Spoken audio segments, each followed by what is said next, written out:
There we go.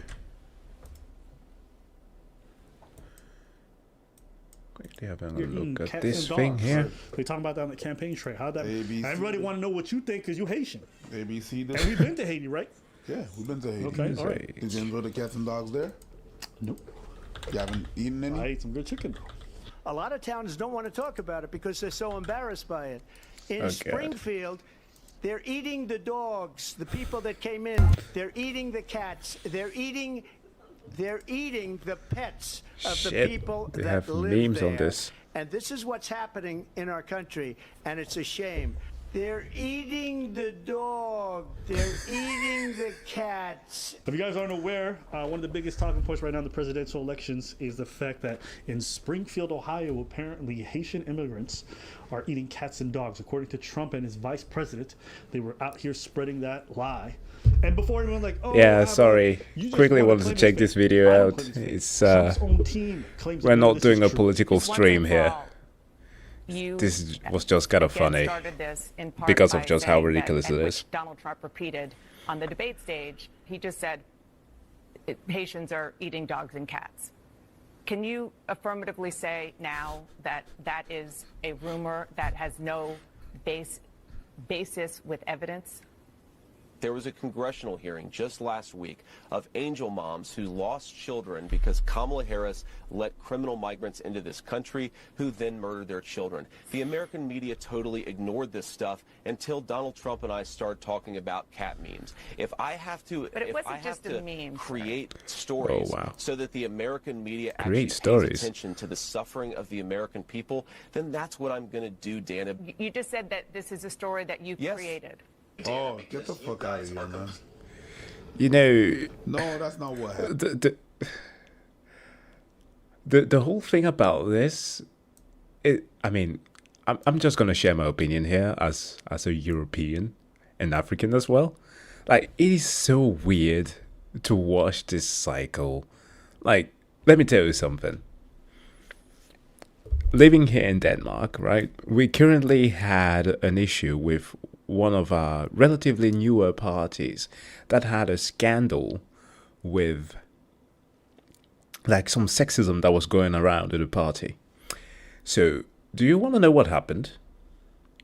They had what can only be compared to an intervention for like 9 whole hours, having all of their party members stuck in a room for 9 hours and 15 minutes, I think was the actual thing. And many of them just had to come out clean about it. Because hearing false and ridiculous statements made about an individual is likely to get you lambasted by everybody in your party, by every other politicians in the country, and people will look at you weird. And it will follow you for the rest of your life. For some reason in the US, when these things are happening, you guys are just turning another leaf like, oh, that's just a Monday. It is weird. And that's kind of like the thing that makes me, unfortunately, laugh at this, because it's really sad. It's really sad to look at.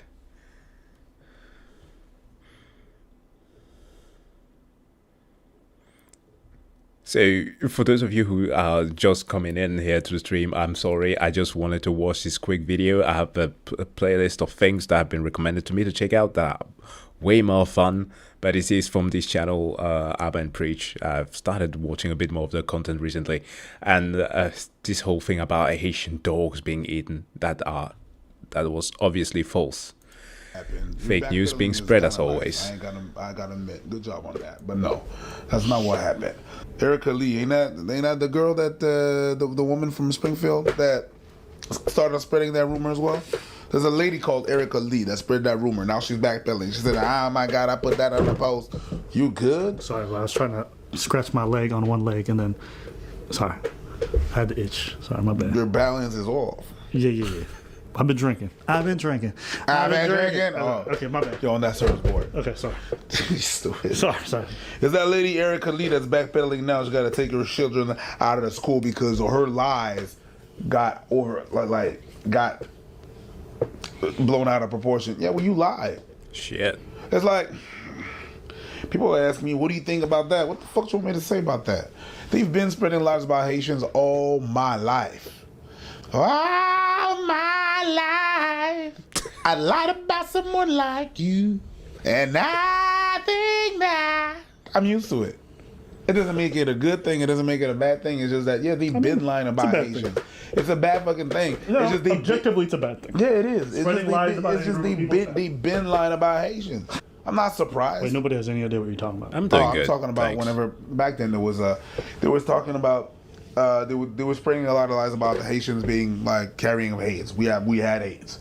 And it was from AIDS stemmed from us. That's where it started, which that's not true. And for the longest time, we were not able, just like gay people, we were not able to give blood. Oh, you weren't able to donate? No, we're not able to donate. Now they face a problem where right now here in Canada they have a problem with in the community, sickle cell disease. But the thing is that the donor, when the patient is of a certain ethnicity, it's better. The transplant has to be from the same ethnicity group. But we're like, you guys can't donate. We can't donate.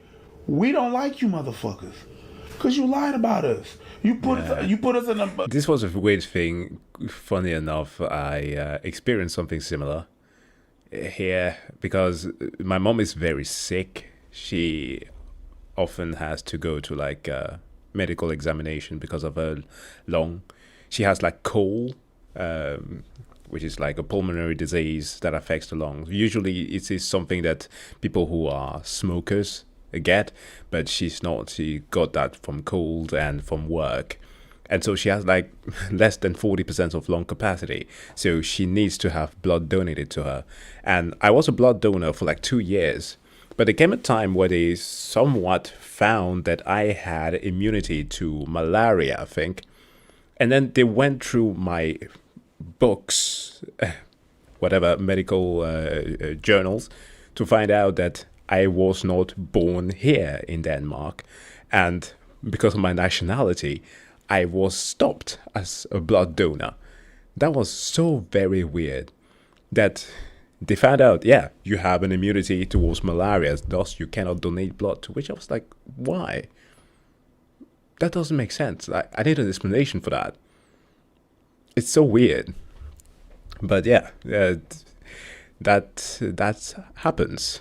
And about now, you're doing campaigns for us to help you. People are gonna look at you funny. There was an incident where somebody had eaten a cat, I guess, and it was like on a police video.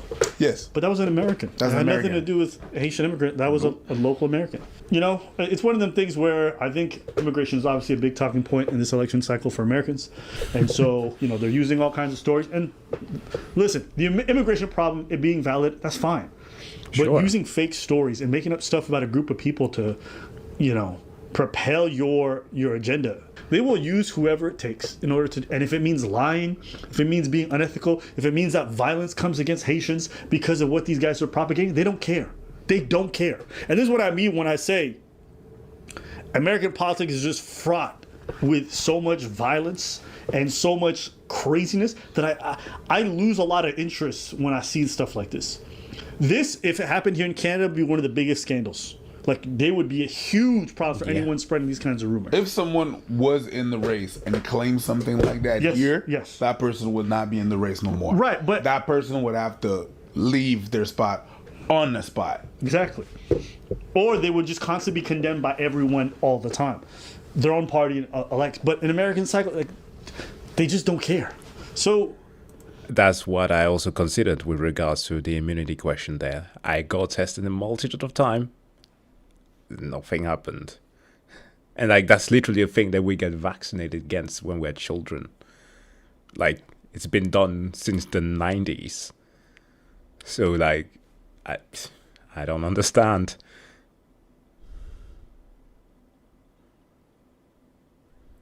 Oh yeah, I saw the news. Apparently it was some guy who went to Ukraine or stuff, wanted to fight. I don't know whatever conspiracies are going to be spread about the guy, and frankly, I don't care. But yeah, it's. One thing is this, right? I do not agree because it has to be stated all the time. It's a weird thing to be in a state where presidential assassination should be a thing. That's one, okay? It's a very sad state to be at. Yet, and this should be taken with a large spoon of salt. The way that, for the most part, the right have a tendency of just making up shit and not acknowledging that that is genuinely an issue is a problem. And the reason why I'm saying this is because I have had some of you, I don't know who of you are exactly in the stream right now, what your age ranges are, who have written to me to ask for questions regarding physics and stuff because you're going back to school. Okay? And I have done some time the attempt of trying to reply as best as I could to help. The problem has been that just at the start of the school year, there was a shooting recently. And you have literally the vice president on the Republican side who was like, these things just happen, it's just part of the course of life. We saw that on national television. And I was like, listen, I don't understand where this weird idea of wanting to take guns away has come from. From what I understand, that's never truly been a thing.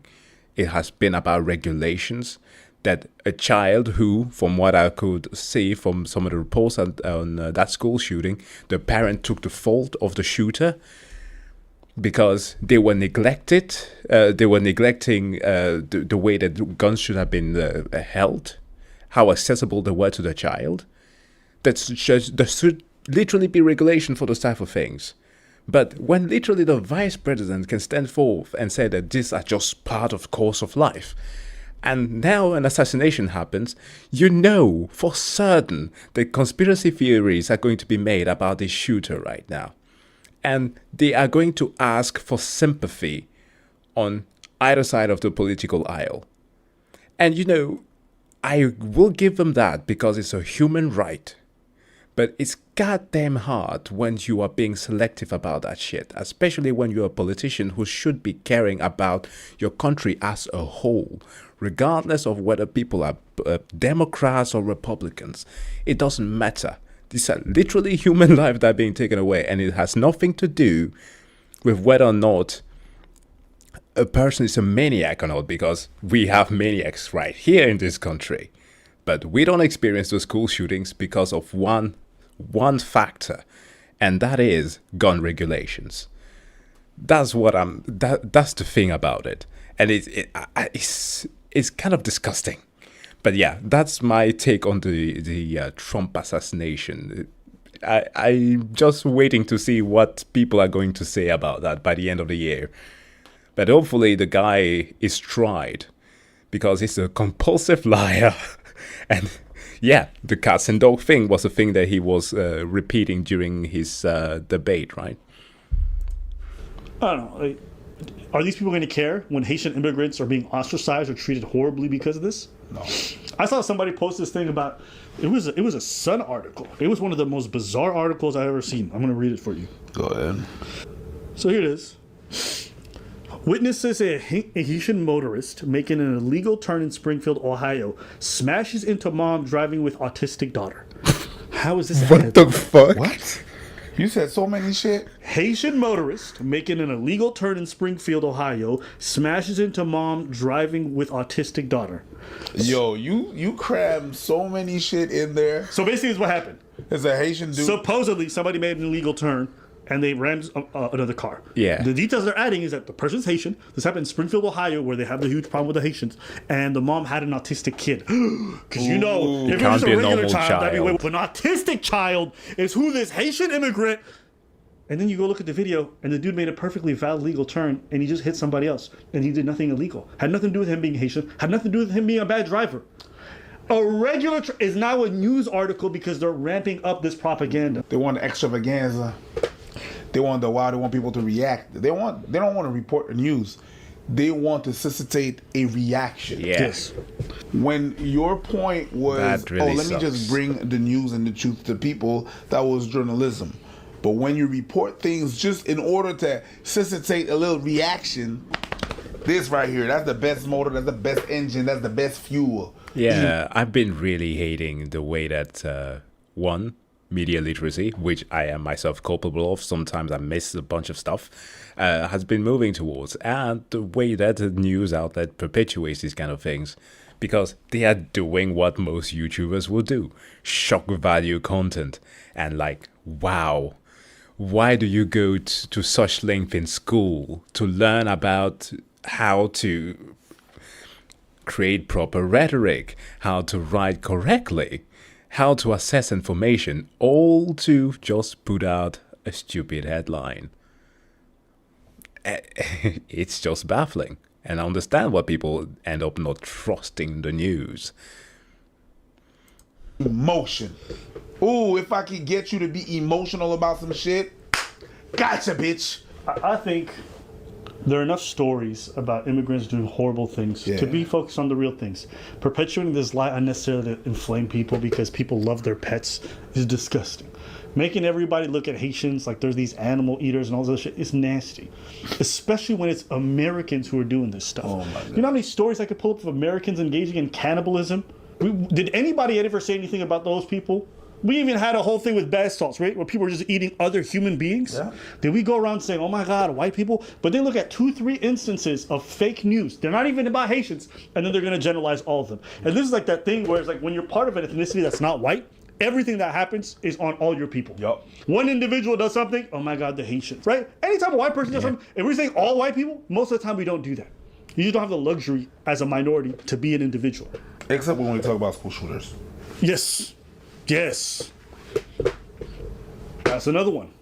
But moving past that point, it's like these guys knowingly lied and they admit so. Why? Because they wanted to inflame the people. They said it themselves. So it's just like, I lived around Haitians. Yeah, with regard to the immigration thing, from what I read, like very quickly on the state's information itself, like there's a huge influx of people who are actually looking for work, and I think that's why the immigration issue is that prevalent over there, and what might actually be an issue, not people who are picking up roadkill. Speaking of roadkill. Wasn't it in the shoe on head video that I made a reference to RFK Jr., the guy who killed the bear? Like, isn't that literally a thing that if you are not a trailer park kid, but hillbillies, that's like a proud tradition amongst them. Like, a hillbilly can do it, but an immigrant, which it wasn't, can't. Like, come on. For a good 2/3 of my life, I've been to Haiti. I've lived around so many Asian people, and this has never been a thing. Also, what? You're not gonna eat much off a cat or a dog. Are you ever trying to look at cats? Of all the things that you could go around on your way to steal and eat, a cat got to be the dumbest one. For a little return. I know. Yeah. I'm just saying. A dog on the other hand. Depends on the dog. Americans got a lot of dumb, small-looking dogs. Yeah. A lot of them like them tiny. Like, who trying to eat that shit? I've eaten chicken wings bigger than chihuahuas. Yay! I'm just saying, if I'm going to eat a pet, it got to be something that's actually got some meat on it. Yeah, like a pig. Facts. See, they were telling me, yo, Haitians are out here abducting cows and then butchering them. I'm like, maybe that's possible. Because I like some beef too. These motherfuckers just straight up lied about y'all. That's crazy. Yeah, but... And they admitted to it too. And then people still asking the dumbass questions like, oh, what if it's true? It's not. But, you know, this is what I think. I don't think people care about the truth. They don't. I think they only care about information that really rings well with them. And then whatever is true, they don't care about. They don't. So, but... You know what's funny? It was watching Haitian Trump supporters having to reckon with the situation and then turn on Trump as a result. They were fine with Trump lying about everybody else. But then he lied on your people, and all of a sudden, now you got a problem. But it's just like comedy. People, when it's not about you, you laugh. But when they laugh at you, it's like, well, you can't say that. Oh, did you see Trump when he... Yeah. Speaking of comedians, that's the thing that they always do, right? Like, when a comedian's like... Well, today we can't say these words anymore. And then they get roasted with those very same words. They're like, you can't do that. Those are offensive terms. Yeah. You were saying it? That was actually kind of funny. Not gonna lie. Yeah. They're eating cats. They're eating dogs. They're eating the dog. They're eating the cats. They're eating the pets of the people that live there. This man's a buffoon. Anything else you want to say? I gotta admit, I was kind of The memes that came out of that. But it was, yeah. Well, I mean, they made a remix. I'm pretty certain that they made a remix, didn't they? Hold on, let me find it.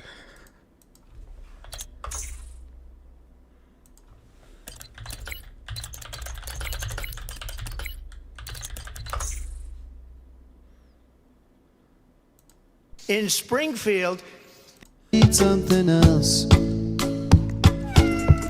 People of Springfield, please don't eat my dog. Here's a cat. Bruh. Oh, anyways.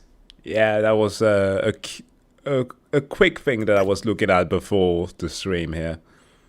But now to the actual thing that have been recommended to me. First, we dive into some MeatCanyon. Meat! Not animal meat, though. This is on the Nikocado Avocado thing from recently.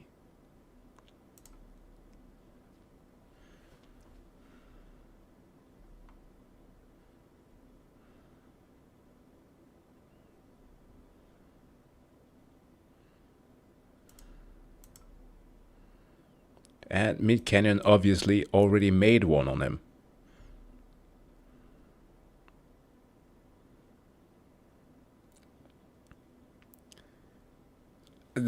To be frank, right, turning things into a battle royale might just as well be the state at which the US election should be held in.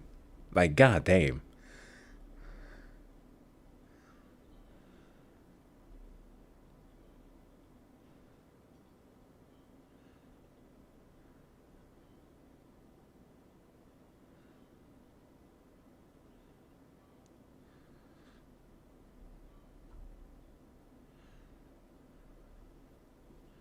Alright, let's get into that one.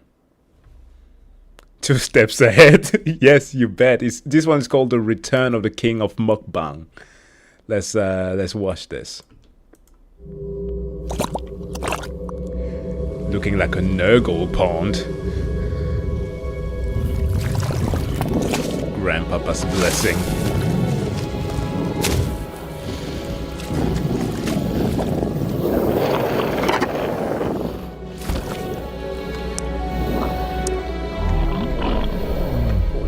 Okay, hold on. It's important to understand the continuity that we are dealing with right now. For those who are just watching this and being confused, let me get hold of the original animation first to give you context, because there's some great stuff here. MeatCanyon, Nikocado. Ooh, doesn't this look good? Oh, it got on my shirt. Ah!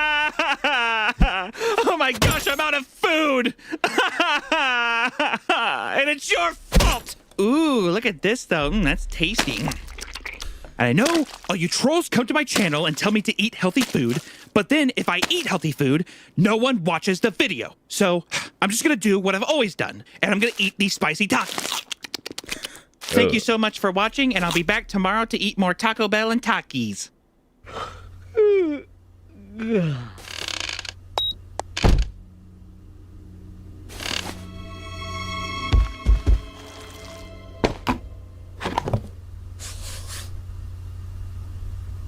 We need to retake this photo. Wait, which one? The one where we went to Florida a couple years back. It was such a nice time.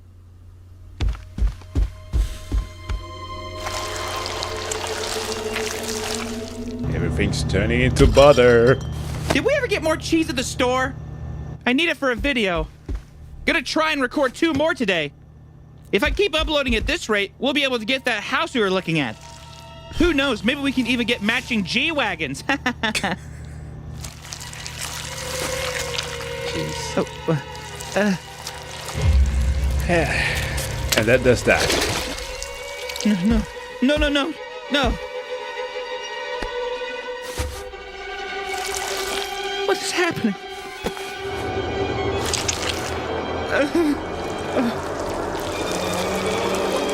Oh no, not the color green.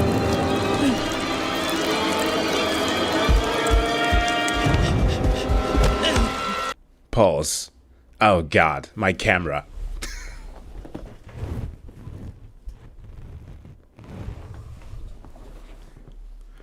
Jeez, getting me flashbanged here.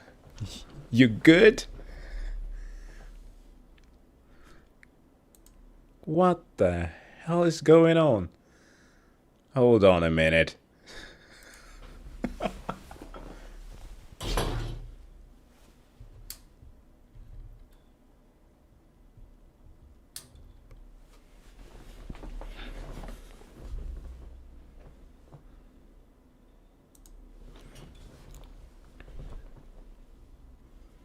Wow. This is just wonderful.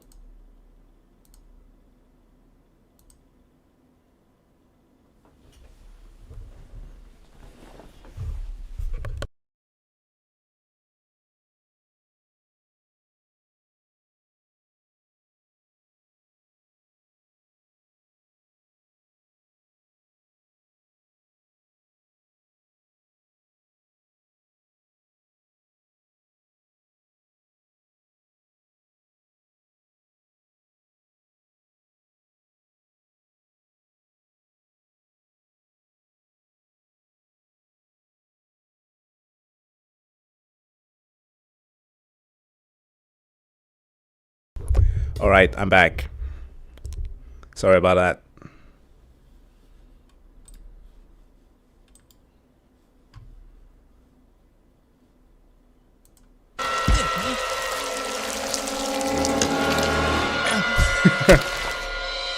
I got eaten by the sludge. Don't touch me! Would have been nice continuity.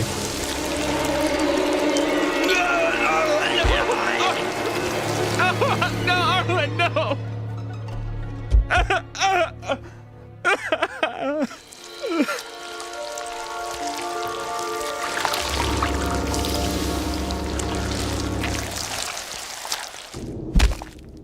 Ugh.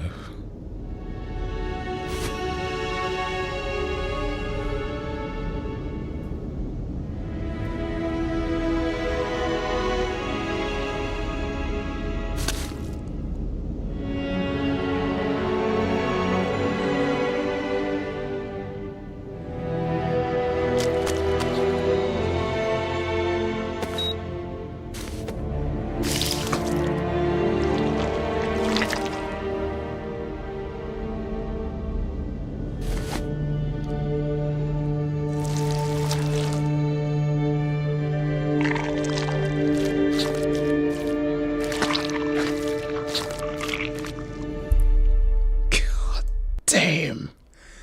Yeah, this one went dark. And it was posted 2 years ago. And so, with that out of the way, we return to the kiss looking entity right here.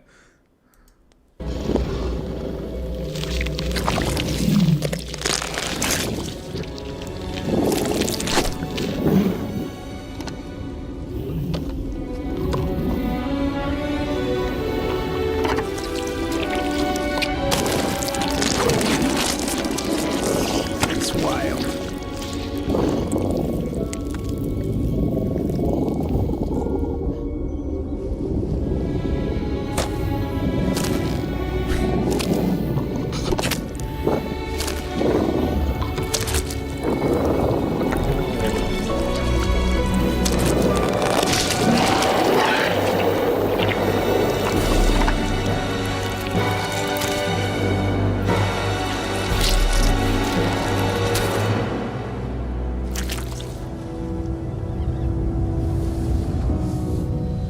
Shedding his skin.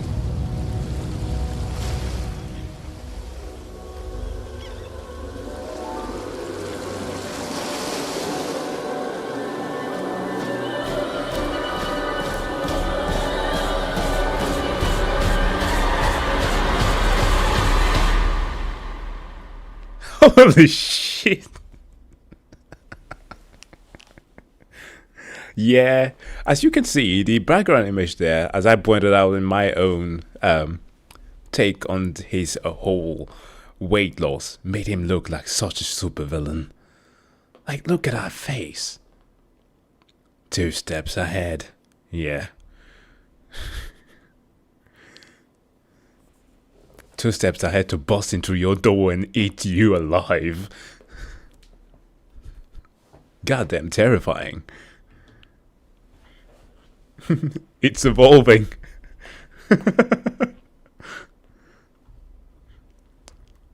Alright, next up is actually from straight from the Discord here, on a certain shooter.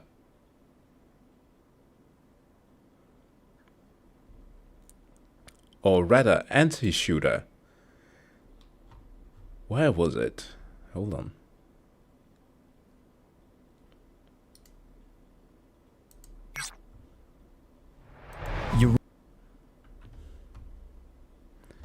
I'm always interested in like new projects from like companies and or creators that are sort of pushing for something completely new, and this seemed rather interesting. If I've been playing fighting games, mate, a quick answer to that. Let me show you something. So, my daughter's birthday was yesterday, which we celebrated, and I, since then, have been stuck on something fun.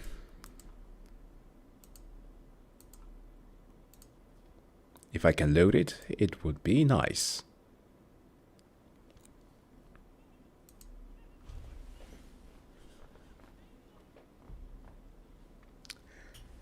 This is what my evening are filled with right now. So, yeah, I've been playing fighting games, to say the least. So, yeah.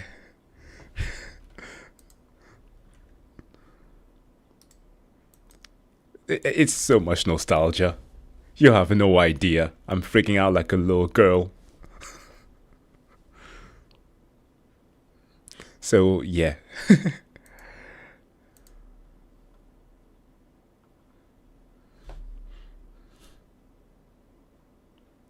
Alright, so the video that we're about to watch now is on a little something called Forever Winter. I have no idea what it's about. I've heard rumors about it, and I've seen some designs that made me think of Death Stranding, just because that was the one point of reference that I could think of. But yeah, let's see what this is. Europa, Eurasia, Euruska. Roving battalions of mechanized military factions engage each other in an eternal conflict whose meaning has been lost to time. To quickly answer a little question here with regards to murder drones, similar to some of the Abridged series that I've been reacting to, I have unfortunately, for some reason, had my videos blocked. I don't know why. The creators might answer that for me, but I don't know. I've tried to appeal some of them, actually, and without any success. So, I don't know, frankly. So, I can't tell you. Perhaps I might just do like a summary of what I've seen so far on the murder drone. That could be a thing, but yeah, I can't make you any promises, to be completely honest. Politicians who started the war are dead. AI algorithms direct fire teams like board game pieces. Towering mobile gun platforms become deities for the communities of soldiers at their feet, embedded in trench lines for generations. Megacities are razed and then rebuilt overnight by 3D printers, the original shape and meaning of structures and monuments becoming warped, skewed by the hellfire around them. The line between weapon and man has been blurred. War itself is a symbiotic organism of flesh, steel, and gunpowder. You are in the middle of it all, and you're not on either side. The elevator pitch for this game is basically that. You're not this guy, you're this guy. And to be honest, while the idea of being a small scavenger in the middle of a big war is cool, it only slightly piqued my interest when these developers first contacted me. It wasn't until I sat down with them, really got to understand who these people specifically were, what it is that they were building and why, that my mind began to be blown. Okay. A game born from the ashes of once great AAA studio systems, a game which is as much an allegory for modern war and conflict as it is to the changing face of art and game development itself. This is The Forever Winter. Holy shit, that sounds like such an anime concept that I've seen somewhere, but I can't pinpoint where exactly. Like good old late 80s, early 90s animes that were dealing with like post-apocalyptic, like corporatized world that just ends up in endless wars. And you are just that small kid who is part of like a rebellious group. But here, in fact, you're a scavenger. Like, I like the ideas. That's what I'm trying to say here. It's a nice melting pot of everything that I would say would be nice about an anti-shooter.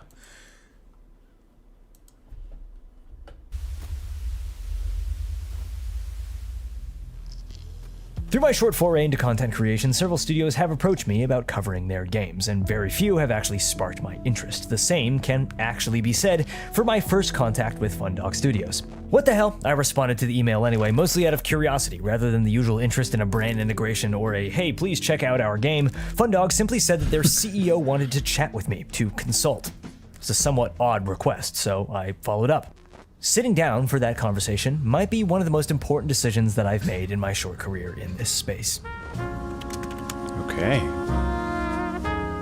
The first interaction that I had with CEO Miles Williams proved why this studio was different. I noticed some visual similarities between the Forever Winter's initial trailer and... Oh! Well, I'm sold. Hold on a minute.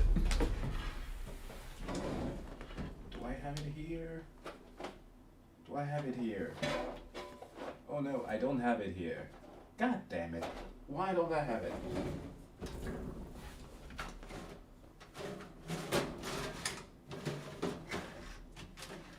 Okay. Whatever. I was once a very proud player of Hawken. Amongst one of the first. Unfortunately, haven't been playing it for quite a bit because to some degree I kind of lost interest. Needed to change the batteries on my mouse. They were charging. Also, I was looking if I had an emblem that we had from a friend group of mine where we played Hawken and we made like stickers for each other. Couldn't find it though, but whatever. Back to it. Studio was different. I noticed some visual similarities between the Forever Winter's initial trailer and a stop-motion film by the name of Mad God, directed by Phil Tippett, animation genius behind Star Wars and some other classics. It's a verifiable hellscape, grotesque, oozing texture, and for the most part, people outside niche film and animation circles have never heard of it. Initially chatting with Miles about the game's visual style, I had forgotten this film's name. I was saying how the game had a bit of this and that. It reminds me of this animated movie. I forget the director, I said. Miles cuts in, oh yeah, dude, Phil Tippett, Mad God. I was legitimately taken aback. It felt like Miles had read my mind. But this has been what every conversation with the members of the Fundog Studios team has been like for me. A team that is so wired into a specific artistic subculture. Oh, yes. This is what I'm talking about. These guys are hitting all the right spots. Brutalistic. Big. Oh, okay. So locked into an aesthetic quality of 90s anime, heavy metal model kit aesthetics that happens to be exactly my taste and sense of style. A sense of style that you don't really see very often anymore. This little anecdote is perfectly emblematic of the exact reason why this studio exists, why this game is being made at all, and why that matters. Every day's a Monday. Ever have one of those weeks where every day feels like a Monday? To understand this team, you need to understand an impossibility in games development over the last 20 or so years. This studio is made up of artists, designers, and creatives who've worked in the AAA industry for decades, who've seen what it does to art. You ever notice how the concept art for characters in a game looks so much better than the final version? Or perhaps the best designs are just cut away entirely? Oh, you ever yeah. see a case where an artist or designer's original work was blatantly plagiarized by a larger company? The aversion to taking risks and bringing new ideas to the table, the necessity at following trend and approachability. The point isn't to say that AAA games are all bad, or that the devs working within that system aren't capable of crafting fantastic works of art. Quite the opposite. But in order for artists to carry their ideas, themes, and goals through that system What's this? This right here. Can somebody who's whose memory is like better than mine remind me what this trailer is from? This was a cancelled project. A sequel to a certain game that I cannot put my the name on. What the hell is this? It was a cyberpunk game that was cancelled with like a future where there are aliens and everything involved. I'll edit that in post because this is the thing. So many people in the gaming industry are like visionary with like concept that takes ages to finalize. Prey 2! Thank you! Yes.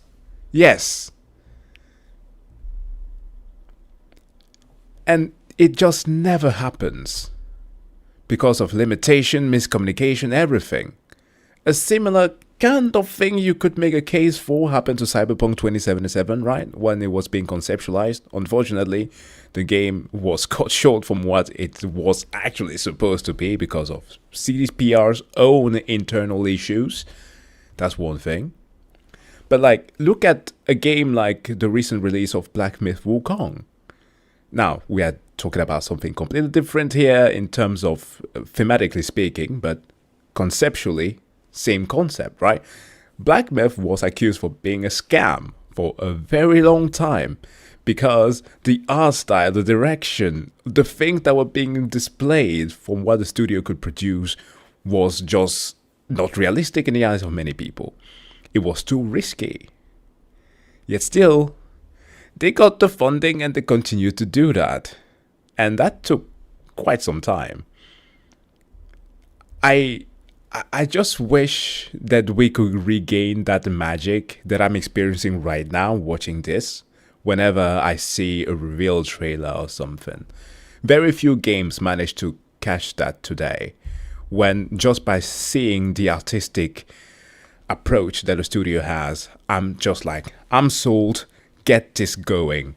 I wish that we could have that a bit more. Anyways. Their ideas, themes, and goals through that system intact, the stars need to align. Yeah. With tools like Unreal Engine 5 and the possibility of remote work, a window for talented people to carve their own niche without relying on the support of AAA, but also without its bureaucracy and restraint. For these industry vets, it was now or never. That frustration, however, it's not just the origins of this studio. It's also woven into the very world and tone of the game itself. The game is about scavenging, but mostly it's about being the little guy. Surrounded by giants all fighting their own war that'll stomp you out, cut you down as easily as it'll pass you by, unaware of your existence if you're lucky enough. You make your way in between the flames, picking up what scraps you can and using them to build yourself up bit by bit. Get too strong though, step out of your league, and there will always be a bigger fish ready to remind you of how small you are. I don't think that I could make this analogy any heavier-handed. Rayo Lyra, one of the lead concept artists and lore masters of the Forever Winters universe, told me that to him at least, the devs are the scavengers. They pick up what scraps they can from the industry, tools that would otherwise bring their demise, and if they're fortunate and driven enough, they'll be able to use what they can to craft something that is true to their ideals, that helps them through this war. That's a great These analogy. ideas and themes of the Forever Winter actually date almost a decade back, in times before generative AI or industry-wide layoffs, and it all feels chillingly prophetic now.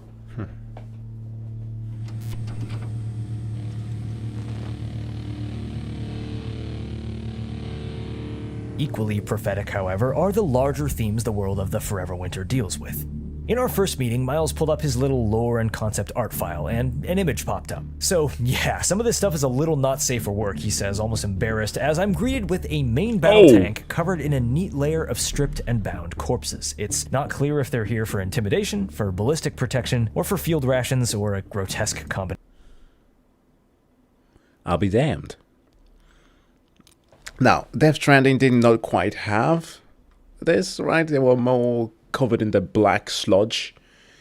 Yeah, I actually think this is the image that made me make the connection to Death Stranding, because of the one World War One scenario that you experience with him.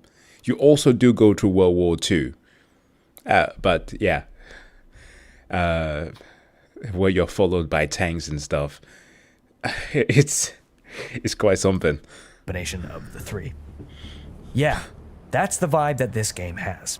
Forever Winter is about war, but in a way that is far more nuanced than the average first or third person shooter. Miles gave me the analogy that if Gears of War was a real scenario, if you were actually there, it wouldn't be an action-adventure game. It'd be horror. Oh yeah. I call this game an anti-shooter because of its mechanics, which I will come back to later, but also because of its themes and design. It's invariably anti-war media, investigating the logical progression of mechanized armed conflict, a future where war has become religion, where a gun becomes a monument, where machines of war are icons to be prayed to. Forever Winter says, yeah, keep it up, world, this is where we're going. That's 40k from the point of view of a citizen. Or Gundam. Actually, a lot of Gundam movies as of late have been a lot more. Well, Gundam has always done that, but focusing a little bit more on the little guy. Gundam Hathaway recently had a nice showcase of that in the way that they big scale those battles, the way that they just annihilate people on the ground. I like this perspective. It's interesting.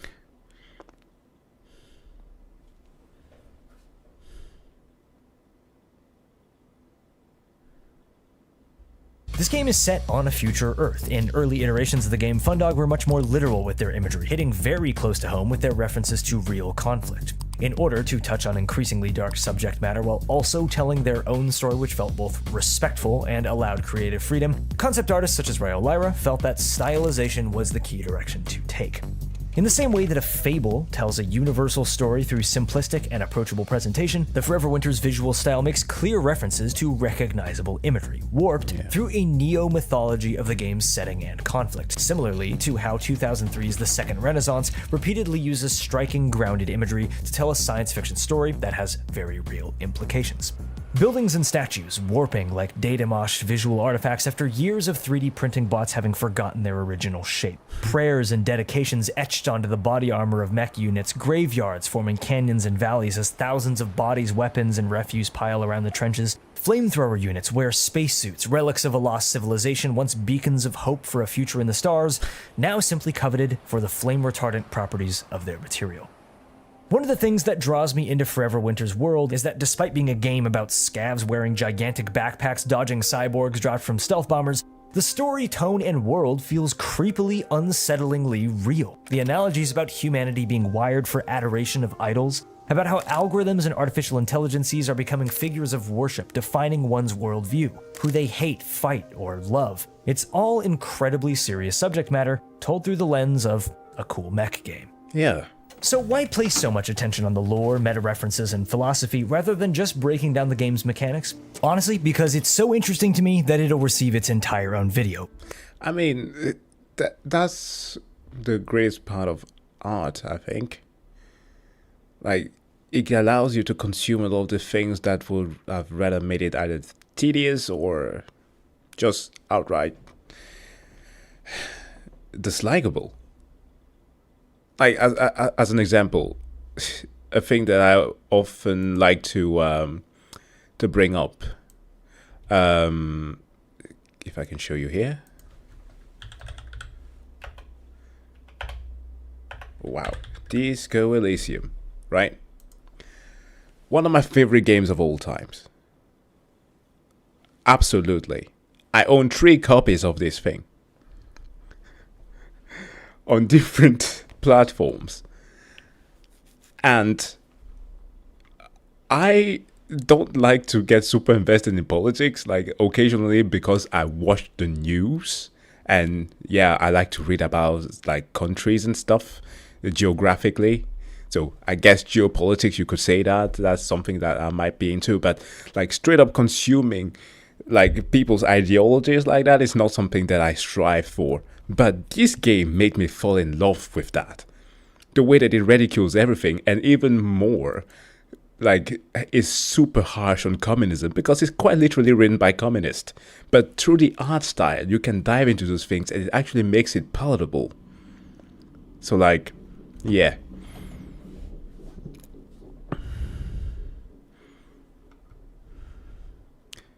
Hey, I mean, when you fall in love with something, you will love it a lot. I own 2 copies extra than the one that we have here on Steam. Actually a hard copy, so I'm not ashamed of saying that. It's a wonderful game. Everybody should play Disco Elysium once in their life. Just to say hardcore to the mega. Breaking down my own gameplay, my experiences, and the details of the complex AI systems the game brings forward. But more importantly, because this level of world building with subject matter, imagery, and philosophy flowing straight out of the minds of the artists, this is the level of soul and depth that I've been seeking in my little niche of interest for so many years. And it feels like a moment in art and gaming that hasn't happened in a long, long time. That depth behind the art is exactly the aspect of gaming that I always loved the most when I was younger, why I used to browse concept art forums and spend hours reading the transcripts of NPC dialogue. This isn't all to say, however, that the Forever Winter's lore masks a simple, dumb co-op shooter. The world and tone of the game was developed right alongside the gameplay, a style of gameplay that I've always wanted, but never really seen attempted.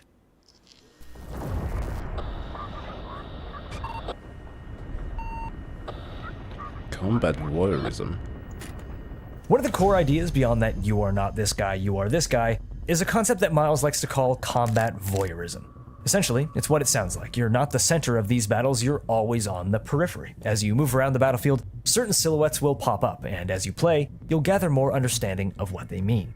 There's 2 MBTs, there's a Eurasian strike team backing up an Exo, there's a group of European Eodians, cyborgs, there's a duo of Euruscan Olgas, there's drones coming from behind me, and UAVs in front of me, and oh Jesus Christ, what is that? Anticipating how units will move, track, and engage each other, and how you can scoop up the scraps of the battle stealthily, that's the core of what this game is about, and it leads to some really interesting moments. The movement, looting, and shooting is super simple. The loop is entirely based around emergence, player choice, and tactics, a smash between roguelike, RTS, and third-person shooter stealth gameplay.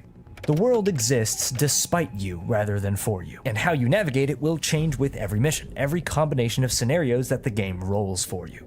More specific ground-level mechanics like threat rating, aggro pacing, weight class, the pathing, and AI director. You won't understand any of what I just said, but you will soon again in the next video. But suffice it to say this, the Forever Winter is basically a large-scale battle simulator where you're stuck right on the ground in the middle of it. The world will react to you, but these armies are here to mess each other up first, and you're also there.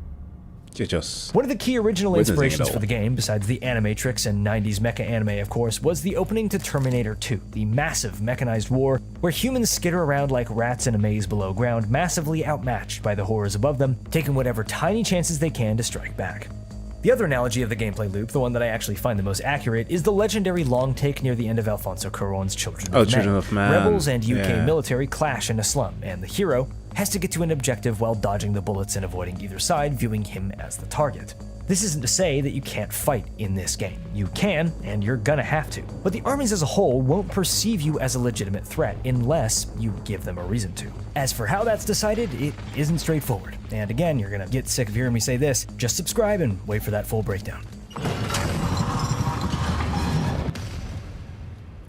That's a lot of conceptual high-level discussion that I just threw at you, but I've actually played this game for like a month or so now, so what is it really like?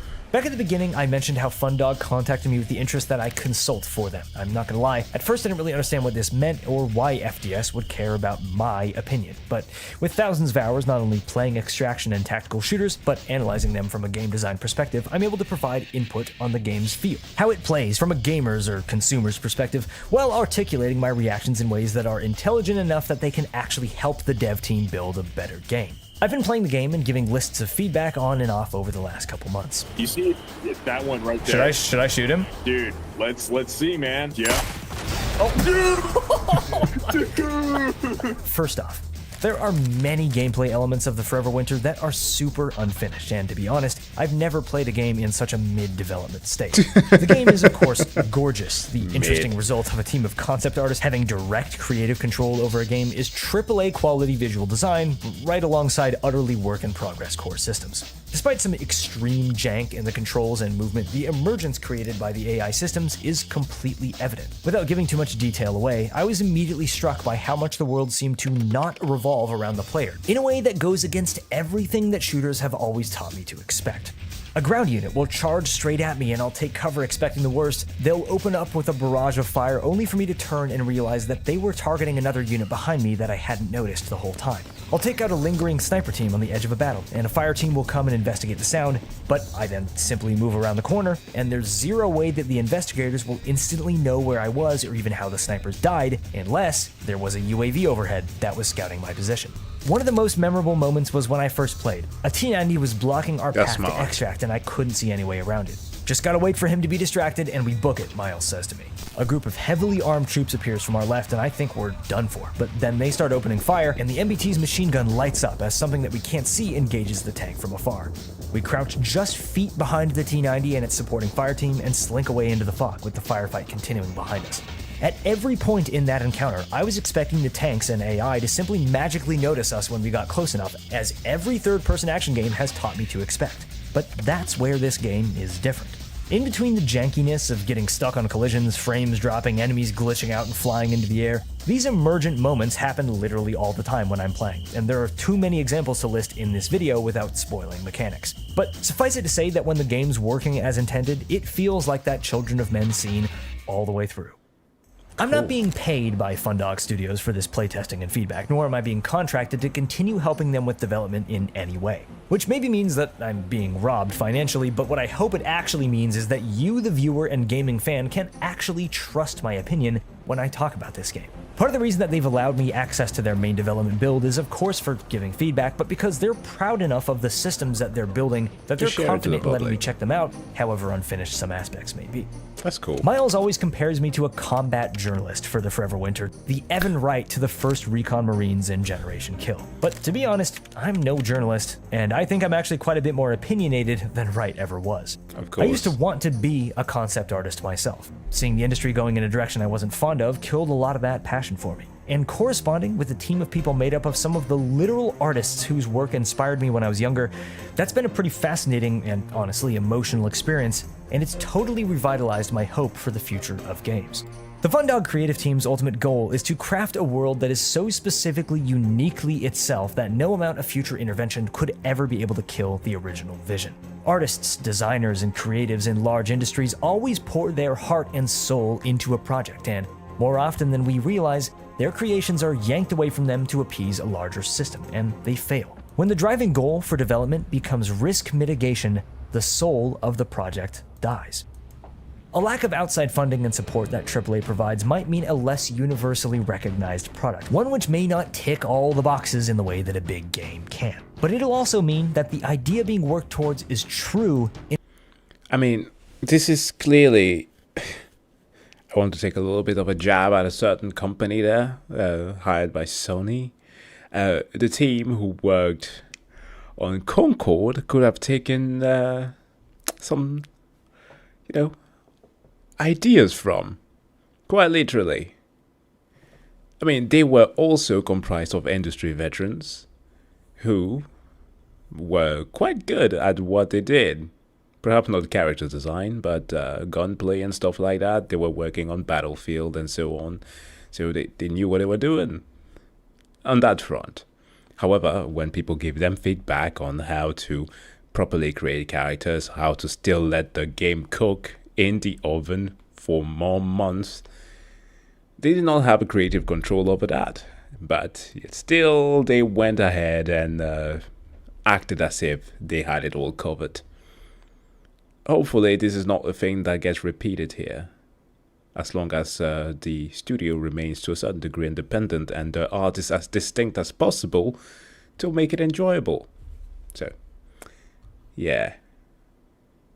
in a way that approachable mass media rarely gets the chance to be. Fundog attempts to set an example for indie dev studios that making something original and different might be less popular, it might be less polished, but by taking bigger risks, by being more specific, by having more heart, it has the potential to hit deeper for those core fans than a game made for everyone ever could. Miles originally told me that the game was for the homies, and while I realize that he said this meaning his artist friends, industry colleagues, and co-workers over the last decades, I feel like, fortuitously, I also sort of fall into this category. The Forever Winter is a game of passion, a game that would never get made in the AAA system, and these devs now get to take risks that they've never been allowed to take. They're not 100% certain that everything will work, and that's actually the beauty of it. They get to try.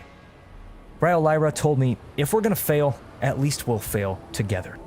But in many ways, in creating a living, playable art book and crafting a world that is unique and steadfast in its tone and message, they've already succeeded.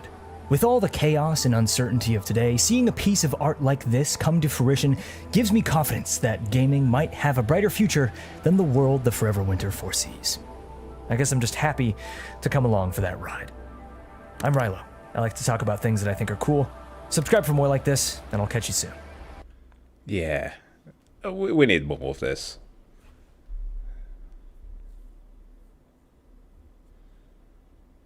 We need more of this. This is awesome. I fully support a project like this. Like, that's why we end up having games like... I know that some might be tired of me referencing all the time. Death Stranding. Imagine that. Created with one of the silliest mechanics of all time. Just walk. And it had its fan following. It became massive. And I'm one of them who like it so much. Hideo Kojima's vision was thwarted by Konami, and so he decided to do something else. And it bore fruit. All the trials and all that was against him actually managed to produce something despite how unlikely it seemed. So hopefully this one pans out well. I love it. Conceptually it's just amazing. Be looking more into this. But first, or should I say second, a dude from whose channel I haven't watched in quite a bit, I did a thing, made a weapon. A gun sword. And I want to see what he did here. It looks like a an anime weapon, actually.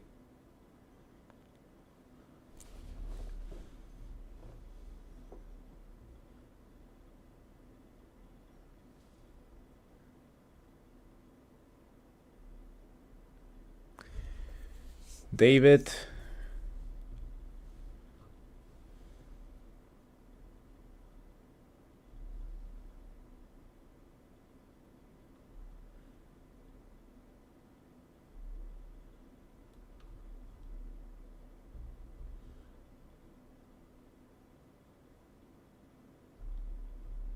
Take it easy, man.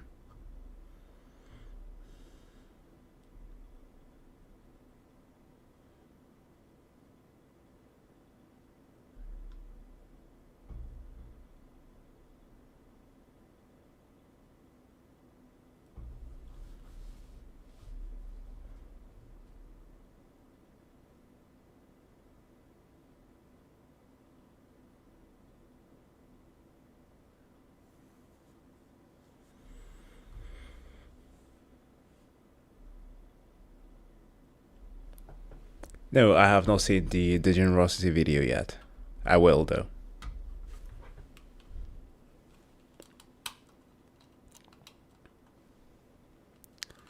Like, I'm sorry that I sometimes get like a desire to stop a stream halfway and not even comment on a video when people start writing comments like that.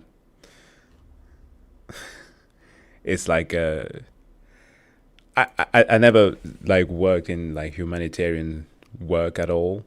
I have tried, but that's a thing that my mom did as a nurse, and later on to psychology work with other patients. So like I get like a desire to actually dive into this type of conversation and actually have them. But yeah, David, I hope that you do well. And if you want to talk, we have a Discord. You can write to me. Anyways, that being said, we have a little video here from I Did a Thing, who apparently decided to make a gun sword. It's, well, by his standards, a bit of a shorter video. And it's not the gyro. I'll watch that another day. So we'll get into the gun sword first.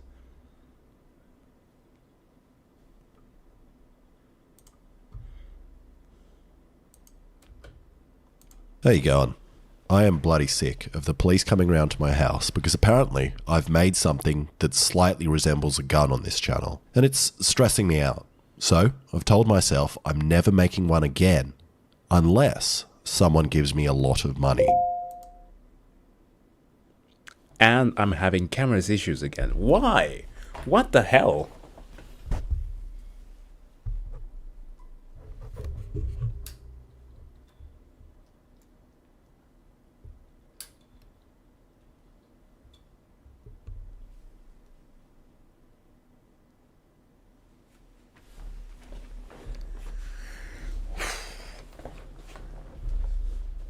Yeah.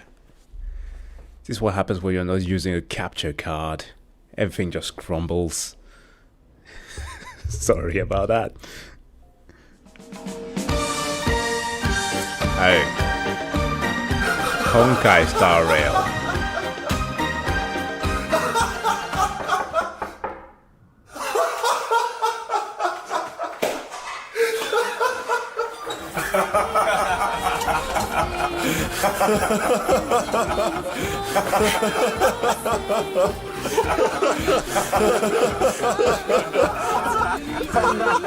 This video is brought to you by Honkai Star Rail, where they're paying me to make Fei Xiao's gunblade. Hold on. What kind of cop are they? Like, he was there at the beginning. How you going? I am bloody sick. Yeah, okay, tight jeans, those pants.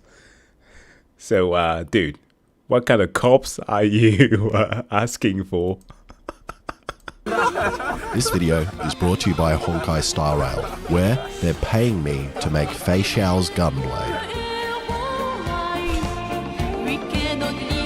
Now take a look at this bloody sword. It's ridiculous. The blue, the crazy bevels, these spikes, the sword shoved down the barrel of a gun, but I have no idea how to make it. So I'm going to try and make it easy for myself and split the sword into 3 parts. The blade and then the gun handle thing, which will be 2 pieces that wrap around the blade. But unfortunately it's not going to be a real gun. Because if Fei Xiao had that blade in Australia, they would get locked up for the rest of their life and also get a Daily Mail article written about them. Oh, yeah. And I'm going to start with the sword and stick everything on later. And if I was a real Japanese sword master guy, I would spend months hand making a perfect steel billet with a soft core for strength and a hard outer edge of high carbon steel for hardness, which I would then meticulously shape into a blade before I hang myself. But I don't really feel like doing that. So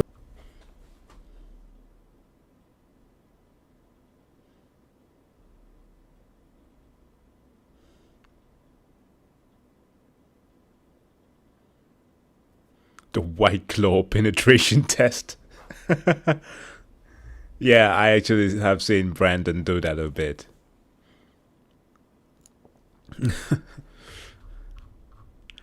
Alright. Next is actually the generosity video that was mentioned before on confession. Your love confession.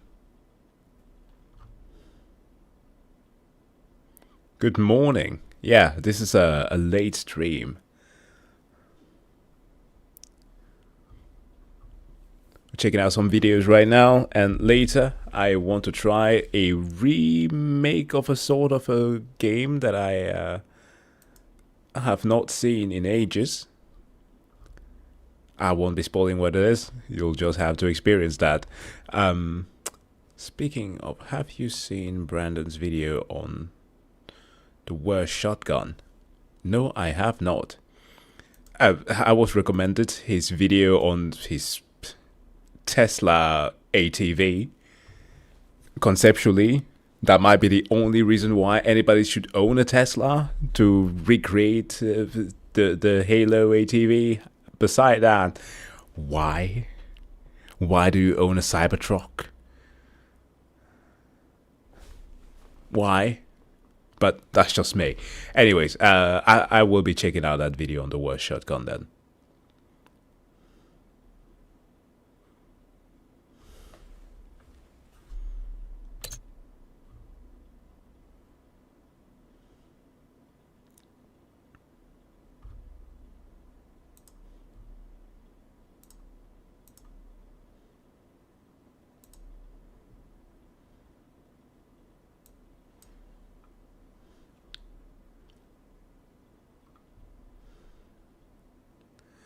I don't know, I just feel like Cybertrucks are not, beside the fact that they are absolute hazard on the road, and for the owners, they feel like a waste of money. Actually, what was the thing? Was it, yeah, in the Show and Head video, there was this thing that Ridge Wallet have going on right now with either a Cybertruck or like a Ford truck, which name... I can't remember exactly what type of truck that was recommended there, but still, I'll take the other one over Cybertruck any day. Like, generally speaking, I don't like a lot of modern cars because they are all turned into like literally digital toys where they are like everything is digitalized to a point where if anything breaks there, you cannot have it fixed. Like, as one who drives, I've driven some rather old cars, and right now I'm driving a small, stupid one, which I actually love, a Fiat 500. And yes, I can fit into it. I like just the idea of being able to fix things manually. So if anything breaks on my car, I can go and do it myself. Or I can actually take it to the repair shop and have it done. Most Cybertrucks can't even do that. So, yeah. It's just bad. It's just a bad car. Anyways, Diginerosity has this video on your love confession. I enjoyed a lot of his video previously, especially the one with music there. Was such a banger. But I want to see what this one is about on love confession. On my community post, I asked for y'all love confessions. Asking y'all to give me the craziest thing you or your friend have ever done to your boyfriend, girlfriend, or crush. Because, well, I'm nosy and I got nothing else better to do. And cause sometimes some people land in unfortunate situations with their POI. Some of you just got tangled up into a crazy situation, and then some of y'all just have Riz on the negative. There's no other way of saying it. Not that I'm judging. Well, I am actually. But think of it as criticism. And I know I don't got the audience with the most game. I mean, you're watching me after all. I don't be pulling all the time neither. Nigga, we know. Who said that? Which is why I'm the perfect person to give y'all love advice while responding to these confessions. I think we all know what we're about to get into. So let's just dive in.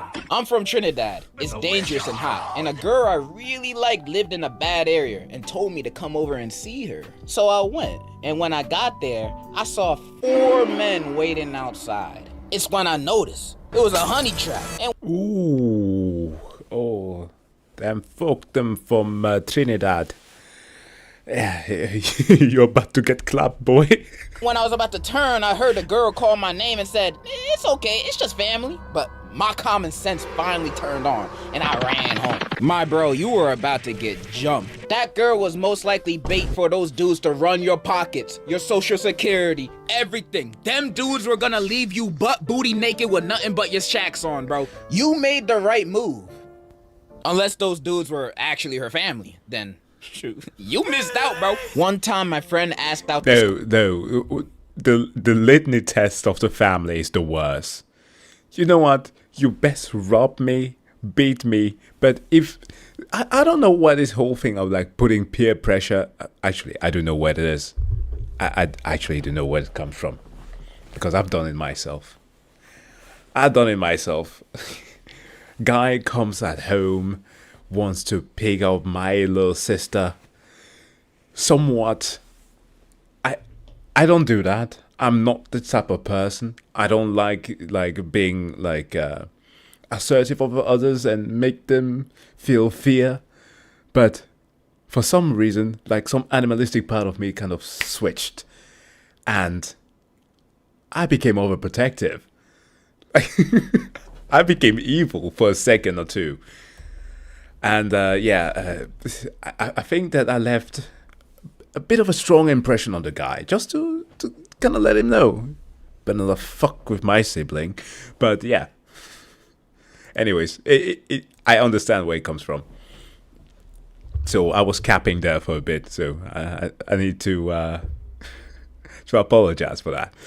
School thought, and she said yes. Skip to 3 miles later, and I was at his place with a friend playing Warhammer 40k when there was a knock on the door, and his mom answered it, and it was the girlfriend. She looks up at her and said, I just got tested and I have gonorrhea, and I might have passed it on to your son.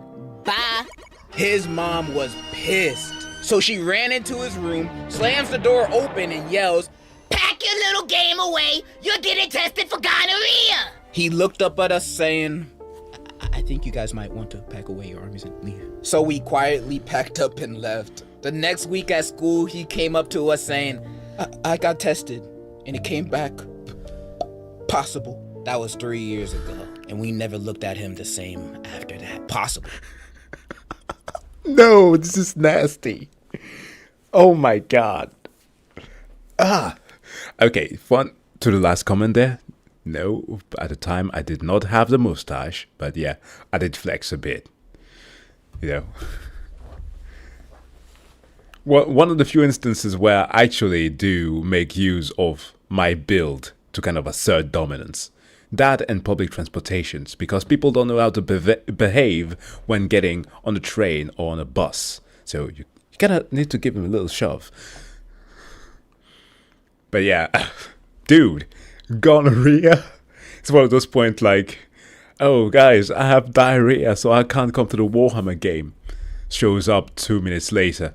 Dude, we thought that you had diarrhea. No, now it's gone. What? Yeah, I have gonorrhea. Bad joke. I'm assuming he meant positive. Word of advice, don't date the school thought. Or at least not for 3 months. Damn, he did that to himself. I used to stalk my crush's mom's Facebook account to get photos of her to screenshot. You see this, guys? People like this be the type to stalk their crush to find out the things they like to get closer and relate to them, only to still get curved. You know who else low-key be doing this? Corporations. Did you know data brokers be collecting your personal info on the apps you use and sell it to companies? For those companies to send you ads dedicated to your own personal interests. Why do you think you keep getting Temu ads on IG recommending you something you searched for on Google yesterday? Sorry to say, but you've been compromised. That is why this video is sponsored by Incogni. Incogni helps you to remove any unwanted personal info of you online, protecting you from possible dangers of hackers, identity thieves, and this guy. Like, check this out. I don't know my info what was happens found to on people when they get on public FloridaResidenceDirectory.com. transportation. I don't even They live. lose all sense of manners. Like, it becomes so primitive. And I used to be rather relaxed about it, but when came certain periods of time, especially when going to university, I was like, no. Hell the fuck no. I'm gonna shove you aside if you try to do that. Because behave normally. Let people get off the bus and let people get after you. And generally speaking, it's always the smallest people, those who have the smallest stature, who behave like that. Like, come on, man. It's like a chihuahua barking at a person, well knowing that they can be kicked out, like, to a field goal very easily.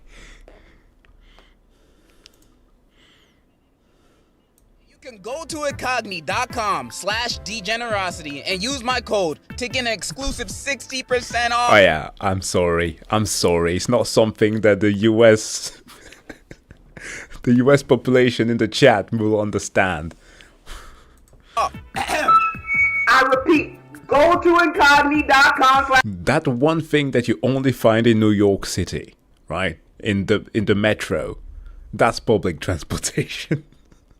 /Generosity and use my code to get 60% off. That's 10 more than 50. Click the link below and sign up for Incogni to take your personal data off the market. Thank you, Incogni, for sponsoring this video. And now let's return back to your wholesome confessions. I forgave my ex-girlfriend for smoking meth and getting it from a guy she met on Tinder. This was my first girlfriend, and I didn't really have boundaries, so when she told me she had Tinder to make friends, I thought not much of it. But thinking back at it, what a fucking hoe!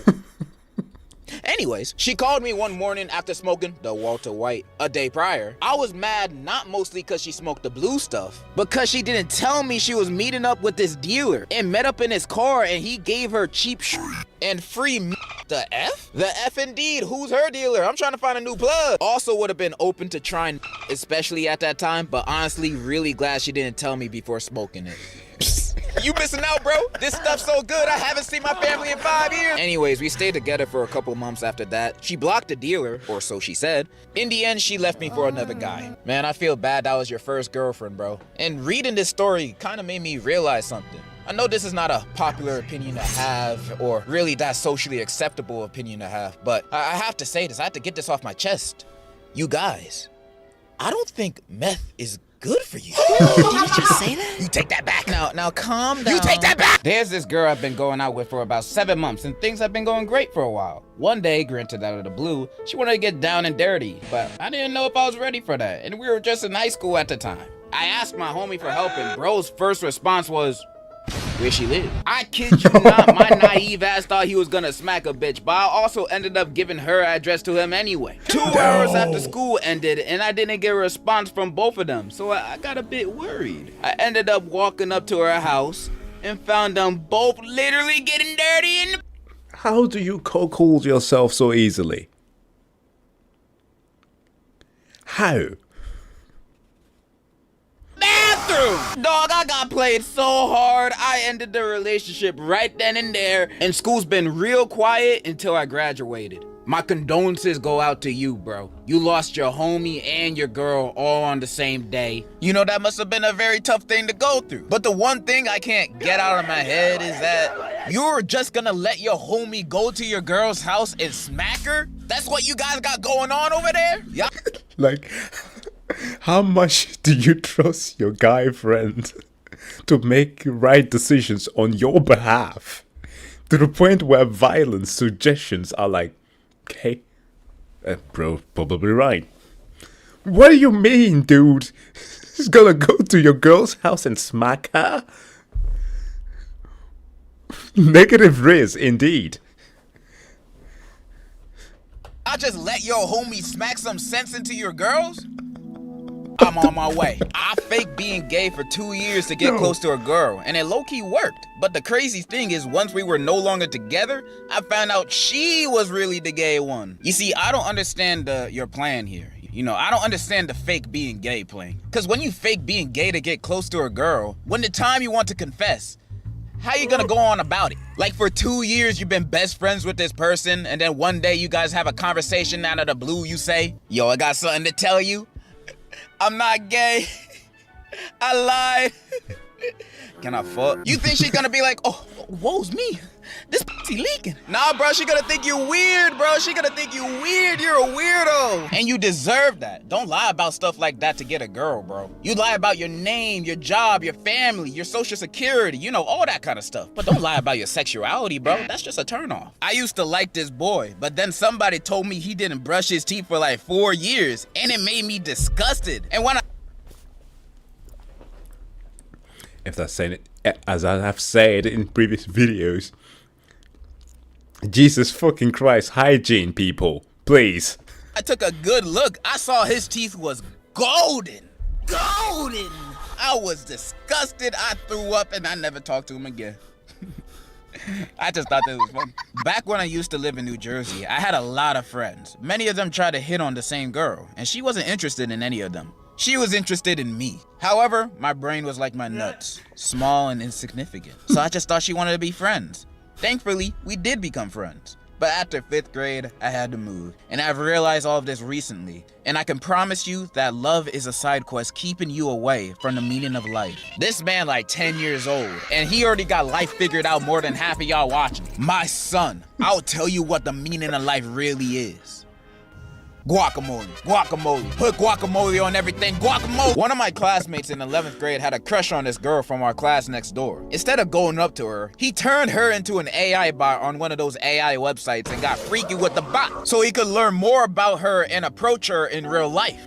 It sounds like he don't even need the girl anymore. He made her. He made her in his image. He like Adam and Eve. But the classmate probably looked like he from Wall-E. So maybe not one and one the same. When I was in 9th grade, I was at this house with...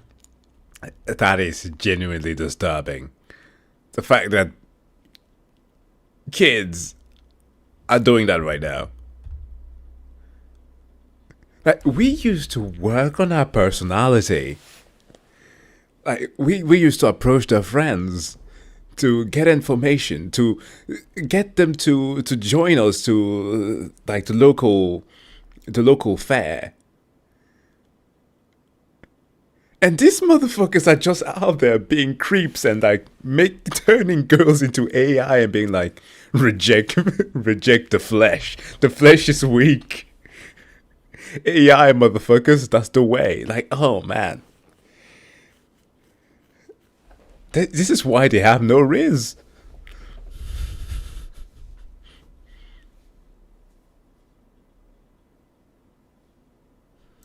My crush and a bunch of her friends, and I ain't really know them that well at the time. We were just chilling in a room listening to music and playing PlayStation. The thing is, you know, I had a crush on this girl and I had it bad for her, so I waited for the right opportunity to tell her how I felt. I was freaking petrified, bro. I was shook and was scared of what she was gonna say. She smiled at me and I asked her if she had the same feelings for me. I mean, the least she can say is no. She told me she'll let me know later. That means no. So after about 2 hours of just talking, one of her friends came up to me and said that she wanted to meet me in the guest room. I followed bro into the room and she was there with another one of her friends. I remember her saying, "You sure you like me? For real, or you just playing?" Told her I had legit feelings for her. She held my hands and told me to close my eyes for a kiss. I was geeked at the time, so I didn't think much of it. So I closed my eyes and had my lips out for a kiss. I can already tell where this is gonna end, bro. There's gonna be a dog's booty hole in his face when he opens up his eyes, bro. I know. And I felt her lips touch mine, but I heard my crush and her friend laughing. So I opened up my eyes and I see the same dude who I followed there. I separated myself from bro and I dipped out of that room. Nobody in that room never told anyone. I think this is the only time this moment was told publicly to anyone. Nah, they're definitely laughing about that in their little friend groups. They just haven't spread it around the school. They're villains, not monsters. I never talked to that girl or her friends again. Except that one guy I played with on our game. We still cool. Oh, word? You're a bigger man than me. Because if someone did something like that to me, it's gonna be on for life. I mean, I'm not gonna fight them or anything. That's scary. I'm just gonna be silently in the corner waiting for their downfall. Yes, like Spy. Tap into the revenge. Also, experiences like this will give you... It will birth something within you. Might not be positive, but it definitely creates a character arc. Oh, poor guy. Oh, man. That's just as effective, trust me. But you said you're fine now, so I'm glad you moved on from that, bro. She was obviously not a good person for you. Her homie is. Get with him. I had this female friend who was a friend of a few of my other buddies. Before I knew it, I had a Fortnite girlfriend. But here's your kicker. It turned out to be a guy?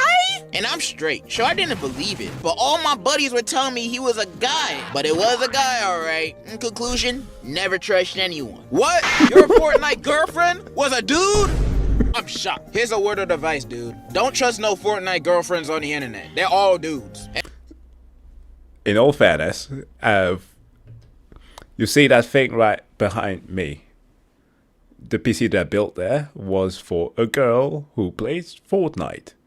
She just got it back to me because she got a better one. So, they do exist. They do exist. Just saying.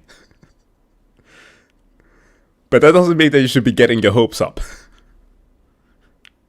And worse yet, they're all grown men probably. You kids should stay far away from Fortnite. Cause I can never win a game when y'all playing. Can y'all please get off? I'm just trying to enjoy my day after my back-breaking, sweaty 9 to 5. Did you know that YouTube is a harder job than being a doctor? I took a course in psychology, became a psychic, and told numerous women that their boyfriends or husbands were either cheating, secretly gay, or both. Then I got to know them over the course of a few years, never telling any of them about the other women I was doing this with, just to make them feel more special. Only stopped because I woke up and got hit with gonorrhea, chlamydia, HPV, and herpes all at the same time. Karma didn't hit me, it clotheslined my dumb self. Well, alright, so a guy at my school think he the hot stuff. Well, dude, you're just an asshole. What do you mean? he was just a villain. Only stopped because I woke up and got hit with gonorrhea, chlamydia. Oh no, dude, my daughter's 2. She's not playing that. It's for my sister's little sister. What the fuck am I talking about? My girlfriend's little sister, who plays Fortnite. She's more of a gamer than my own girlfriend will ever be.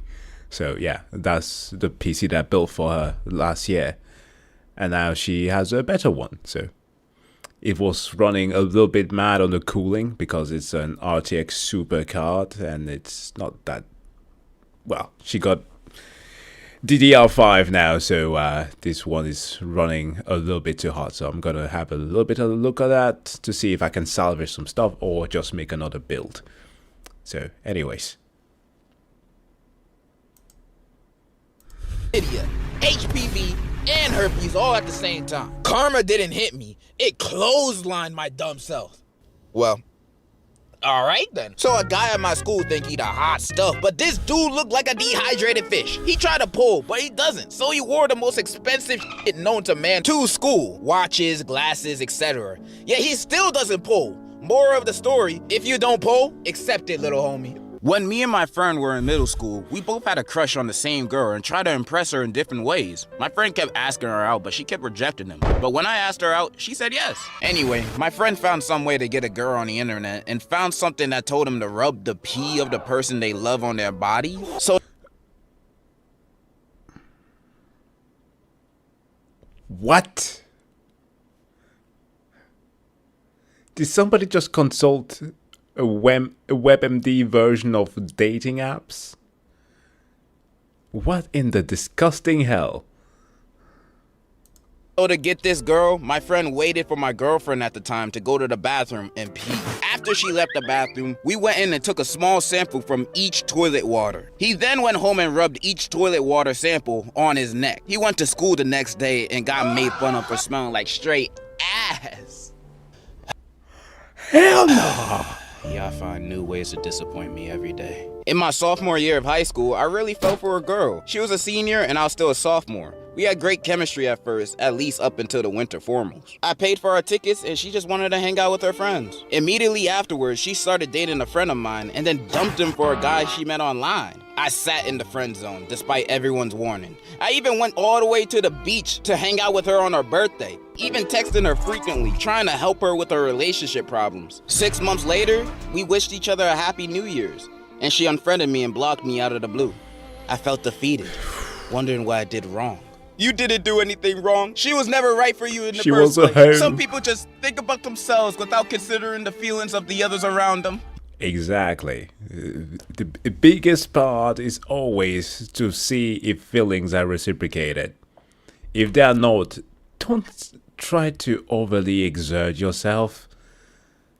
And just often tend to take things at face value. Literally, tonight, my girlfriend comes to me and she's with one of her friends who's currently dating. Shows me a message like, is this guy meaning that it's over or that he just is tired? Dude literally wrote a message that his life is not at the best point right now. He's feeling exhausted all the time, and she is so kind. The girl that is dating right now, and she is so kind and beautiful, but he just cannot be with her at the moment. literally face value stuff. At least I'm not interpreting it in any other way. So like, don't overthink things. If you're feeling reciprocated, if a person quite literally tells you that it is the way that it is, leave it at that. And especially if you are just dating. Damn. Or at least trying to figure out if something is gonna work. But yeah, that example from before is just cruel. You are great, bro, and I hope you're doing better. Oh wait, there's more. Fast forward to now, turns out she's a drug addict and her family's crazy, so I dodged the bullet. Yeah! I confessed on FaceTime while all my family and friends was around me for my birthday. And not only did she say no, she started laughing. The whole thing was caught on my brother's phone, and who ended up posting it, and it went viral locally in our school. She posted a TikTok of her dancing on my grave after I was destroyed and got shat on. I'm in school with her and she laughs every time she sees me. Man, I feel bad, bro. F that bitch and your brother, bro. If my brother did that to me, he would not be no brother of mine. I recommend fighting them both. Got too comfortable with Shawty and admitted I like Evangelion. Update, we're together. Congratulations! Fellow weeps! But I did have a crush that lasted 8 whole years in school. And if you ask me what did I do in that amount of time, I did absolutely nothing. If you ever find somebody who's as degenerate as you are, man, you've won. You won the game. That's literally the dream. Most of us, we kind of need to find ways to adjust that. To make sure that we don't overly share our enthusiasm for certain things. At least that was the case for me. There was barely any talking. I never confessed, and I wasted 8 years of my life doing absolutely nothing because I couldn't move on from my crush. Hey, but at least it's all good for me now. I got a new crush, and I'm more extroverted. Hell yeah. Y'all, please don't be like me. You know what would have been a better ending for your confession? If you actually said you had a girlfriend, but at least you moved on from it now. And hey, you got a new crush. Let's go. We're gonna wait another 8 years. Let's make it a 3-peat. This one is really embarrassing. So one of my closest friends is desperate to find a girlfriend because he's afraid of dying alone. So desperate that he declared to every single female friend he had, and even had the audacity to ask us if we have someone for him. He asked me about my younger sister, her also younger friends, my cousin, her friends, my own female friends, and my ex. My dude is going through what's beyond a dry spell right now. Don't ever be this desperate. It's not gonna look good. You're gonna become a charity case. Before me and her started dating. His levels of desperation reached a point where he started texting any Instagram profile with a girl on the picture, and right when he thought he found the one, it turned out being a fake account directed by almost 30 guys from our school. He was about to buy them expensive things until one of the mods revealed him the truth, cause at that point, it was just sad. Not even funny to keep the joke going. And you know what my friend responded to them with? He pulled the Heart Part 6 move saying, I already knew it was a fake account, but be very careful, guys. Someone could have fell for it.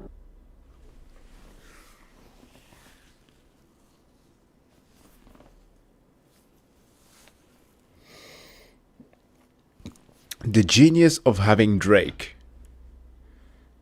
do the part there is it's wonderful.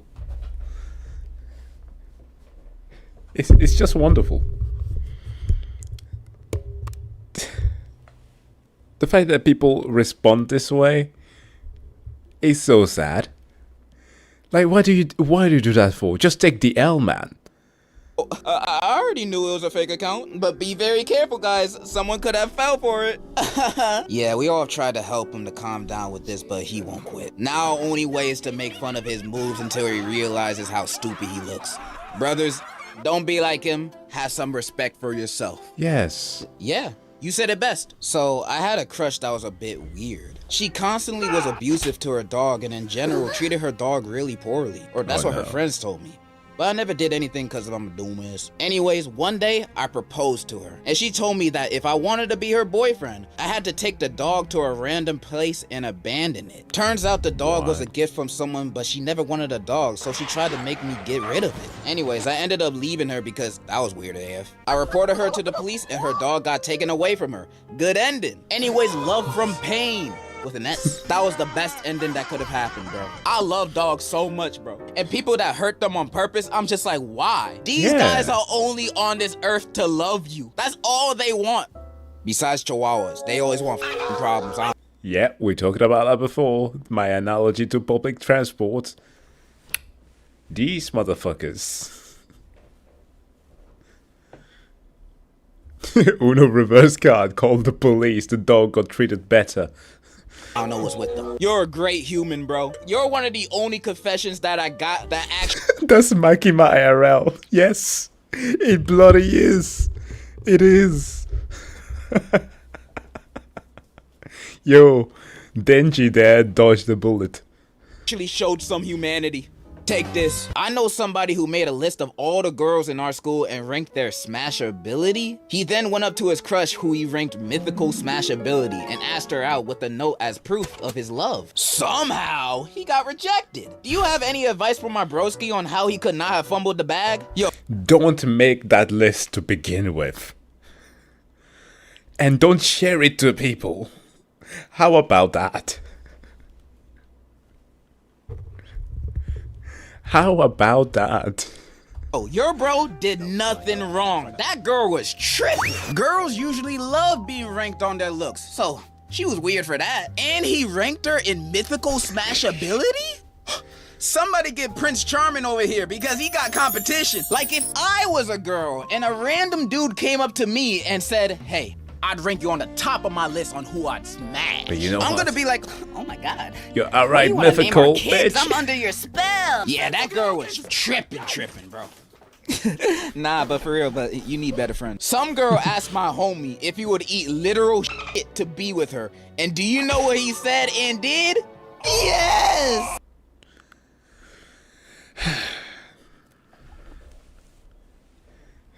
We get closer and closer to the red pill when we're watching these comments.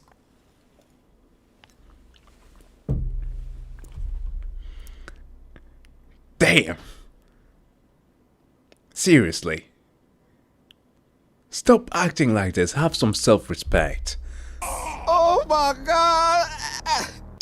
Oh, after that, I never hung out with this man again. I saw him around town and shit like that, but never talked to him. That is actually so nasty, bro. A couple of years later, my boy got into some heavy drugs and died. Oh. Moral of the story is stay strong, my brothers. Okay. But he needed counseling. Don't do stupid stuff for a girl. R.I.P. This one time I was at a function, I saw this fine-ass girl. Like, she was fine. Seeing that she was wearing a flannel and short hair, I was like, hell yeah, she's a lesbian, I've got a chance. We talked for a while, and we ended up exchanging numbers. I looked down at the name she put on my phone, and it was Mark? I was confused, then looked at her again. Turns out it was a twink. I've never recovered since. Twinks, man. The lesbian's natural enemy. They be... I've never heard it being put this way, the lesbian's natural enemy. Yes. Yes. That's fucking great. Tricking me too, bro. I fell for a girl I met during a trip to Greece and convinced my whole family to go there in the summer. But when I was there with her, I got scared, so I didn't do anything. I don't know how your dad is, but I imagine this TikTok is how he feels towards you. Listen, son, how about those girls at your school? You like any of them? Or what? Oh, gosh, no. But we did learn about how female insects tend to colonize their what about sports? Basketball, football, you want to play? But you know, the football was actually a Chinese competitive game that they cultivated. My friend was really attracted to this one girl, and he just tried to hit on her like all day long until he walked up to her and asked.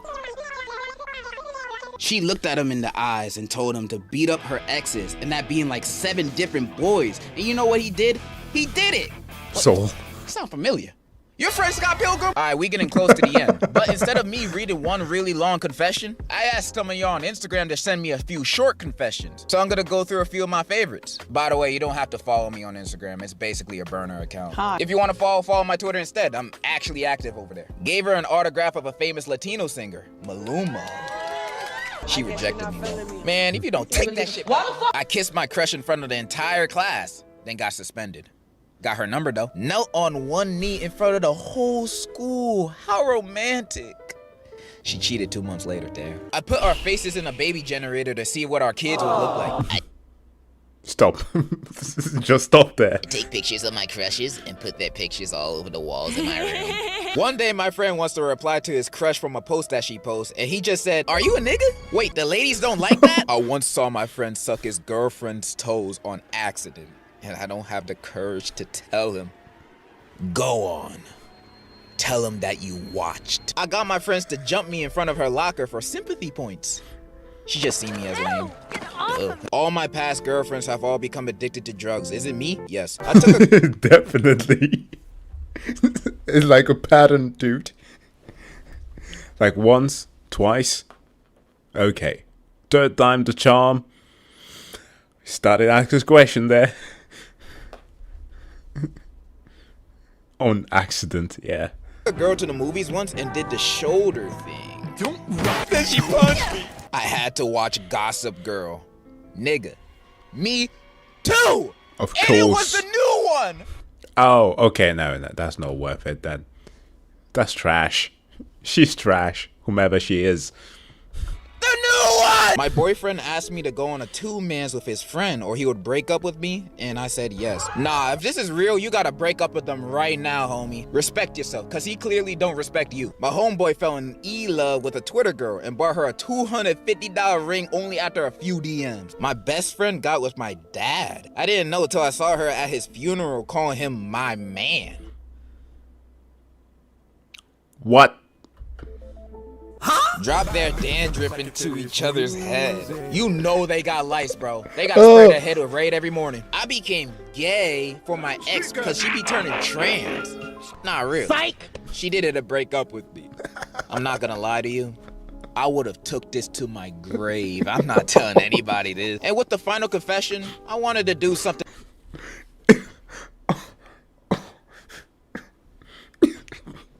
Imagine changing your gender in order to break up with somebody. Now, you have got to either be a despicable individual or quite literally just evil. Like, what the fuck is that? I'm gonna hear it again. Listen. I became gay for my ex because she be turning trans. Not real. Psych! She did it to break up with me. I'm not gonna lie to you. I would have took this to my grave. I'm not telling anybody this. And with the final confession, I wanted to do something nice. I want to confess my love to Andrea. Please put this in the vid so I can tell her to watch it. No problem, bro. Andrea, if you're watching this, my man over here has something to say.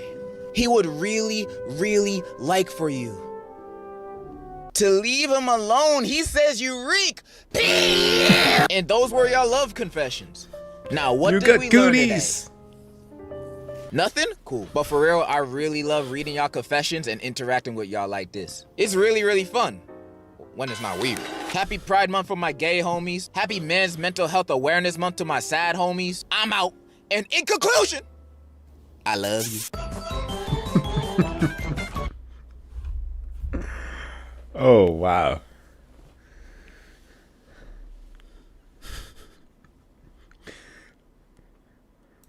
I wonder if the guy got together with Andrea. Is there anything in the comment section? Doesn't look like it. Literally one of the top comments. My name is Optimus Prime. That's great.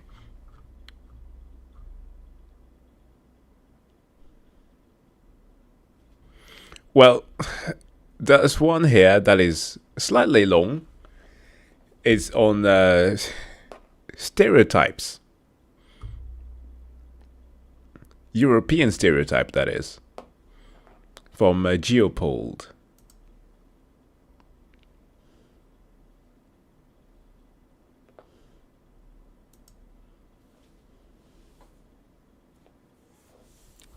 No, yeah, seriously, some of these were just sad.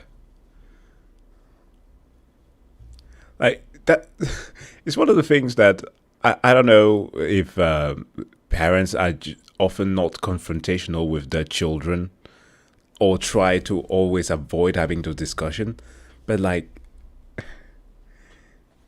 self-worth should be a thing that is like mandatory to instill into a child. Teach them to learn how much they're worth, and not just take shit from anybody, and not always just crawl to a person just because they can give you like a quick feeling of warmth. But yeah, I mean, that often happens when you don't get that from home in the first place, or for anybody within a family environment. Oh.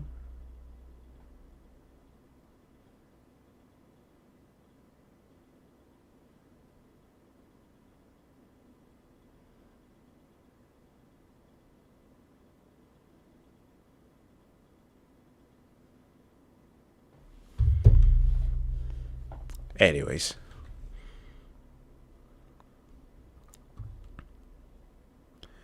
Geopol roasted the Czechs. Oh no. This can't be good. Let's get to it. I don't know what the hell is going on with my mouse today. It's being glitchy. Oh, I had a... Oh my god, that's why. Hold on. So, a thing that you should never do, for anybody who's ever considered it, don't ever, and I do mean ever, get a mouse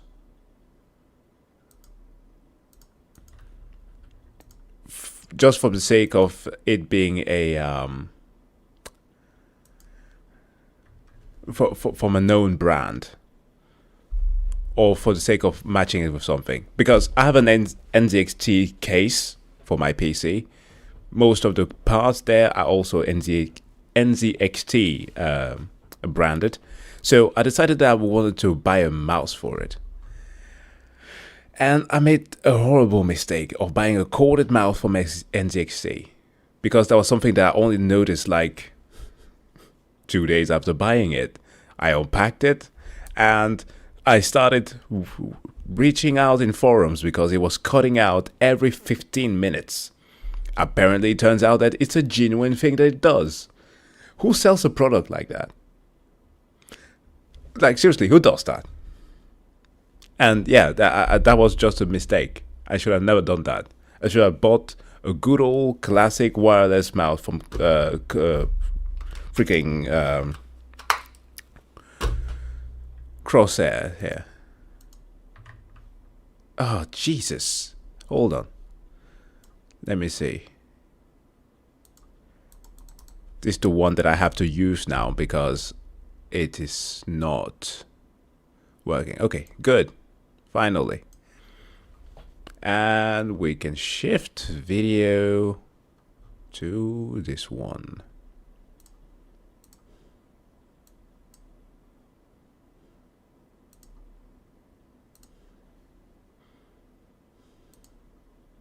British Isles, Eastern Europe, the Nordics, the British Isles, Southern Europe, Western Europe, fake Europe.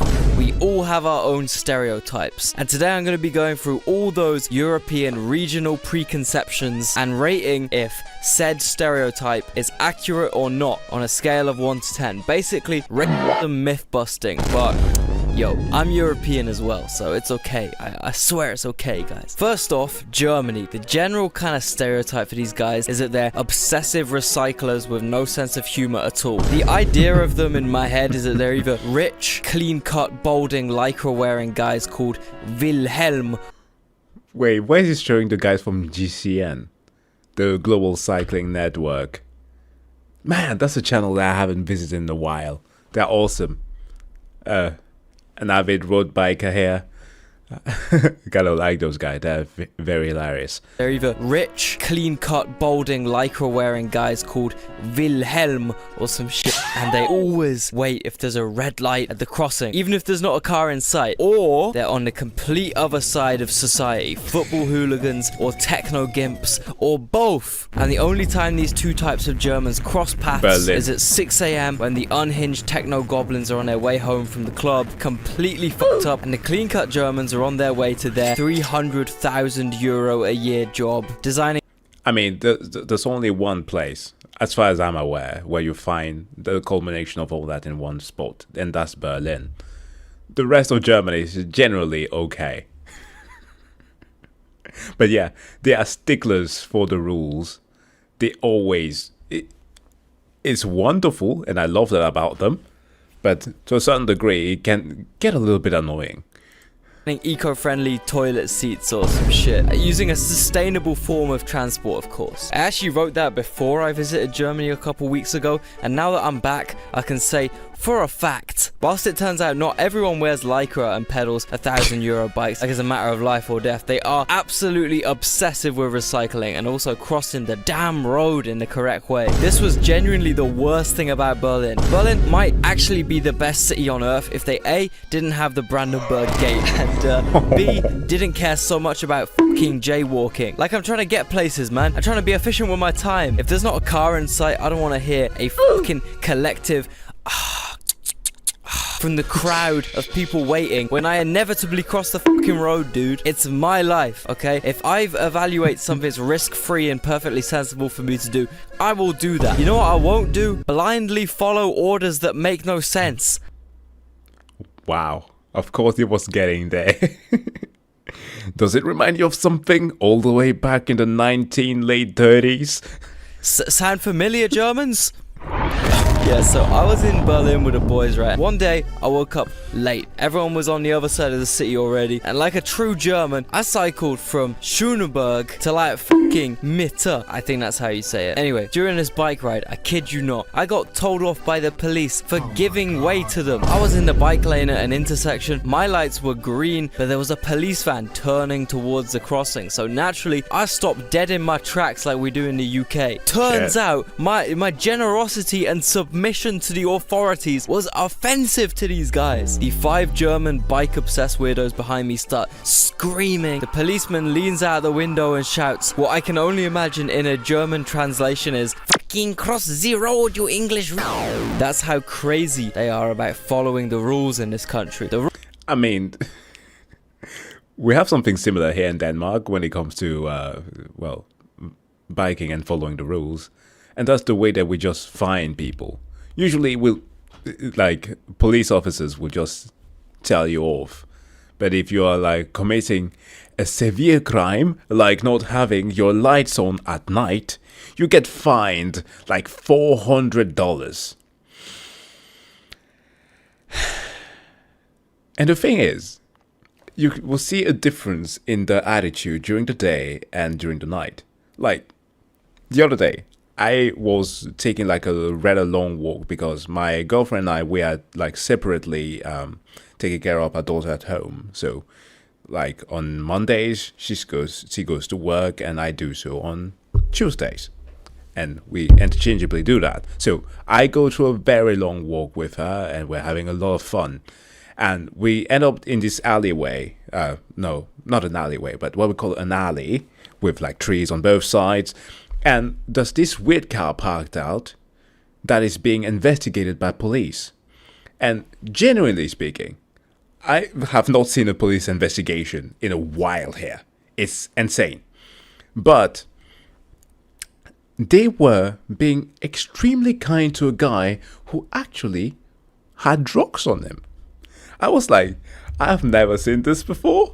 But if this was another country, I don't think that they would be behaving this way. However, switch that to when I was a student and would get from university late at night.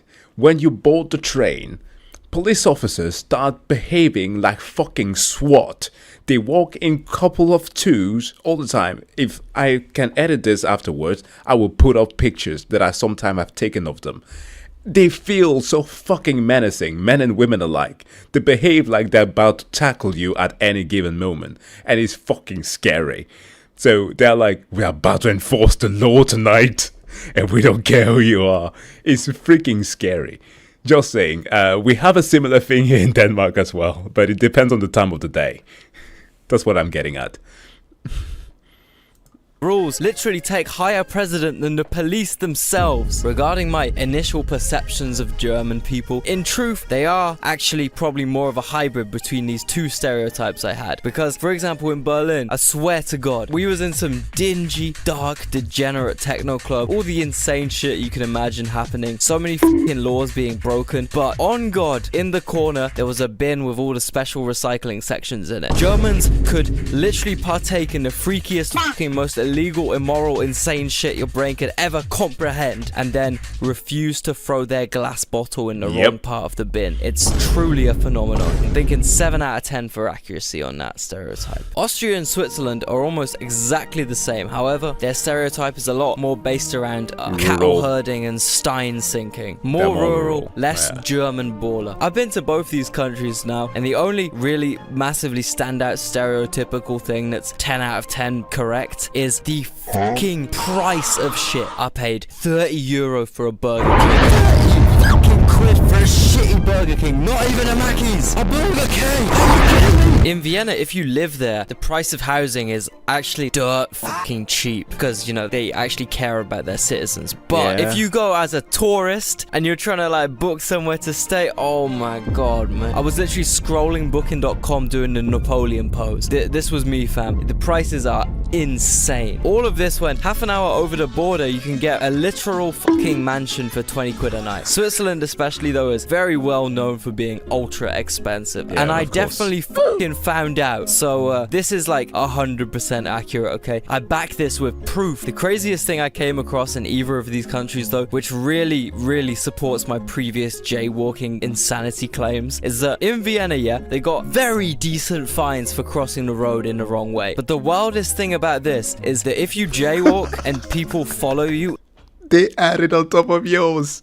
And jaywalk as well, you get their fines added to yours because like you instigated it apparently. What the fuck? Yeah, not gonna lie, both these countries live up to their stereotypes. 8 out of 10. Now the Benelux region, that's Belgium, the Netherlands and Luxembourg. These guys are seen as like Germany light. They're still very hyper-focusy and OCD about trains, recycling, cleanliness and bikes. These guys love their bikes more than their significant others, I swear. However, they're also like Germans in that with great strictness and compliance comes a desperate need for an outlet, something gritty, disgusting and naughty. Hardstyle gabber, skinheads, football hooligans. But what about big stereotypes? First things that come to mind are waffles, both Belgian and Stroop waffles, canals, windmills and DRGS.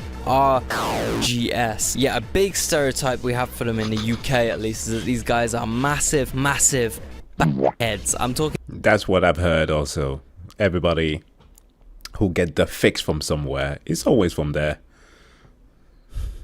I don't know if people are going to Luxembourg to do the same thing as they do with the tax evasion with drugs, but hey, that's their deal.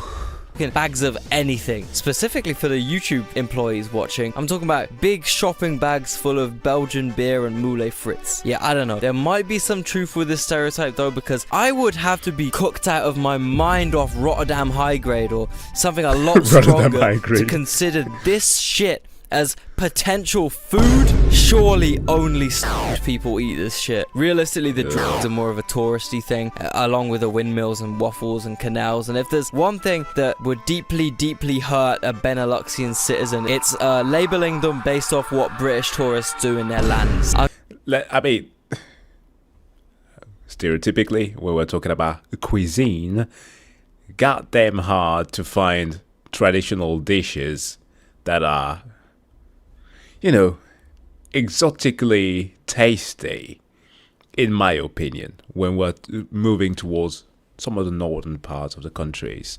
I would say that Scandinavia onwards, even Finland, which is Nordic, okay, just to make that clear, are not that bad in that degree. Well, if we consider Iceland, perhaps not. The stuff that they eat sometimes is like, whoo! But bakery should definitely be a thing for a positive stereotype because they're master bakers. That sounded way too close to masturbators. So, yeah, fuck.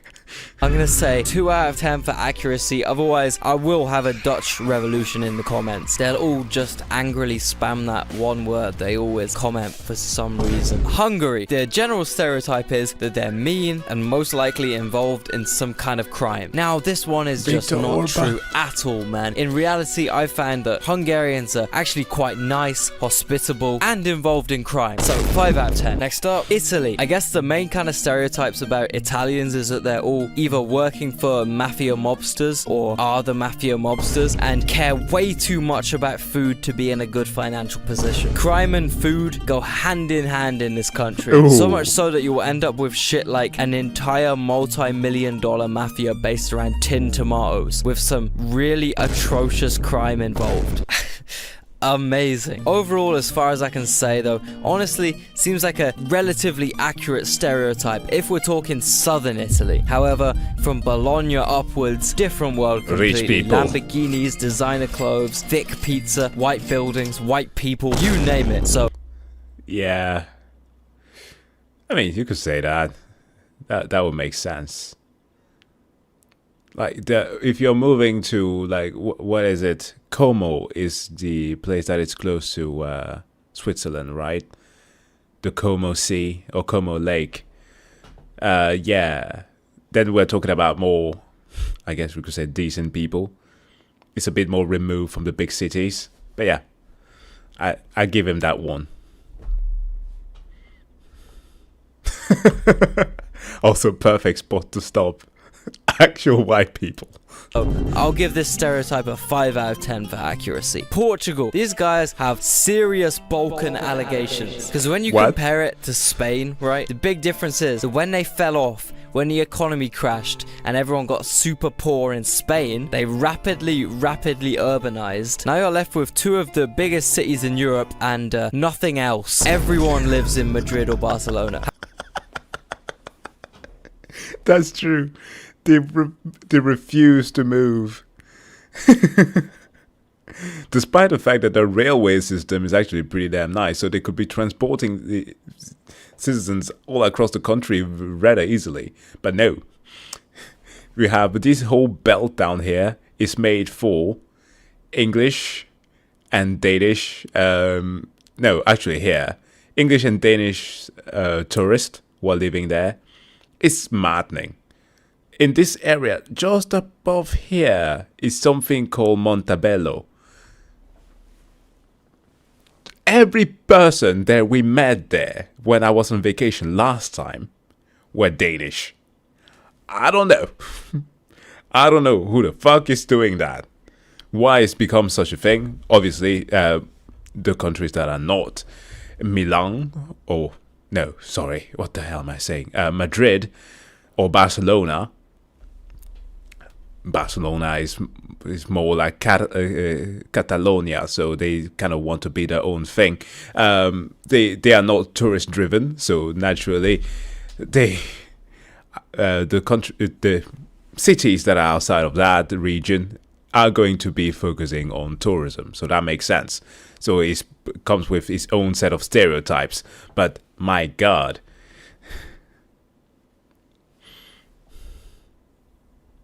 Montebello is a good wine region, and they produce a lot locally. It's very tasty, yet still.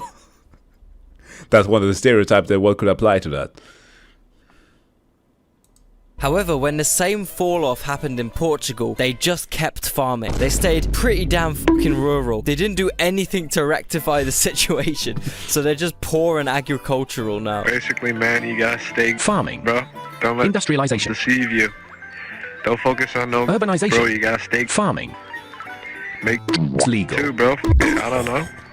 Just stay farming. When you combine this with how they essentially speak Russian Spanish, you're basically looking at a Balkan country. When I was in Porto last year, I remember seeing a totally wrecked falling down house with a shirtless Portuguese man drinking a massive super bock outside it, directly under the massive bridge, which is literally Porto's main tourist attraction. In Madeira, I was on the bus and the seat was stuck permanently reclined and the fan above me was dripping brown liquid. Hey, I've been to Eastern European countries which are less Eastern European than Portugal.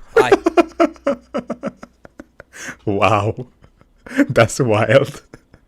Swear, those stereotypes, those Balkan allegations are 100% true. I mean this in an endearing way, okay? I love Eastern Europe. Now, I was thinking... In a way, one thing that is to be appreciated is how pleasing it sounds when you're cursing in their languages, respectively. Whether you are taking a Balkan country or, let's say, Portugal. It just sounds better. Varoleso corazón mine. I'm not gonna explain what that means, but it's pretty nasty. But it sounds lovely. Who could confirm this stereotype for me? Who do I know that could confirm this one? Well, how about... Hey guys, didn't see you there. My name is motherfuckers, Roman.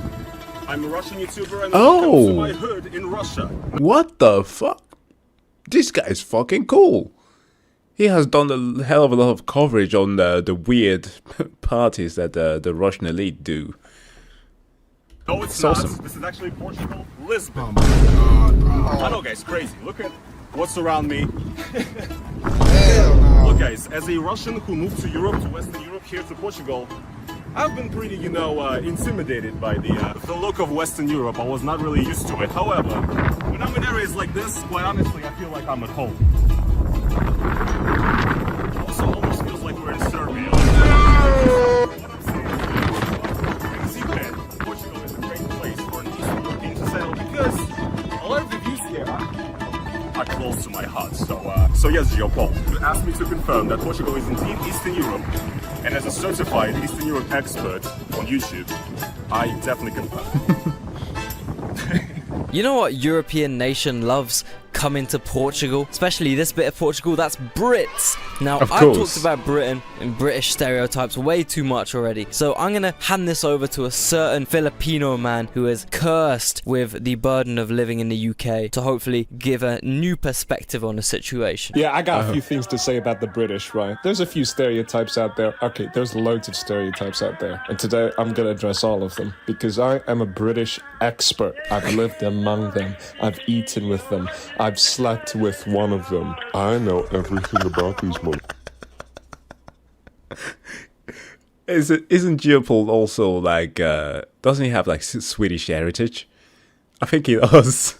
So, yeah. A British-Swedish man has been roasting the hell out of Europe this entire time. And I was about to experience the same thing by a Filipino man. God, I love this platform. This is what the internet was made for. I'm gonna tell you about it. Number one, bad teeth. Yeah, naturally. They do have awful teeth. And I don't know why. Apparently they got good dental care, but they're always crooked or yellow. I think it's due to inbreeding. Number two. No, that has all to do with the treatment of the NHS. No, like literally. I think that it was a third of young adults who have severe dental issues in the UK. It's it's like they don't brush their teeth. It's not just a stereotype, that's just a fact. Their women are ugly. Now, all women are beautiful. But I can see where the stereotype comes from. Number three, they drink tea. This is kind of a pussy one, I can't lie. And yeah, I guess they do like tea. I don't know, I've seen more coffee drinkers though, and like tea is kind of mid, and you kind of think about it, it's not really hard enough. Number four, they're all on coke. This one I just made up myself. This isn't like a prominent stereotype, but yeah, they're all on coke. The hell is going on with the editing? Bricklayers, they're on coke. Street workers, they're on coke. Bin men, they're on coke. Racist? Yeah, they're racist. Yeah, I don't know. Okay, Leo, I hope you're happy. I got... The Irish stereotype is literally just alcohol. I guess the only other thing they're really cursed with abroad is, you know, being mistaken for British people. And as anyone with any slight knowledge of history will know, this is about the worst thing you could possibly even think in front of an Irish person. And whilst Irish people do tend to appreciate a bit of a moderate drink, let's say, the British Isles stereotype is so unforgivable. I'm gonna have to give this one a 2 out of 10. I mean, for the Irish, it's so bad that it literally followed them across the continent. Wasn't one of the things with the prohibition in the US that political parties were making use of new Irish immigrant and saying that, oh, we're gonna help you get over your alcoholism? I'm pretty damn sure that it was about that, so this one is rough. Spain. Now, I can think of a couple big Spanish stereotypes. A, it's just flooded with the worst humans you could ever encounter in your life. British tourists. And unfortunately, despite them doing their best job at discouraging such behavior, I can confirm this stereotype about Spain. I've been on the bus through Marbella. I've seen things, straight traumatizing things that have given me so much shame for having this accent. But there are places, smaller towns, cities, without the plague of British Yeah, go straight to Ronda. Of course it did. This place is very beautiful. It's a, what do you call it? Where they do the whole thing with the bulls. God, my vocabulary is dead tonight. Well, I think that you know what I'm talking about. Like when they're waving the flag to attract the bull and get hit by it occasionally. Yeah, it's one of those towns. Old Roman city. It's pretty cool. I've been there a couple of times. They have these specific honey cakes that they also make that are very tasty. Yeah, Ronda. Expats. The problem is no Spaniards actually want to live there because there's no economic opportunities. And when there's houses going for cheap in the Spanish countryside, you know who slips in? Fucking Brits. I mean, they already own a fucking peninsula of your land. And with all the Brits buying up the entire real estate supply here, I think we could be looking at a total takeover by 2050. This stereotype is going to be getting a 10 out of 10, sadly. I've seen it with my own eyes. If you don't want to come across like one of those ignorant tourists, the best way for you to fit in, to respect the culture, is to learn the language. That's where italki comes in. Using this online language learning platform, you can take personalized one-on-one lessons with native speaking teachers anytime, anywhere. Because it's just you and the teacher, you will really focus on your speaking and listening, more conversational skills, which will increase your confidence through actual interactions. For me, that's about 10,000% more useful than what I get out of conventional lessons. When I took language classes in school, I genuinely didn't gain any useful conversational skills. But 30 minutes on italki with my teacher, and I already had the basic phrases down. So basically, if you're gonna say hello, how are you? You would just say something like hola, ¿cómo estás? Can you say hola, ¿cómo estás? Hola, ¿cómo estás? Very good. If you want to find a mentor that's a good match for you, just like I did, there's over 30,000 teachers and you can find the perfect one through some easy filtering. And best of all, with italki, you can pay for each lesson individually. There's no subscriptions and lessons are priced from only $5. You get 3 trial lessons which are refundable, so there's no financial risk involved. Start your language learning journey now with the link below in the description. And don't forget, use that promo code GEOPOD24. This gives the first 50 users an extra $5 when they make their first purchase of $10 or more. So be quick, sign up now. italki is actually holding a language challenge from now till mid-October. You want to win rewards and get motivated to reach your language goals? If so, sign up for the italki language challenge today and surge past your language goals. Do it. The lack of work relates to the next stereotype though, which is that Spaniards are lazy. Now, this mainly stems from the fact that in Spain, everything closes at like fucking 1:30 p.m. There's no Spaniards out on the streets. You're stuck with the Brits for a couple hours. This Yes, siesta is wonderful. The first time that people experience that, they are always so confused. I think it's a nice thing. The thing that is more disturbing, though, is the fact that people only go to sleep at like 12 p.m. or 12 a.m., I guess you should then be. Like, why? Like, they eat dinner at like 9. And then they go to the streets. Because most people just come late back home. This is because these fuckers have what's called a siesta, which means midday nap. They essentially pause everything they're doing and sleep for a couple hours in the middle of the day. It's so fucking funny, man. I love how Spaniards will defend this shit by reasoning that in Spain it's just too hot in the middle of the day to work, which I agree with, but the problem is the rest of the fucking world does not agree with this. On Wikipedia, there is a official list of countries ranked by average yearly temperature, which for some reason has 235 places listed as countries. I think it's territories too, I don't know. But anyway, place your guess. Out of 235 countries and territories, where does Spain rank for average heat? Sure. Definitely not higher than Turkey, eh? Surely it must be top 20. If it's so hot, they gotta sleep for 3 hours in the Not middle of the day. even close. No? Okay. Top 50, surely. No? Okay. Top 100 then. Easy.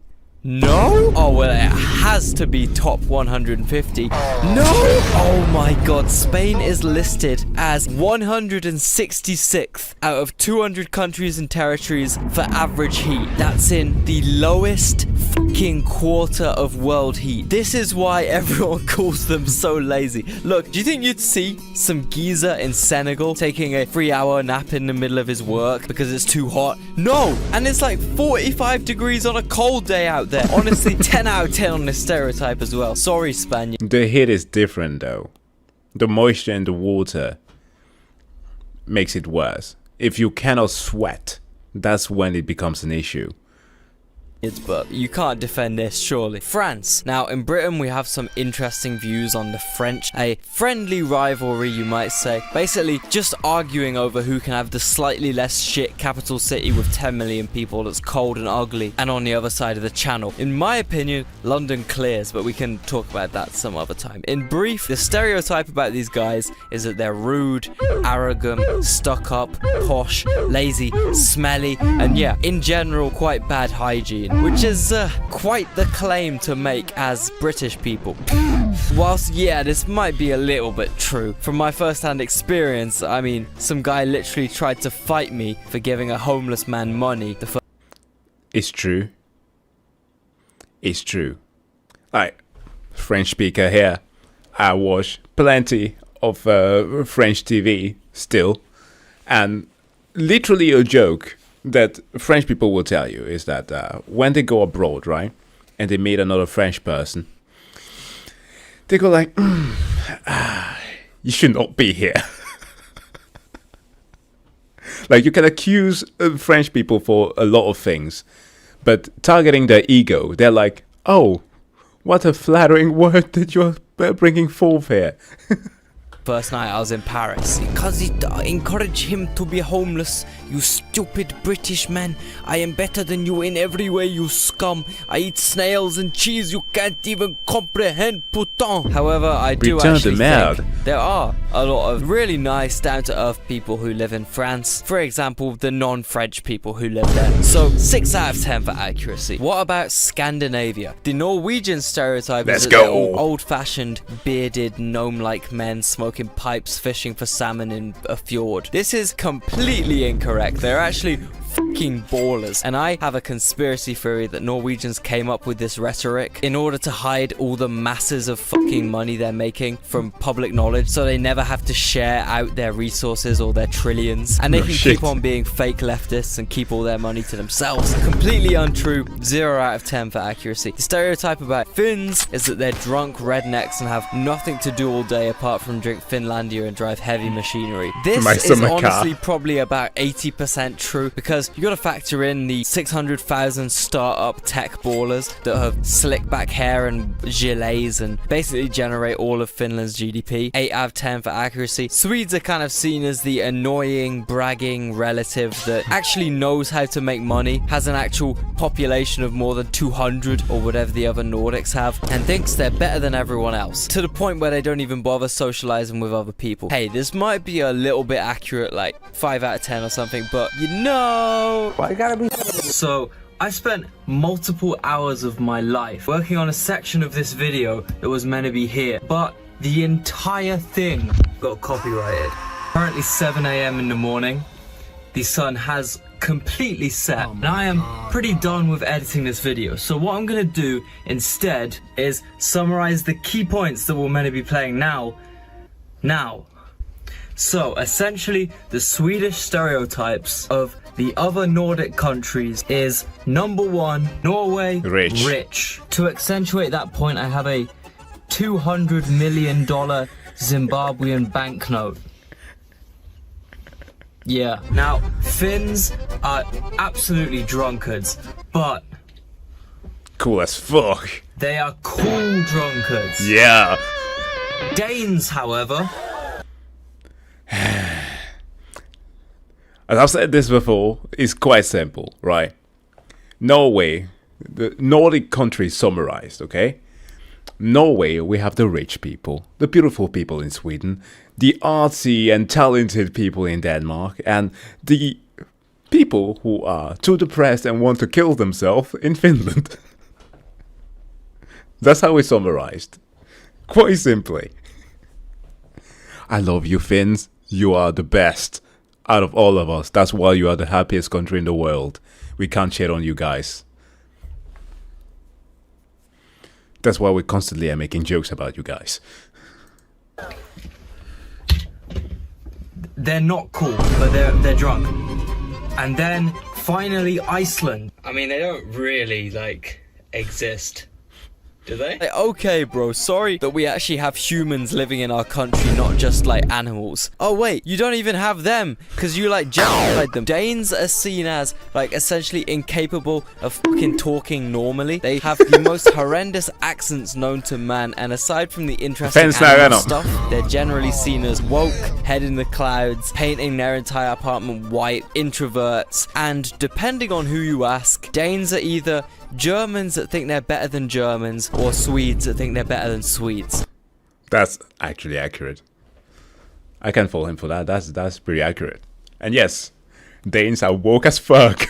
This is true, relatively. 7 out of 10. You know who surprisingly possesses a similar personality trait? Czechians. They are Slavs that think they're better than Slavs. At least in the UK, I think the stereotype about Czechians is that they're making beer-guzzling, crime-affiliated Eastern Europeans. But this is fucking wrong. From experience, these guys totally distance themselves from all of Eastern Europe. But they have the worst roads in Europe. They have endless forests of commie blocks outside of Prague. Gambling is super popular. Beer and cigarettes cost nothing. Corruption and crime is prevalent. But they still pretend that Czechia is Western Europe. Hell no. They literally changed their country's whole ass name for the sole purpose of sounding less uncivilized and disgustingly Eastern European and more German and good. The only accurate stereotype I've heard about Czechia is that their language sounds silly. So I'll give it a 1 out of 10 for truth. The other Slavic countries are a bit different though, because unlike Czechia, they don't completely despise their own identities. Instead, they actually have a lot of pride in their own identities, actually a bit too much fucking pride in their own identities. For example, Poland will refuse to take one singular immigrant because we need to preserve our cultural identity, whilst at the same time, I'm pretty sure they have the biggest fucking diaspora in the world. Like 20 million Poles live abroad. The double standard is crazy.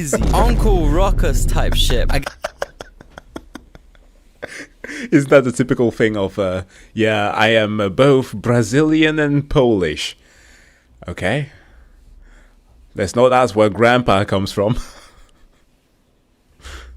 I guess the stereotype about these guys is that they're drunk, violent, pickle-eating, cold-enduring meatheads, and that's not true, okay? Whilst they might have a tendency to fight brutal wars against each other despite being extremely similar, just having...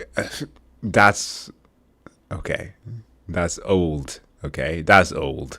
A bit of a border between them. In general, I think these guys kind of defy the stereotypes. I've been to Poland a bunch, and funnily enough, they're like 10 million times more advanced than Czechia. Everything's spotlessly clean, transport systems are super efficient, the roads are super well maintained, the shops are so convenient, especially Żabka, truly one of the best establishments in Europe. Listen, if you're a Czech right now who's tuning into this or during a re-upload on the channel from the live stream, I'm not making these points, okay? It's Geopol's fault. Poland is honestly more like a German city than any other German city I've visited, and if anything, the British tourists are the badly behaved, drunk, violent ones out here, not always the Poles. So 4 out of 10 for accuracy. The Baltics have some very varied stereotypes. Estonia, they're rich, stuck up, and LARP as Nordics, despite literally not that long ago being part of the Soviet Union. Not gonna lie, I've been. They speak essentially Finnish, their food is essentially Finnish, and one thing's for sure, they drink like Finns. And Tallinn honestly feels more Nordic than Helsinki, so I give this one 7 out of 10 for accuracy. Latvia is like the complete absolute opposite stereotype. They're broke Eastern Europeans that sit around all day drinking kvass in the forest. Yeah, it might be true the only reason Rail Baltica can't work is because the train would have to go through Latvia and they're corrupt and dead broke. You don't get it yet, do you? I just gave you an opportunity of a lifetime, bro.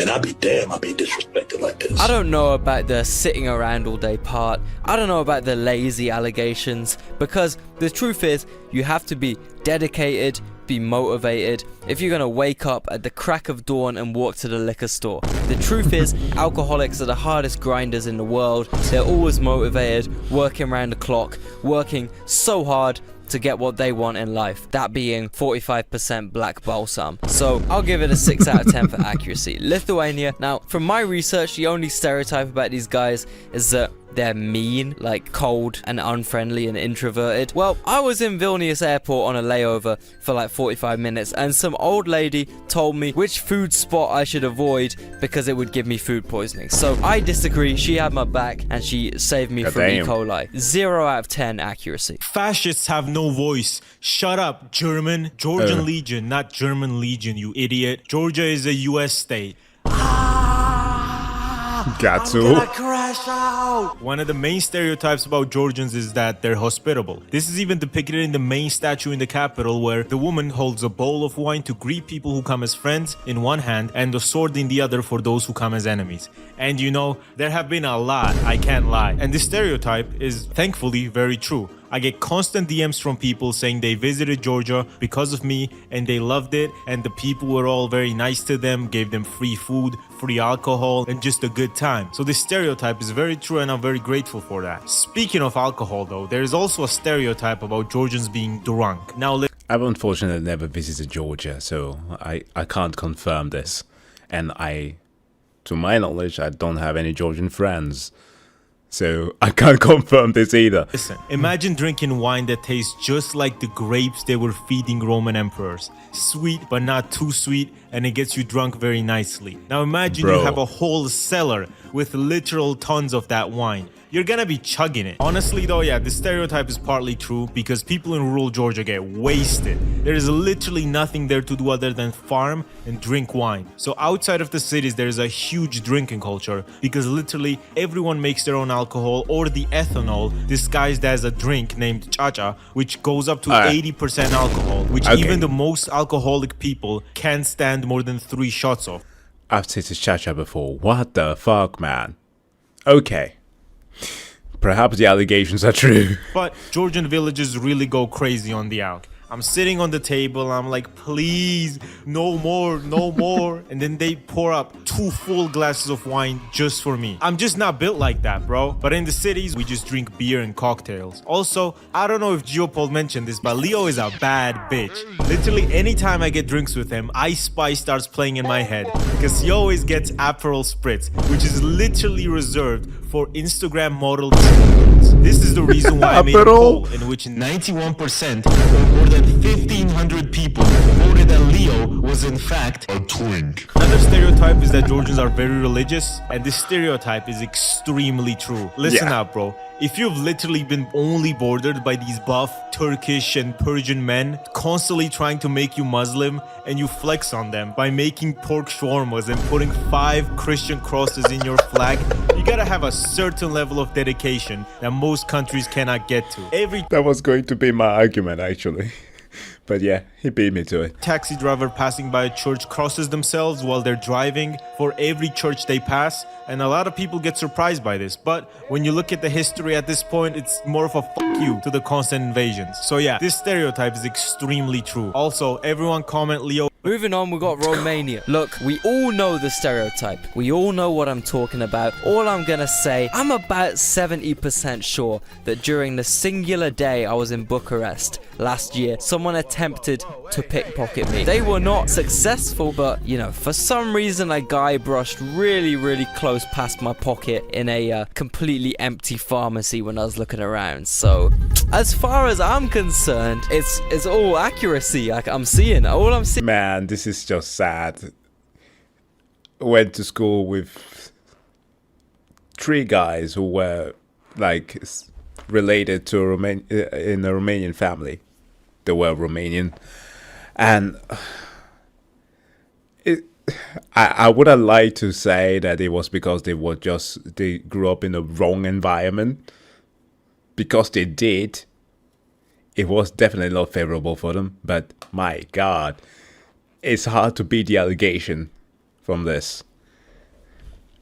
It's like a cat burglar is in your DNA. Seeing as accuracy. Really nah, I'm joking. They do have other stuff to do in Romania than just pickpocket, like human trafficking. Talking about human trafficking, finally we got the Balkans. Now look, we talked about the Balkans a lot on this channel, and one of the real big stereotypes I get screamed at in the comments, in my DMs, on every single comment section in the world ever, is that they're all Turks. That every individual difference in this region of the world is completely invalid because they're all Ottoman fucking 100% Turkish Turks. And what I have to say about this is 0 out of 10 accuracy. If any of these obsessive, insanely devoted Ottoman nationalists did the tiniest bit of research, they would realize this entire region is rightfully North Macedonian land. Dude decided to start a civil war.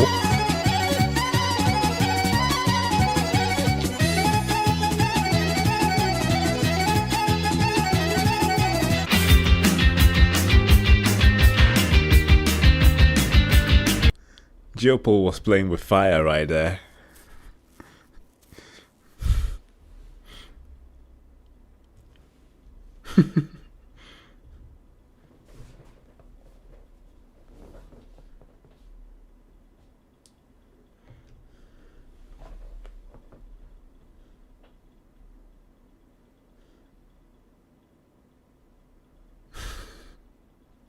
Yugoslavia War 2. No, dude, no. Literally talked about that in the previous video from that thing on World War 1. It is so sad. That one piece of comment there could have started an ethnic cleansing by some individual. We're not getting there. Holy shit. But yeah, I mean, a vast majority of the stereotypes do have an origin, and I mean, they are to a certain degree true. What concerns Denmark, I can't deny any of them. It's all true. We woke as fuck. we're kind of crazy. And yes, we are drunk, and not in a cool way. As if you are from any Nordic country, you will know that Denmark always beats every record when it comes to young people. If you are a Greek, as an example, most of the drunk teenagers who make their way there on summer vacations always end up being Danish. That's not a proud fact. I don't belong to them because I don't drink, but yeah, it is a reputation that we unfortunately have. So those stereotypes are true.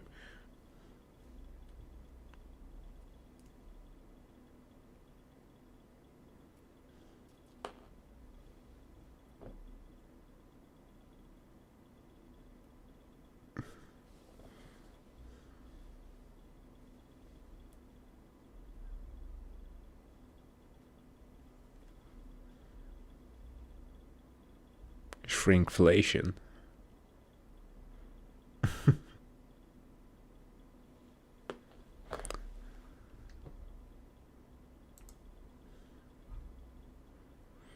All right.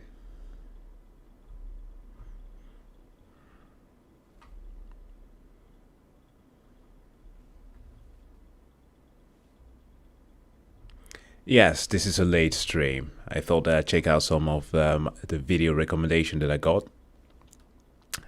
So this is what I did tonight.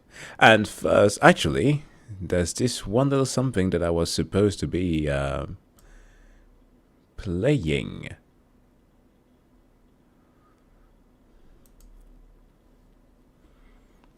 Let me get back to it then.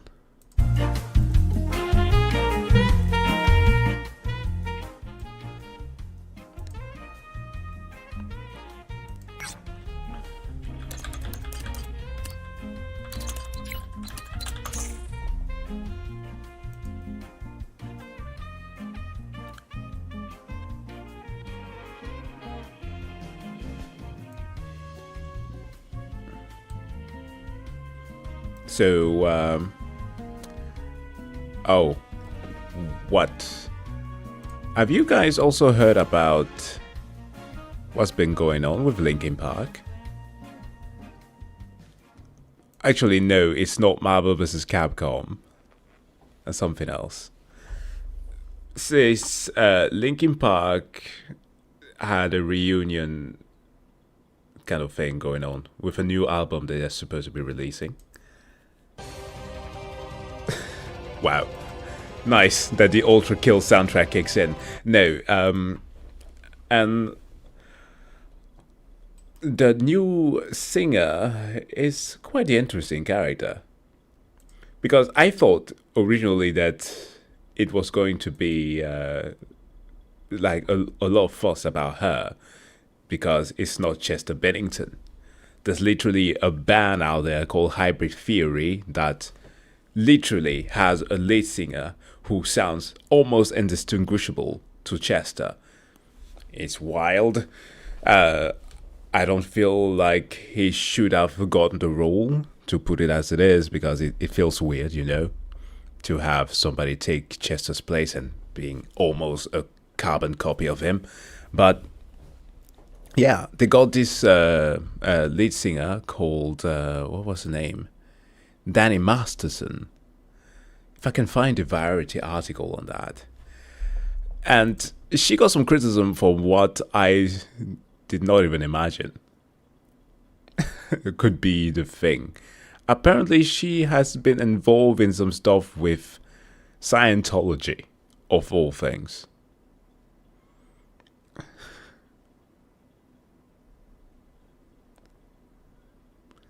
Gianni Montenegro jump scare, yeah.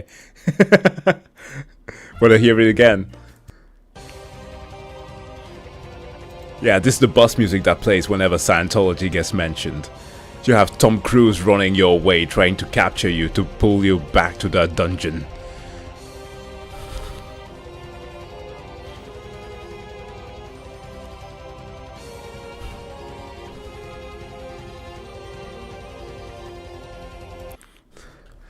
No, but it feels weird generally, because first it's like knowing the Linkin Park that I grew up with, by every means, I don't think that they will stand behind such thing as Scientology, but yeah, it just feels strange to see them coming back at all.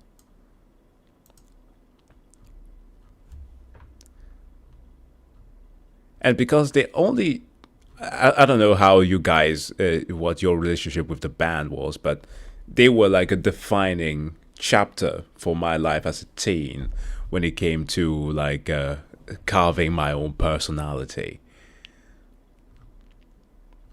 And even weirder because it was like only about 2 albums that I truly cherish. All the music that they made after Hybrid Theory did not really stick to me like a lot of other artists. And also even hearing the news of this new singer was kind of weird. Because I don't know if you guys are familiar with other punk rock bands, which Linkin Park wasn't really. They were like hybrid, like the album's name. If you know 3 Days Grace is another one. They had this lead singer called Adam Gontier, who was changed for another one at some point. And yeah, with Adam gone, things started becoming a little bit weird. Yet still, they did regain a lot of following. And the music is actually pretty banger still. But yeah, I don't know how to feel about this. First and foremost, them coming back, and the fact that, first and foremost, the lead singer there, Danny Masterson, was supportive to a guy in Scientology that is literally accused for sexually harassing or even assaulting people. So yeah, it's not good. It's not looking good at all. Anyways, let's get into something a bit more fun and not linger on that. It was just a thought that came back to my mind. Fit check. It seems you are really making an effort these days. Looking great. Oh, thanks. Well, I guess I'm making an effort. Yeah. I'm going a bit more for the comfort part. Especially now, since the temperature have gone down slightly. So it's nice.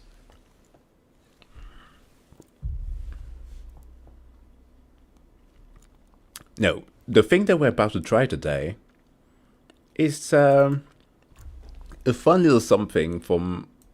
Let me check the date here. When was this made?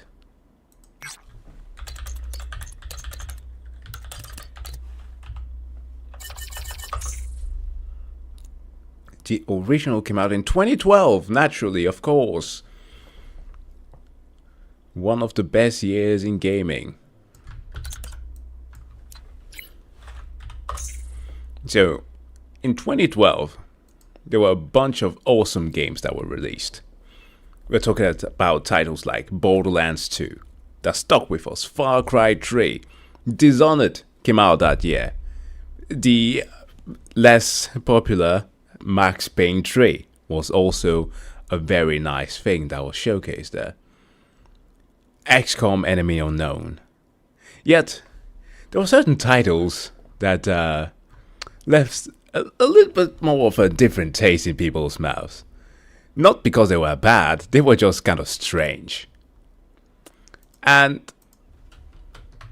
one such example is the one that I'm about to show you guys. Because this one got outright a remake. First and foremost, I'm going to need to find my audio sources here so that I can actually play it. And properties. I still got Space Marines 2 on here.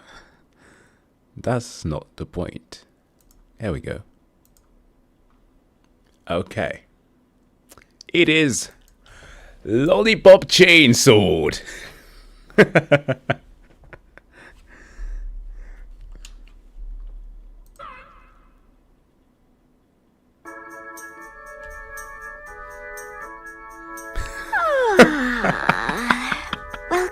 to my bedroom. Don't think that me letting you in here is an invitation for any funny stuff. The weirdest... I mean, not that I have a problem with funny stuff. 2012 game. Especially not if you really like the person. But that isn't what I wanted to talk about. Today is, as they say in Spain, my cumpleaños. That's right, my birthday. I'm 18 today.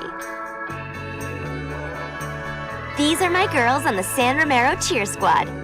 We've gone to the Nationals 3 years in a row. But we haven't won yet. Ugh. To keep my energy up, I eat lollipops. I know what you're thinking. I'm getting so fat. But they're so yum. You got a repop version at least. This is my family. So it's not a remake, Cordelia I guess a gold medal remaster. in riflery last year. And she has a lot of secret meetings with guys I think are college scouts. My little sister Rosalind just got her license, which makes me kind of think the DMV are idiots. My girlfriends say my dad is a total dilf. But try as they might, they could never come between him and my mom. She is so cool. It's because of her, my sisters and I all wear our vaginas proudly. God, she and my dad love each other so much. God, this game. Speaking of true love, this is my boyfriend, Nick. It F's me up how much I really like him. My family's throwing me a birthday party after school. Nick is totally freaked out having to meet my family for the first time. But I'm even more freaked out for him to find out about my family.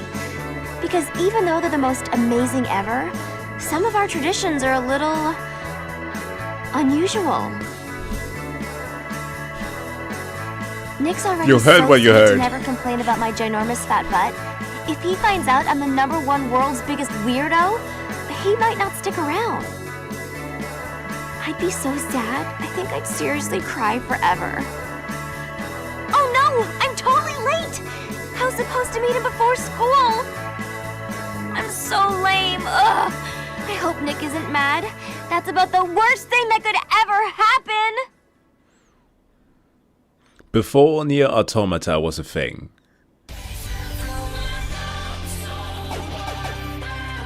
Well, Bayonetta came before, but...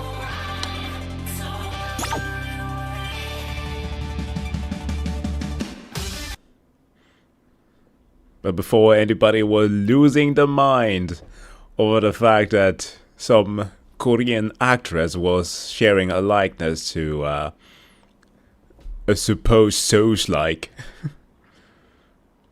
We had this.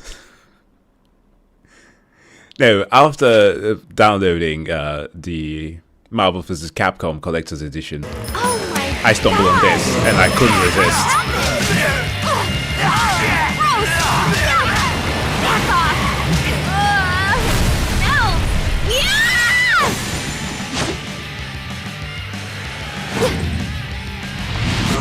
Seriously? Dude. The hell?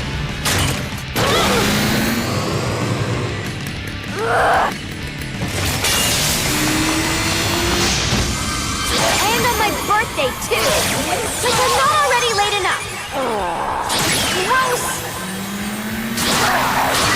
Stupid! Undead douchebags! Stupid!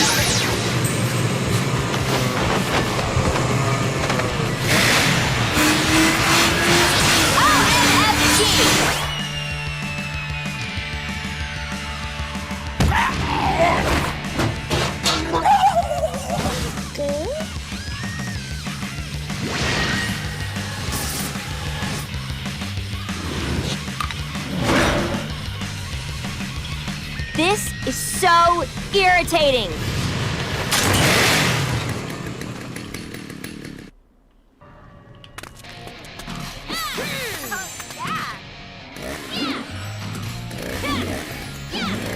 Okay, controls, let's see. Normal hits, we jump with our B. And we have lock on now.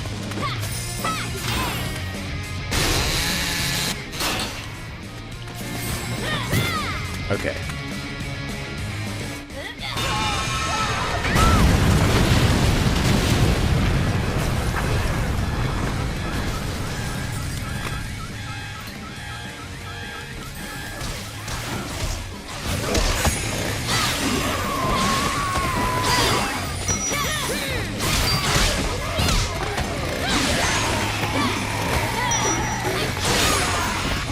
Zombies do poop.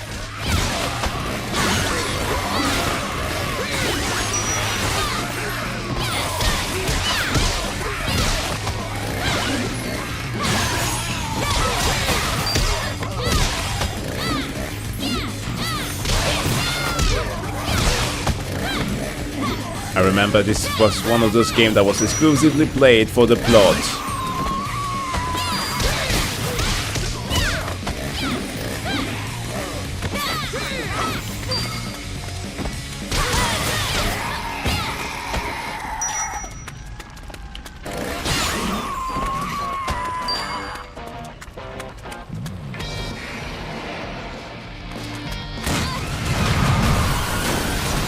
Well, those college students are all dying. Be safe or be sorry. Hold it right there! You zombie jerks! I'll help you!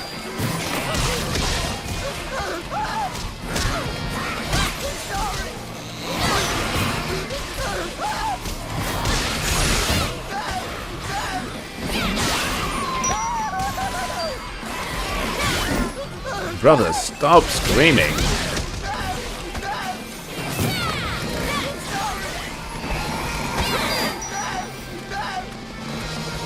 Oh.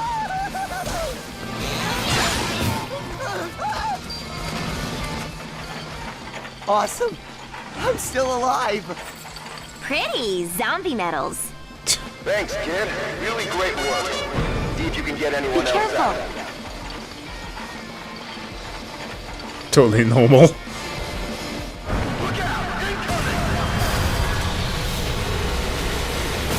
Whoa, zombies suck dick at driving.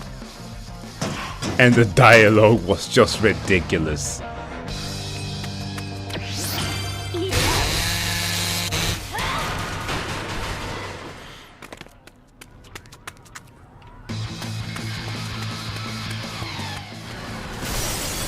Your license should be revoked, bro. I'll rip out your taint! Oh, great.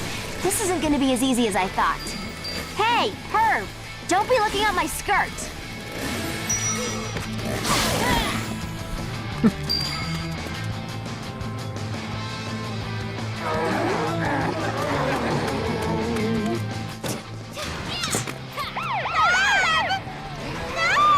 Just don't move.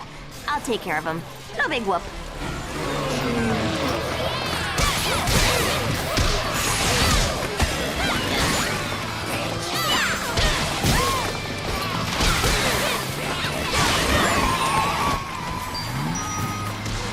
Can't remember, does she have a super?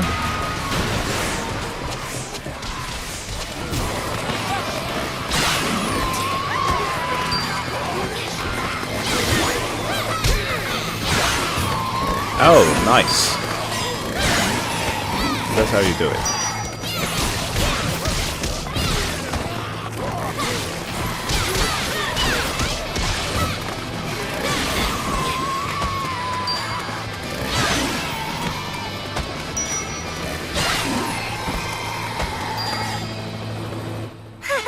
Who am I?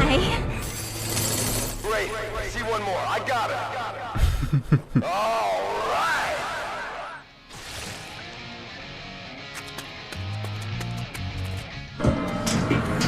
We gotta deliver them eggs. Watch out! Wow. Come on, get away from me! Literally like 5 meters away. Hold on, I'm coming!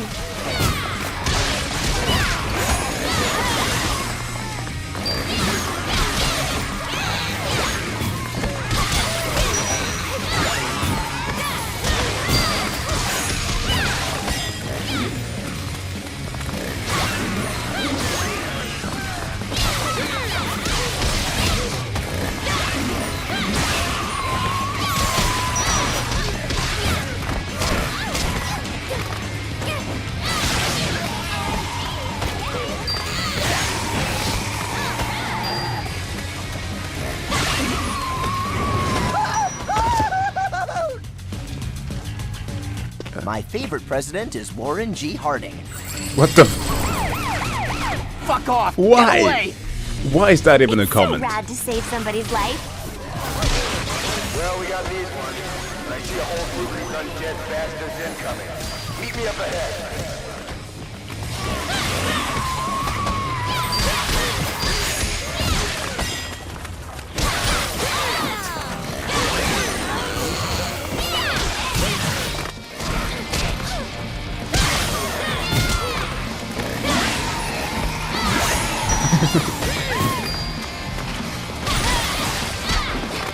Ten out of 10 gameplay.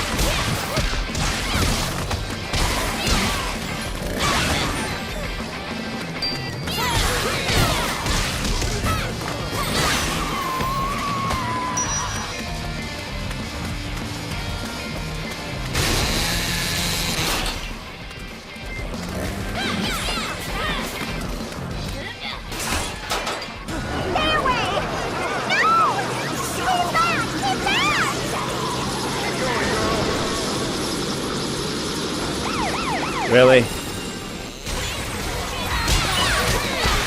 Fuck off! Get away!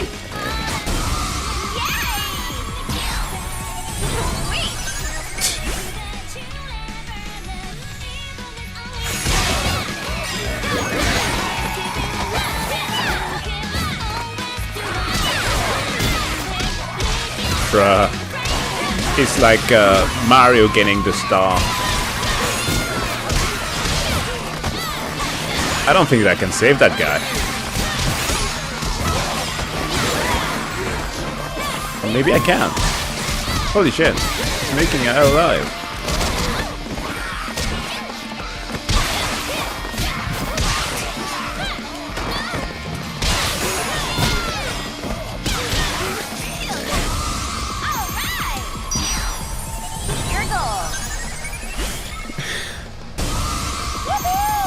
Yeah, it looks so much better.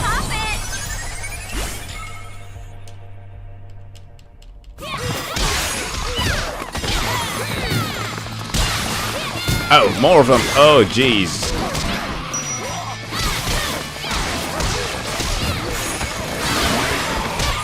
At least they're not attacking the guy, so that's always a plus.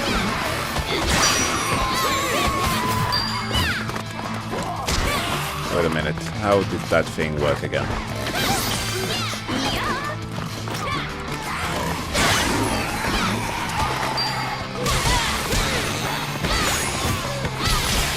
Combo.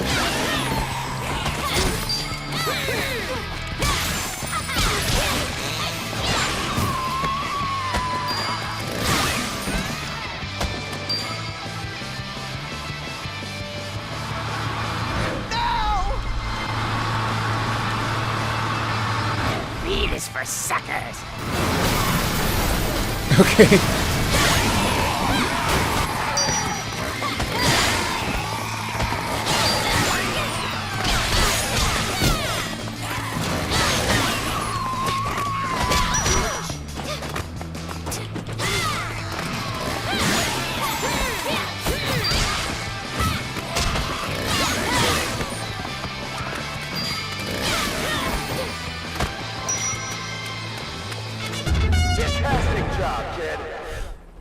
Glad you made it, pilot dude!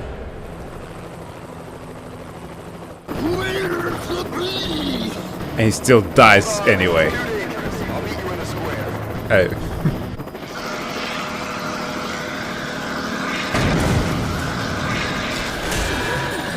Bruh.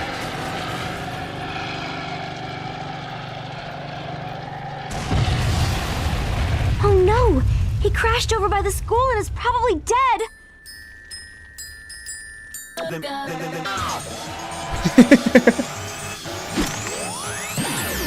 Just a second. Yeah, I will turn this into a YouTube vid, for sure. Hey, it's Mom, Juliet. Hope you're taking care of yourself. Don't do anything stupid, okay? Damn Chainsaw has a phone. Wow, See, now is the perfect time to do some shopping. Let's go. Of course they have that in the soundtrack. Look, Lollipop Chainsaw was not the best constructed game. The mechanics were kind of out of whack. And the story is definitely the funniest part of it. But, oh my god. God, I love shopping. Check this out.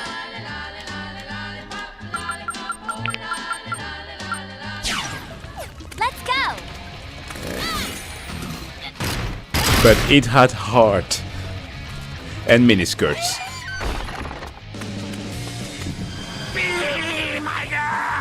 Like, look at that. Every single corner is interrupting you.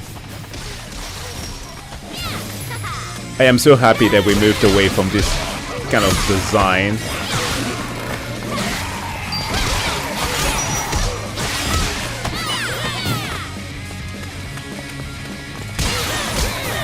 It's like them attempting to do a remake of, oh no, not the remake, but trying to recreate the Devil May Cry aesthetic. I think with the camera angles.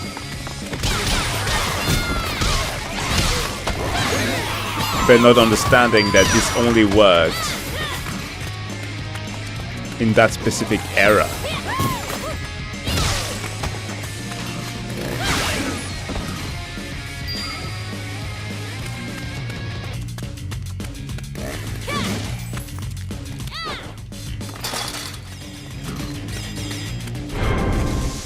Strawberry's my favorite.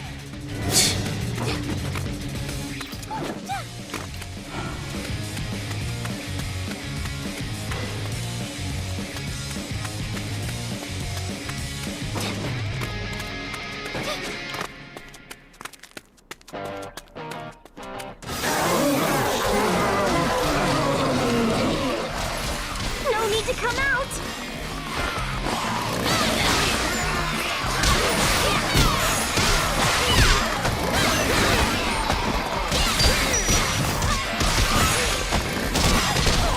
Ouch! Ready? Go!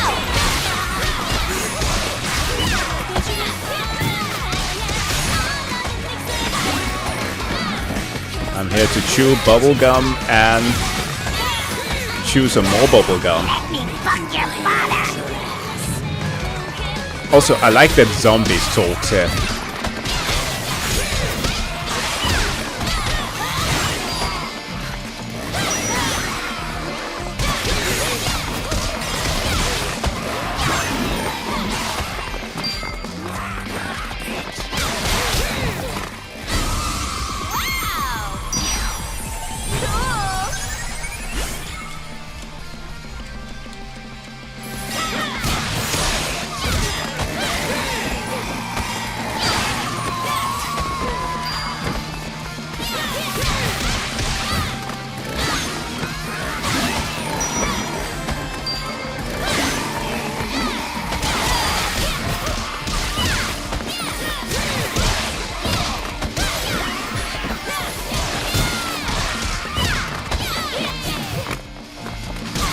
Heads off to the developers for having made this.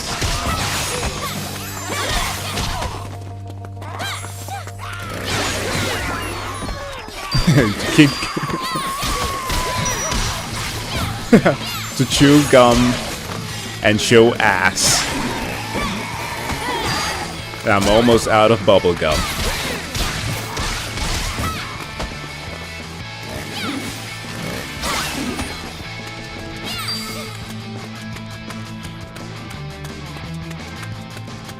Hey, which way was it? Oh, it's still alive. Jesus. Just die already.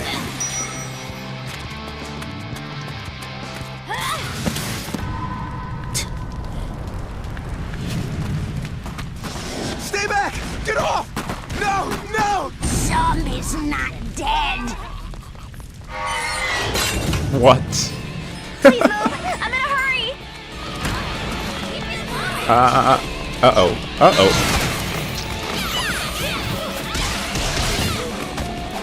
Hold on a minute. Where are my consumables? Do I have that?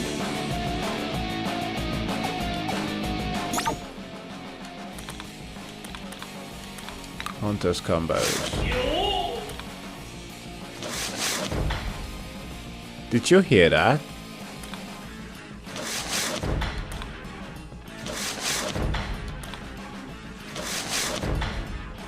They have full-blown Japanese sound effects. 2.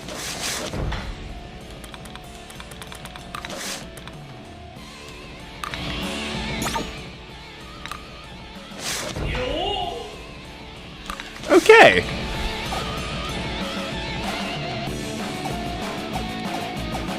I mean, I appreciate the splash art that they have going on.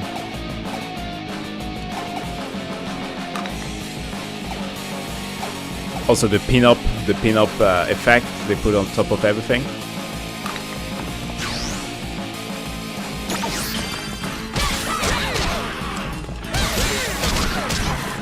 Okay, okay, Jesus Christ, this thing is strong.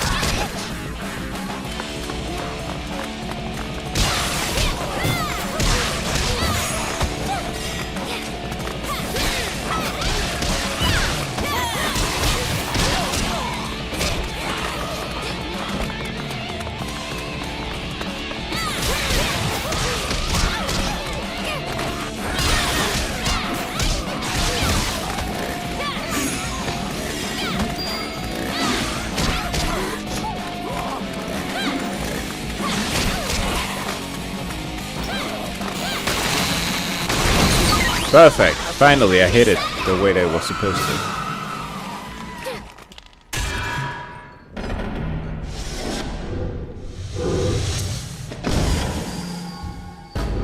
Decontaminate! Decontaminate! Courtesy of I did a thing.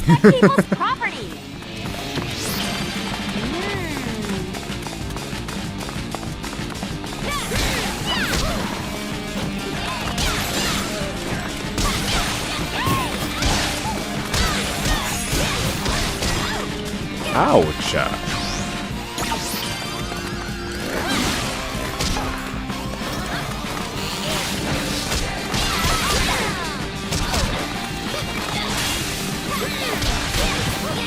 I'm getting Baja blasted.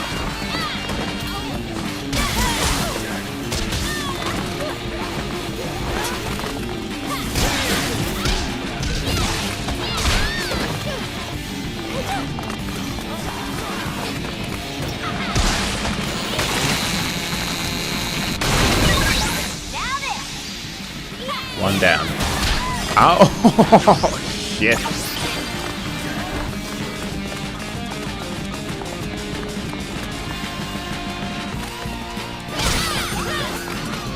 Lock on this guy, please.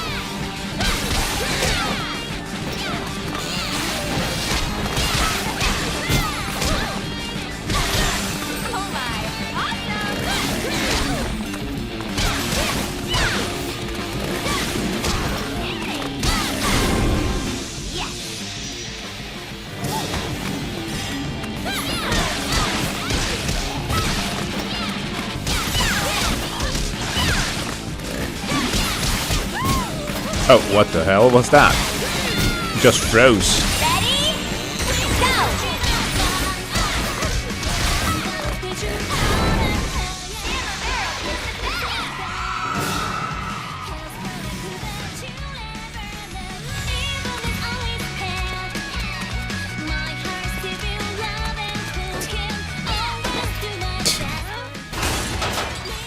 Oh, Nick, please be okay. Oh no, he did. Nick? Nick, are you here? It's okay to come out. Nick? Oh, please.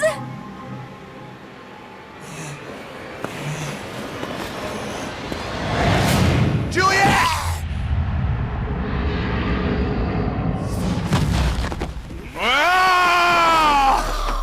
I'm so hungry. Ah! Ow! Shit!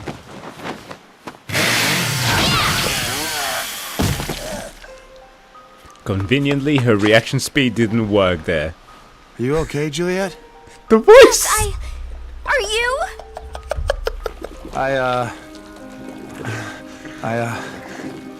One bit me. Just a little bit. I don't know what that means. What does it mean? What the hell did they do in the studio while recording this? It can't be. I feel it in me. I'm gonna become one, huh? Fuck! I'm screwing up your birthday, aren't I? I'm sorry, Juliet. I don't want to fuck up your birthday. My birthday? Don't worry about that. That's the dumbest thing ever. Listen, I know it's stupid. We just started getting serious, but I wanted you to know. I know I've never said it or anything, but I kind of sort of, you know, love you. Oh, I fucking love you. Oh. Nick. The fun thing is that we watched a video on confession stories There's before. something we can try. It's the only chance we have to save you. Juliet? What the fuck? I love you too, baby.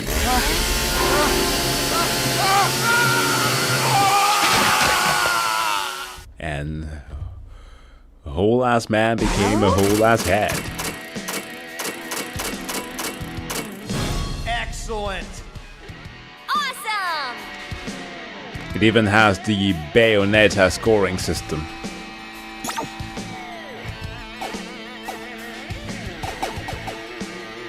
Okay, parking, high school.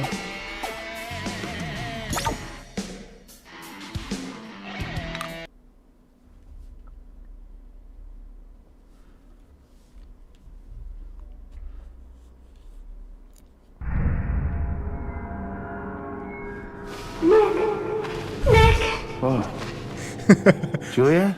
Second only to the room. Am I okay? Yeah. Basically. I feel okay. I feel good. Julia, I'm not a zombie. Not at all.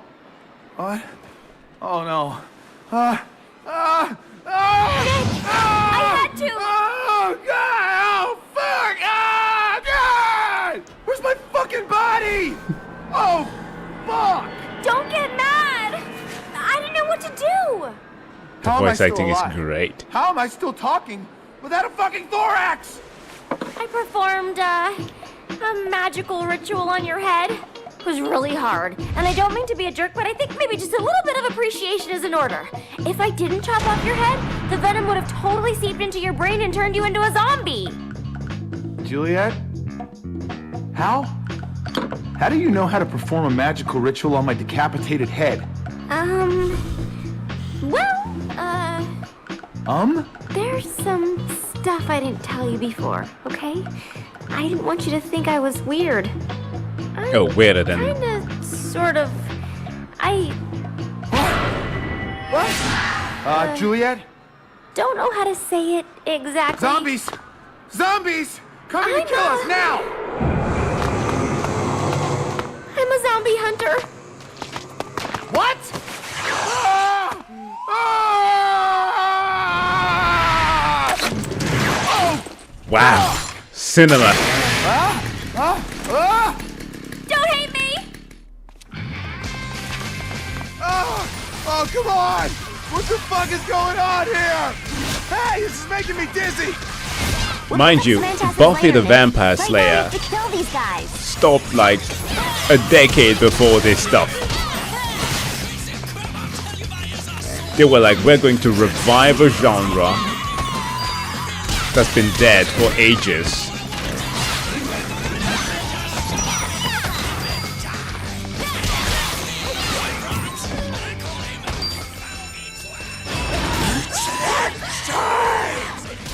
Another stupid zombie? And we're gonna turn the main character into a Beverly Hills chick. Something exploded. What the hell was that? Hey, it's Mr. Fitzgibbon.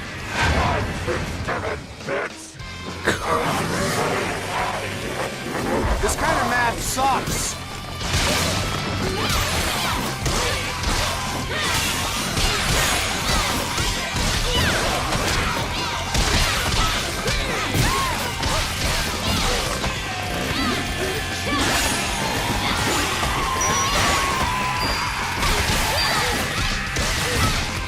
Well, Mr. Fitzgibbons, how about that self-destruct tutorial? Uh-oh. Oh, just more students.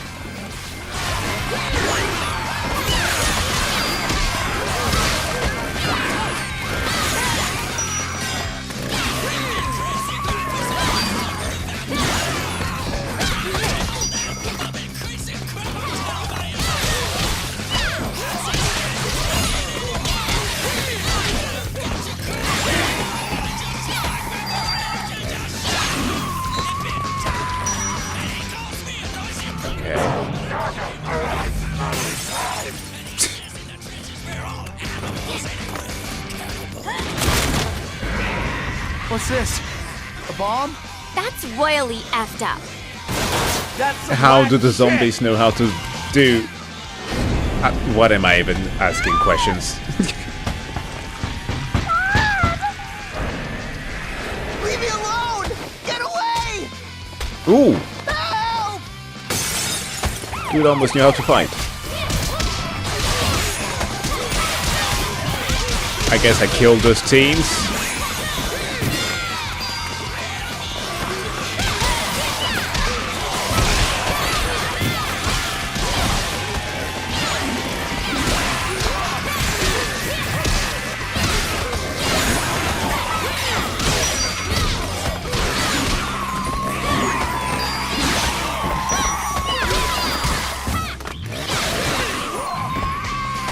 Oh, sorry. Didn't see that one.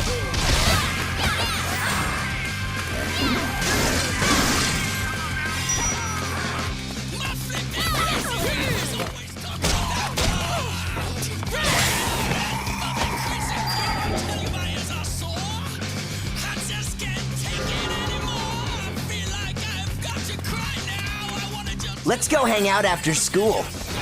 What?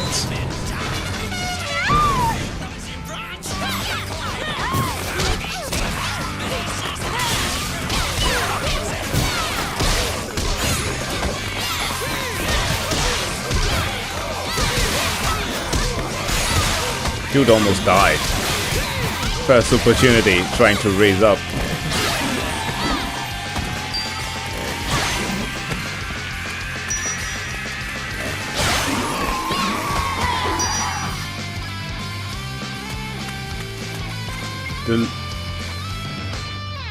The locker system contain anything?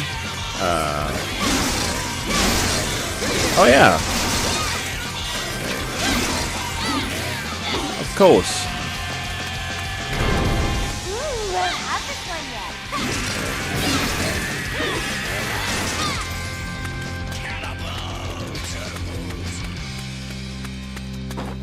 Oh. I fucked up my math test! I need help! Hey, it's Mr. Fitzgibbon again. Oh no, now he's packing heat. He gave me a D last week. Kill him.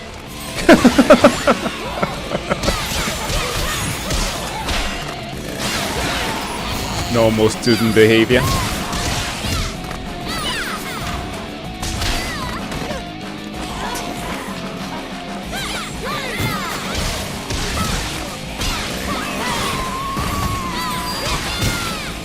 You know what? I do that too if a teacher fail me. I ask for the immediate death.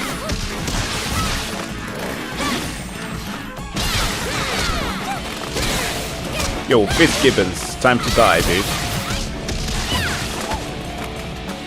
Please.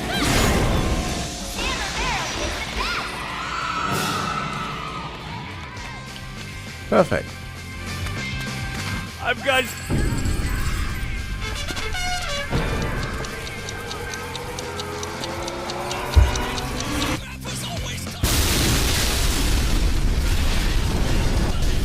We have zombie suicide bombers. Fuck! I think that zombie seriously had dynamite strapped to it. Why would somebody do that? This is the question for the entire game.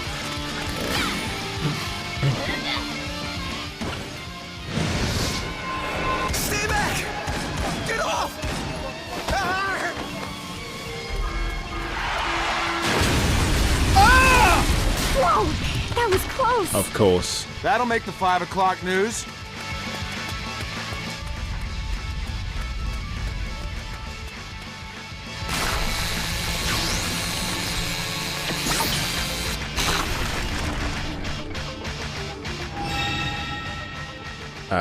Oops. This zombie might work. Hey, Nick! We need to break through that wall. Can you give me a hand? Yeah, right. I don't have a hand to give. Well, not yet, but that spell I cast on you gives you some magical powers. Oh yeah, inhabit bodies. What? Like maybe I can connect you to this zombie's body and you can temporarily use it. Huh?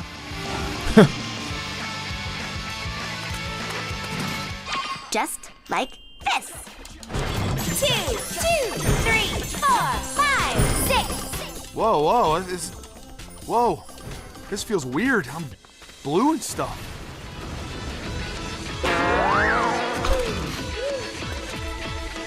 Nick, look! If I use this ticket, I can totally use your cool powers. Whatever, dude. I found something!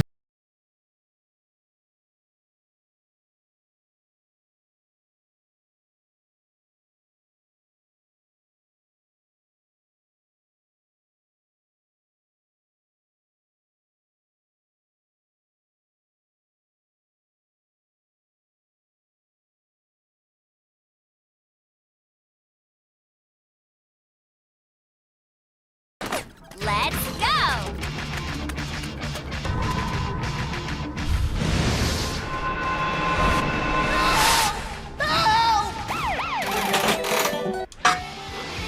Ah, shit.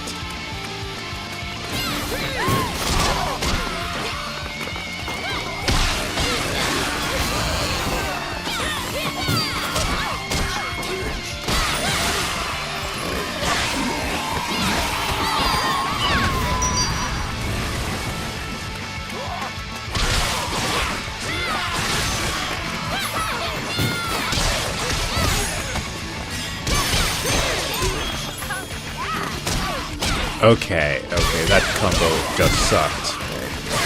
Cheerleading move, seriously? You're late, Juliet. Well, thanks for the appreciation of my act. Oh, great, those jerks trapped us in here. How lame.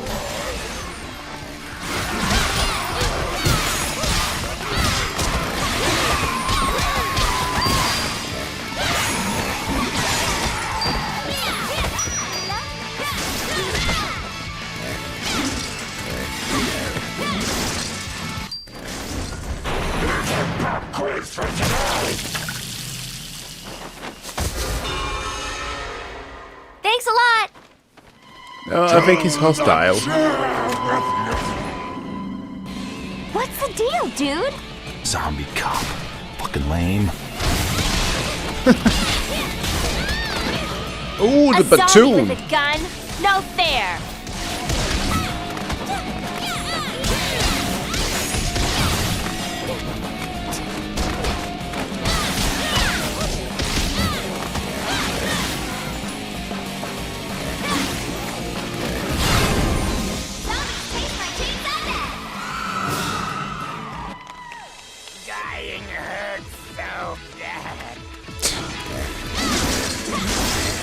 Why do they have the zombie speak?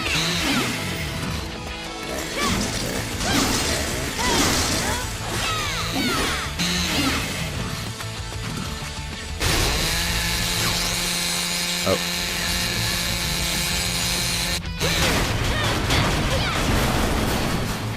No!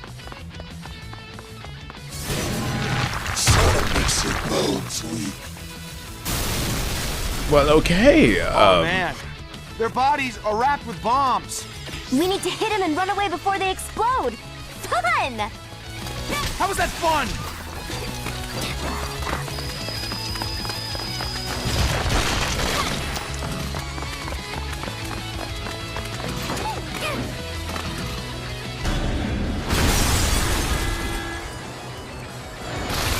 Ah! Oh my god! What the heck is this?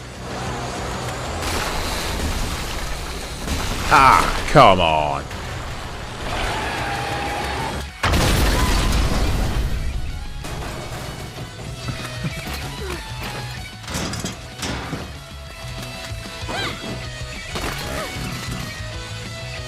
Can I get in there? No, I can't. No, okay.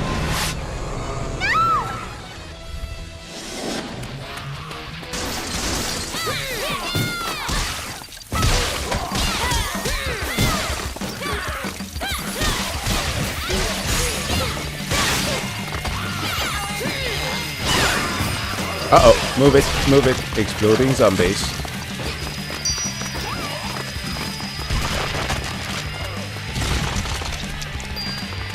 Well, at least they can kill themselves.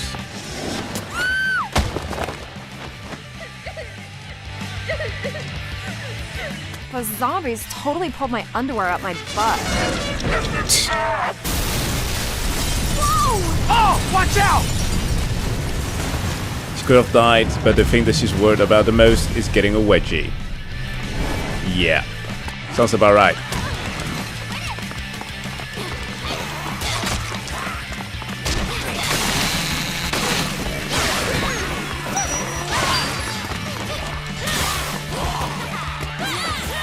Alright.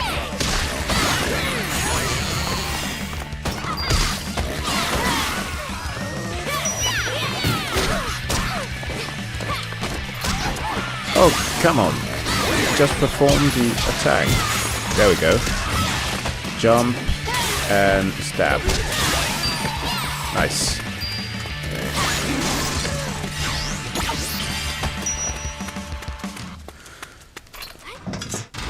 Look what those jerks did to our school! Yeah, but it does get me out of my calculus homework on Friday. Come!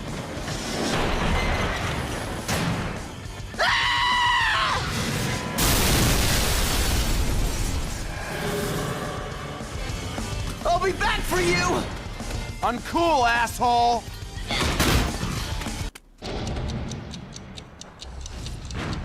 So, who strapped them exactly with dynamite?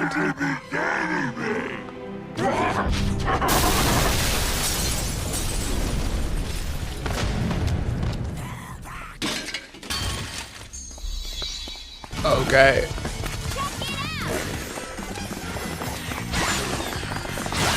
See, Bayonetta does this with style.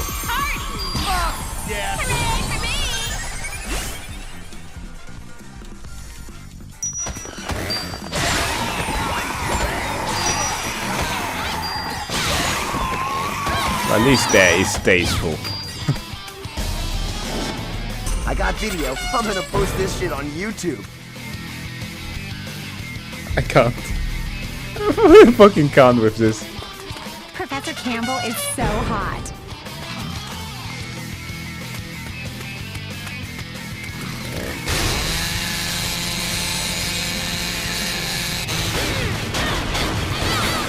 Stop!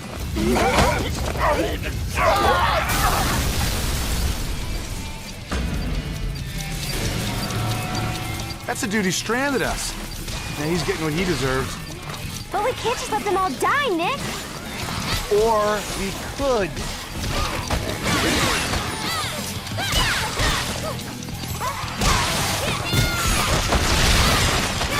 Oh, I screwed up again!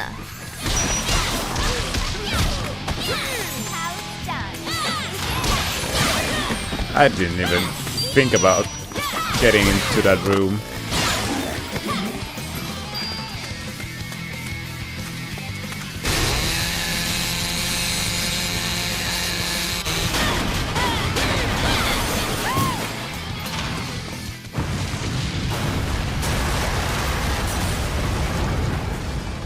Naturally, we're going down.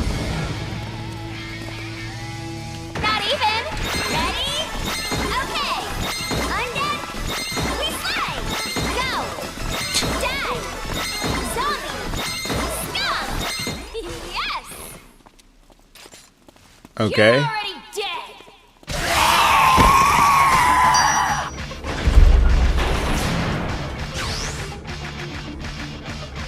That was a Kenshiro move that was showcased by Pom Pom cheerleading move.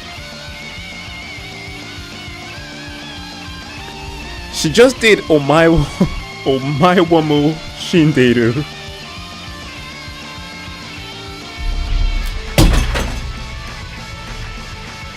I'm sorry, 2012 was great. That's all I gotta say.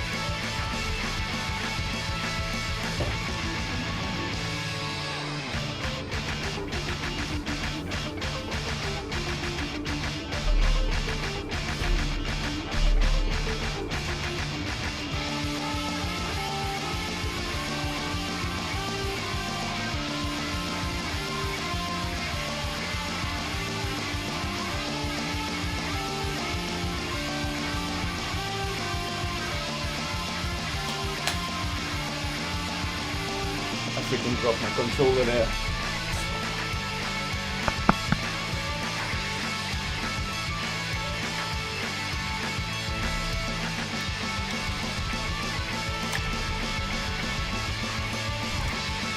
Okay guys, I think I'm gonna drop it for here.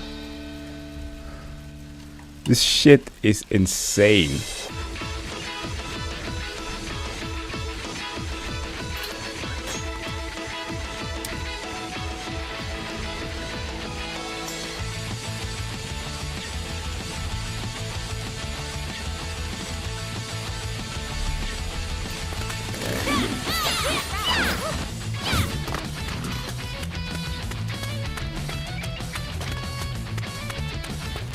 Let's see what's at the end of the level. At least let's finish the level. Where are we going?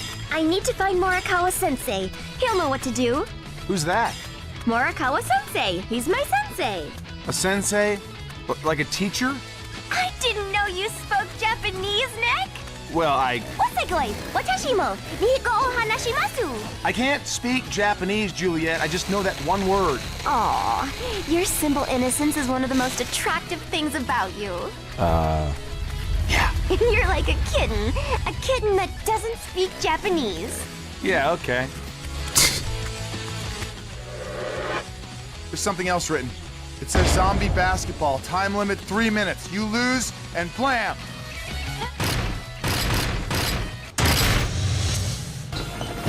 What? The game's already started. Zombie basketball. Time you're killing them zombies. How many points can you rack up?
Oh, the goal is 100, I see.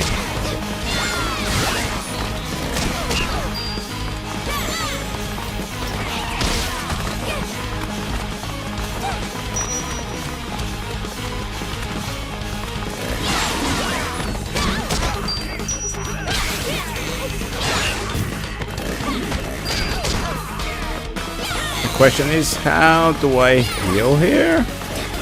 Hold on a minute.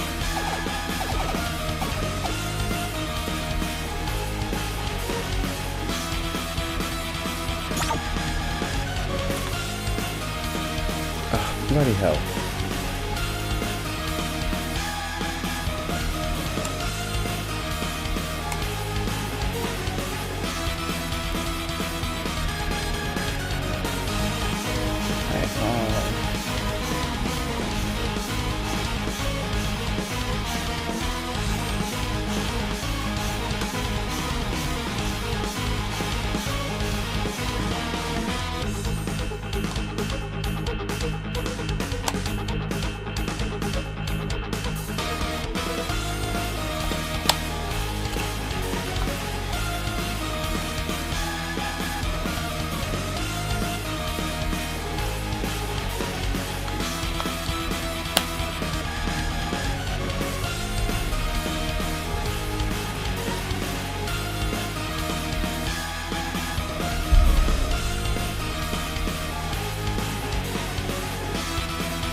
Oh, that's the scan. So that was the one.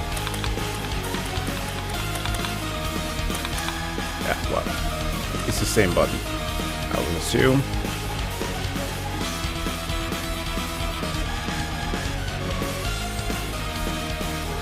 Wow.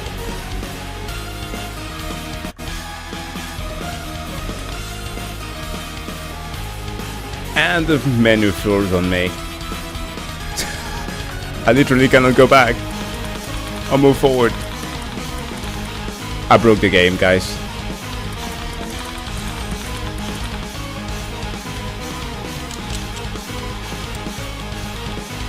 I broke it. I broke the game. Well, at least one thing we know is that we should not be stressing a PC port that much. Unfortunately. Fuck.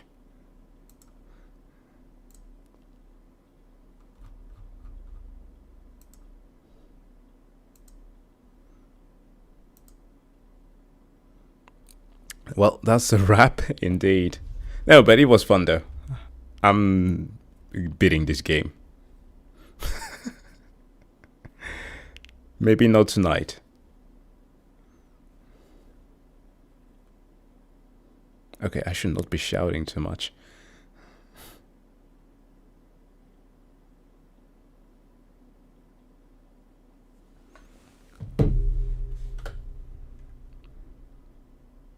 Oh yeah, I saved. At least it has autosave on, so that's a positive, at least. We have a little bit of gaming news here. I want to check out real quick. Something happened to a beloved studio of mine that is, I think, a bit interesting. Well, it's not a studio, it's more of a publisher thing. It's Annapurna Interactive. I heard the news earlier today, but I didn't have time to look into it. Apparently everybody left out there because of creative disputes or something like that. Let me see.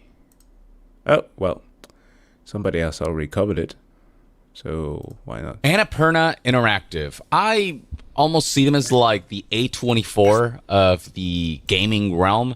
They take the smaller projects that are not necessarily going to be these massive blockbusters or intended to be that way. They tend to be games from smaller studios with like really neat and unique creative vision, and they tend to fund those types of games, the ones that are really creatively and artistically driven. And so anything published by Annapurna Interactive always catches my attention. Well, hold on a minute. Chat getting crazy out there. It's 5 a.m. Well, sorry. We're gonna watch this one and then call it an end. Discord channel can be found in the description. And it should be there, like for most of the videos. Some of their games that stand out to me include What Remains of Edith Finch from back in 2017, Outer Wilds and Sayonara Wild Hearts in 2019, 12 Minutes in 2021, the one starring James Mac. Yeah, 12 Minutes was wild. I played it on stream a couple of years ago. It's insane, where you have to do everything and solve a murder within 12 minutes. Not naturally, Neon White Stray, which I've made a review on the channel.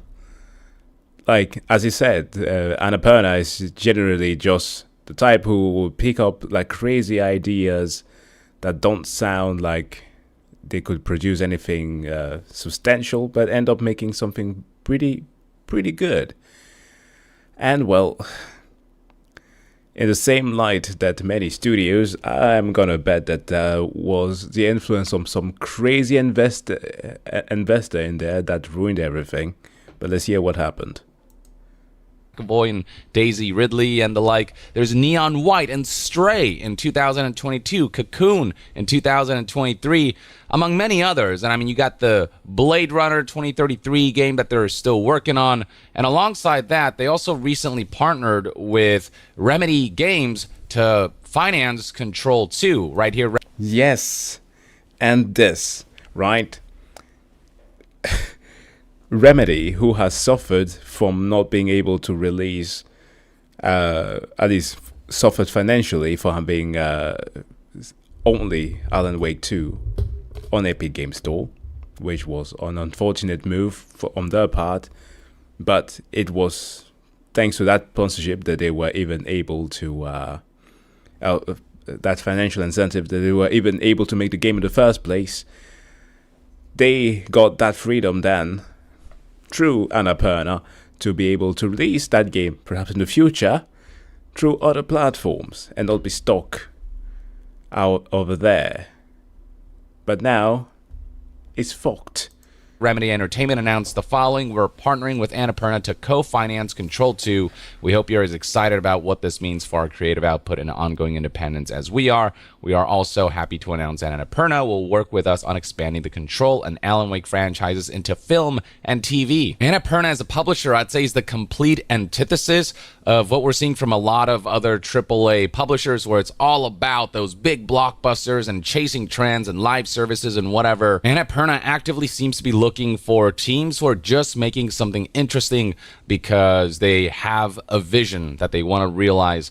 And it's about like establishing new and interesting trends almost, or just games that just think outside the box, that are out of the norm, and in turn make them just extremely fascinating and stuff that pushes the boundaries of like what you can achieve with this medium, and that highlights what makes a video game special. Now, we started to see trouble in paradise back in September 6th of 2024 when the Hollywood Reporter released the following article in which they said that Annapurna president Nathan Gary has exited the company, which kind of came out of the blue. Nathan Gary is stepping down as the president and also departing from the company, and alongside him, co-heads of Annapurna's indie gaming division Deborah Mars and Nathan Vela are also departing, with Hector Sanchez having recently joined and being named the new president of the interactive division of Annapurna. And under Ellison, who is the owner of the parent company Annapurna, and her senior leadership, the company will integrate its in-house gaming operations with the rest of Annapurna's divisions, which include film, TV, and theater. So we saw an exodus of leadership from within Annapurna Interactive, which was kind of strange by itself. But then right here we have a new report 6 days later, published on September 12, 2024, from Jason Schreier, who released the following article via Bloomberg titled Annapurna Video Game Team Resigns, Leaving Partners Scrambling. So it's not just the leadership of Annapurna Interactive who resigned, the entire staff of Annapurna Interactive decided to leave the company and follow suit alongside the leadership, which is, I mean, kind of crazy. This is what I call a boycott. It reads right here that the entire staff of Annapurna Interactive, the video game publishing division of Megan Ellison's Annapurna Studio, so Annapurna Studio is the parent company, Annapurna Interactive is one division of it, resigned this month following a dispute with its owner. Oh yeah. Here we go. The daughter of a billionaire, Larry Ellison, to spin off video game division into independent entities. When Ellison pulled out of the negotiation, Gary and other executives resigned and were followed by around 24 other staffers. President Nathan Gary and his team had been negotiating with Ellison to spin off the video game division as an independent entity. But that seemingly didn't work out. Ellison pulled out of negotiations, after which Gary and other executives resigned, which is what the Hollywood Reporter reported. But then that was followed by around 24 other staffers resigning, the entire collective of Annapurna Interactive deciding we're out. All 25 members of the Annapurna Interactive team collectively resigned. This was one of the hardest decisions we've ever had to make, and we did not take this action lightly, said Gary and the group in a joint statement. Now, there are very little details as to why they took such drastic measures, but a mass boycott like this doesn't happen unless a group is extremely unhappy with leadership.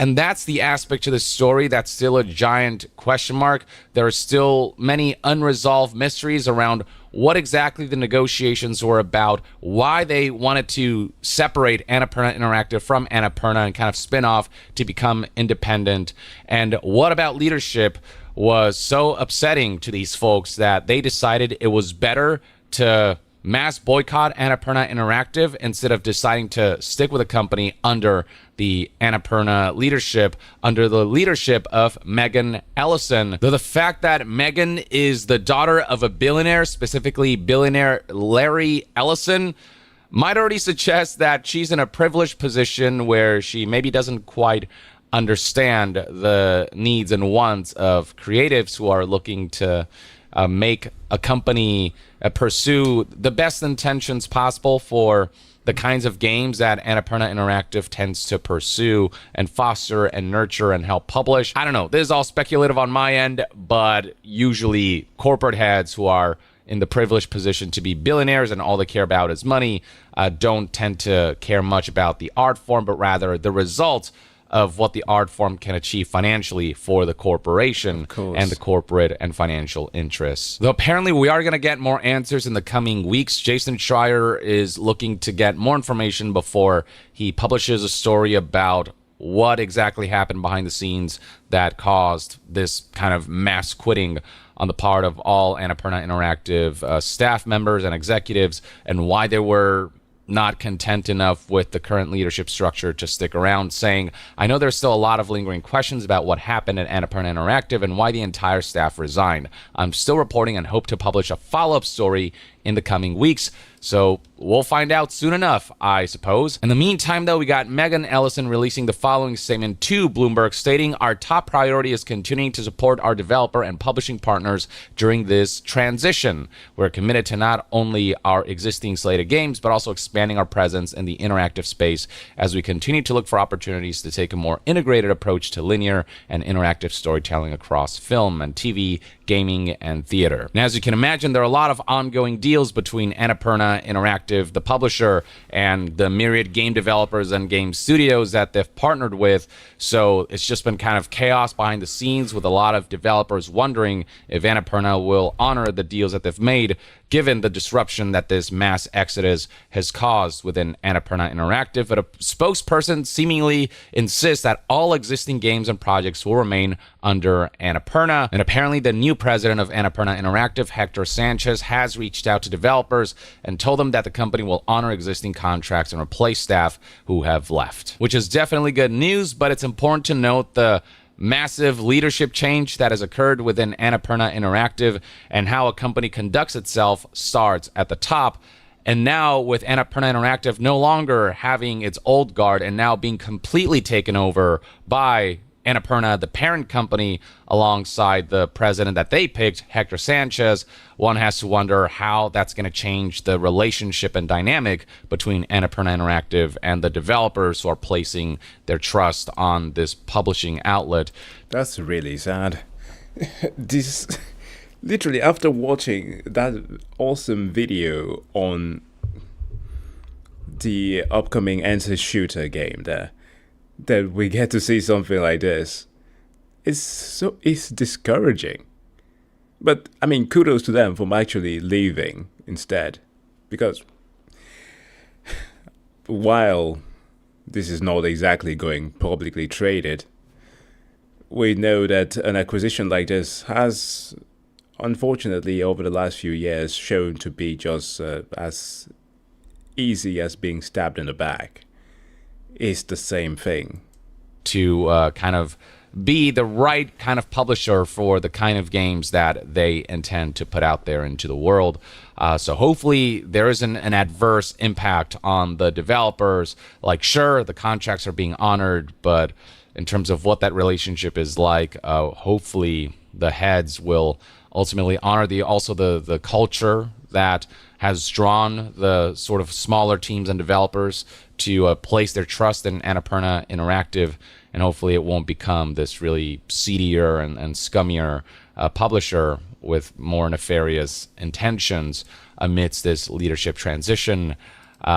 We'll see that only time will tell. Now, another major lingering question is what will happen to this deal that Remedy Entertainment made with Annapurna, where Annapurna would co-finance Control 2, and they would work together to expand the Alan Wake franchise into other mediums. Apparently, this is a deal that is still intact and won't be impacted by the mass exodus, with Jason Schreier tweeting, since a lot of people are asking, Remedy's deal for Control 2 and Alan Wake is with a broader company, Annapurna Pictures, and it is not impacted by the departure of Annapurna Interactive staff. So Annapurna Interactive, again, is a subdivision of Annapurna as a whole, and it seems as though the parent company, Annapurna, is still working closely with Remedy, and that aspect of things will remain intact. So that means that Remedy can still fund Control 2. Do keep in mind that while Alan Wake 2 garnered a lot of praise and a lot of critical acclaim, it did not sell as well as Remedy would have liked.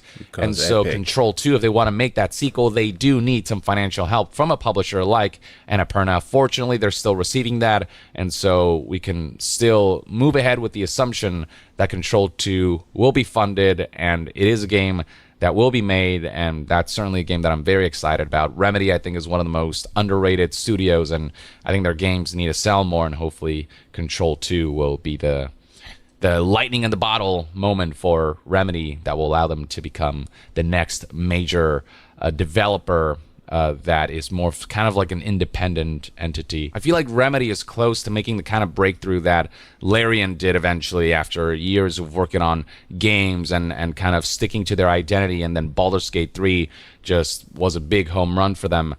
I feel like Remedy can become the kind of next Larian, the smaller studio, the underdog that eventually becomes this big studio and stick to their core values and whatnot. I think Remedy hit that beautiful sweet spot of actually doing the thing that I think some gamers want. You know, when talking about the PS5 Pro release and the pricing there, we talked about this idea of why can't we just get good gameplay and great graphics alongside amazing storytelling and just impressive visual and art style. Remedy somewhat managed to do that. Not with all of their games, right? Control was a bit of a mess, totally honest there. There was a weird progression when it came to certain of the abilities that it kind of pushed a certain meta that you focused on. Alan Wake 2 blew me away. To a certain degree, I have difficulties finding flaws in it, because for the package that it comes in, it's just perfect, and it has the combination of all of those things that I mentioned before. So, like, if a studio is able to achieve that, I want them to be able to go into further endeavors, and I definitely think that Remedy can do it. The unfortunate state of it, again, as said before, is that they were locked in a contract with Epic. If they could push their game out to more eyes through Steam or GOG, hey, who knows? They could have made their money back. So I really wish Remedy the best of luck. But as far as Annapurna Interactive... And it's from Finland.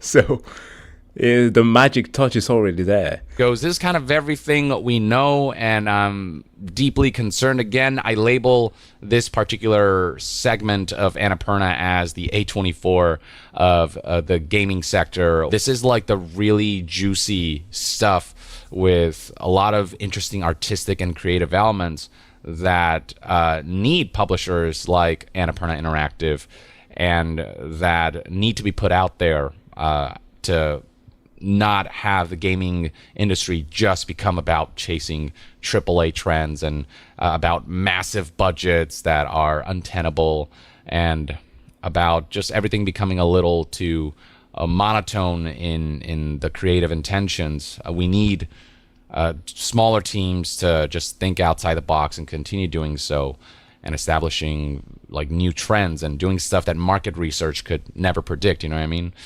So hopefully things will turn out okay for Annapurna Interactive in the long run. Hopefully this exodus followed by the, I guess, takeover won't result in the degradation of the integrity of Annapurna Interactive, and hopefully those who exited Annapurna Interactive will land on their feet and find a way to have their intentions be realized with their own separate endeavors, hopefully. And I'll be very curious to find out what about Annapurna's leadership, the parent company's leadership, and what about Megan Ellison's leadership and this notion of not being independent from Megan Ellison's Annapurna studio made it so untenable to stick around and made it a necessity to quit en masse. The story will develop, and I'll keep you guys updated. In the meantime, though, let me know in the comments below what your thoughts and opinions are on all of this and what you think might have happened behind the scenes and what your prospects are for the future of Annapurna Interactive. Yeah, it's always interesting to know the background of what causes issues like this.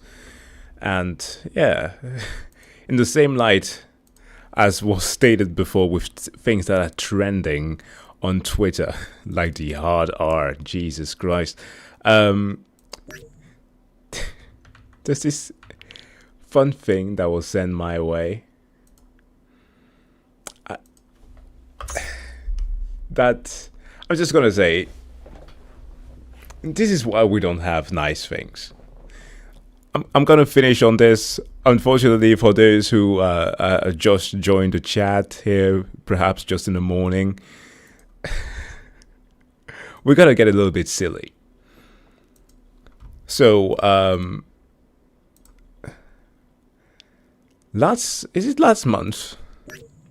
No, my God, this is about a couple of weeks ago or something. I put out this video here. I am going to show you this thing, where I reacted to games becoming too gay. Okay? It was one of the weirdest experiences that I've ever come across, and I thought to myself, you know what? If this isn't satire, I don't want to know. But apparently it wasn't, and it was one of the clearest examples of what grifting looks like.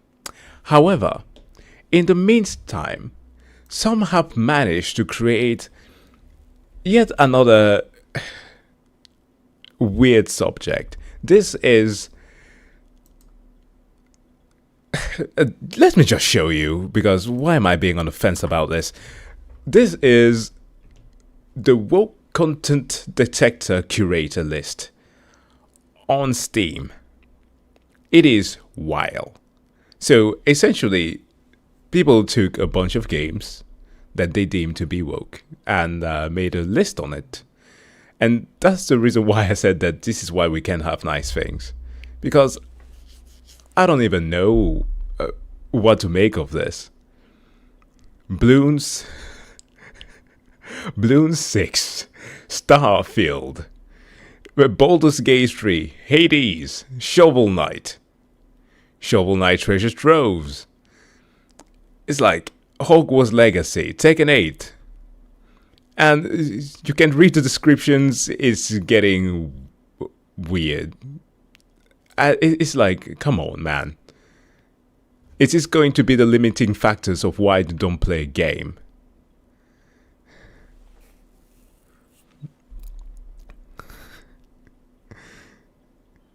Bloons Tower Defense are not going to be played anymore because what is the justification? Contains overly pro-LGBT messaging. There's flag items available in trophy stores. And what's the other part of it? A pro-pride message. PSI is referred to using they them pronouns. Wow. Are you serious? And then of course we have Starfield with the whole pronouns. God, that is a great meme. Baldur's Gate 3. This has always been kind of like the point that I would make, because it sometimes bothers my mind that these are even subjects that we come across. Because, granted, there are discussions to be had about these things. Are there some people who are genuinely coming and affecting the video game industry in malicious ways? Absolutely. They are there. Discussions are being had, And people are trying to co-opt certain things because they are in higher positions that allow them to make wrong decisions. As an example, in the movie industry, it's inarguable that Star Wars is being co-opted by people who absolutely suck at writing, who always have to make a villain into something that had to push a certain agenda.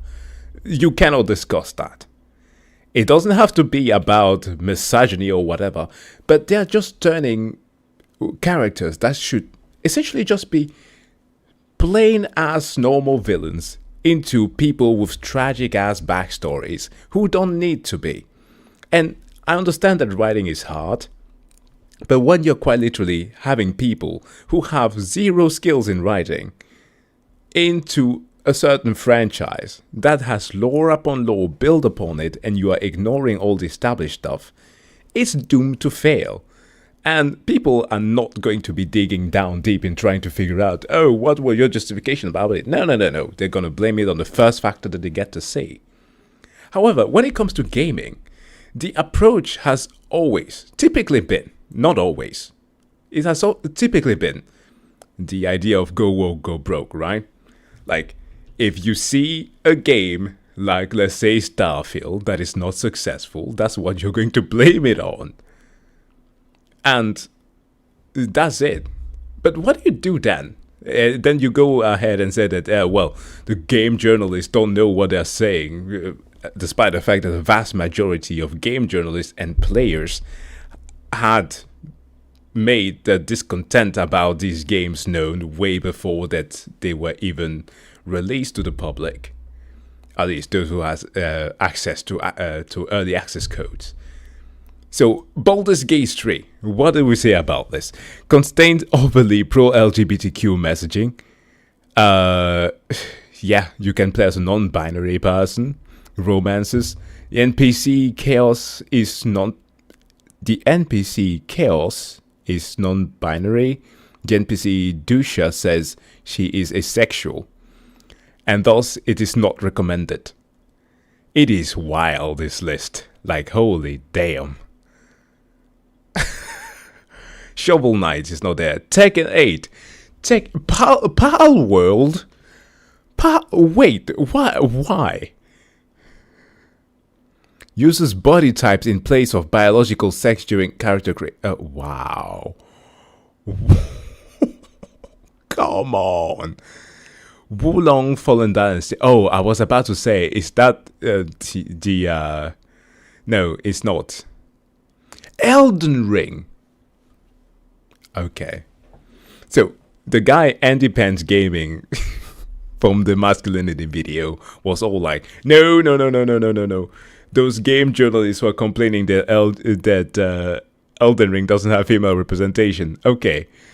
That the Elden Ring is anti-woke. But these guys means that it is woke. What is the thing here? Contains overly pro-LGBTQ messaging. Uses body types in place of biological sex during character creation. That's it. Okay. Wow. Assassin's Creed 3 Remastered.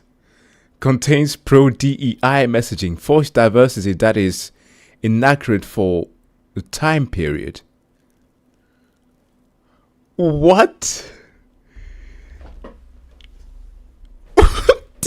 What? Assassin's Creed 3, the one with Connor and Native Americans. DEI?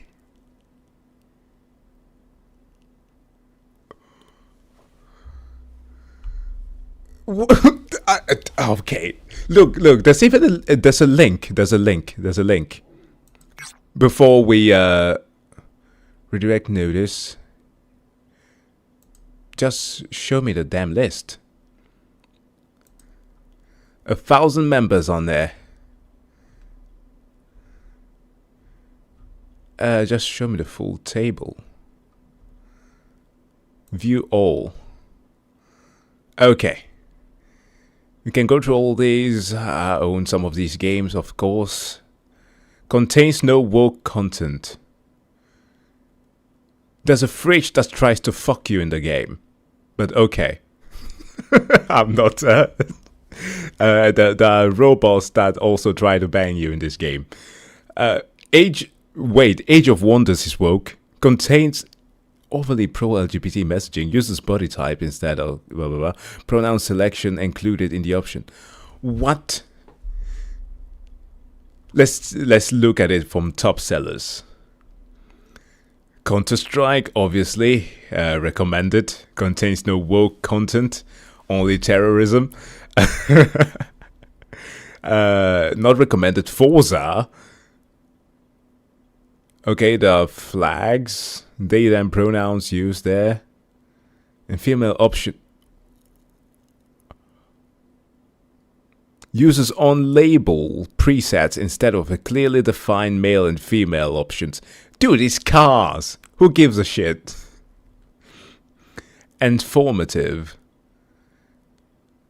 Okay, I need to see what that informative means. Like, it's clearly LGBTQ of a game. Ellie is a lesbian at some point, right?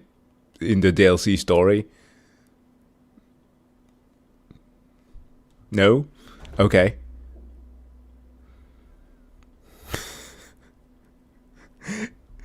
This is wild. Of course, not recommended. Baldur's Gate 3.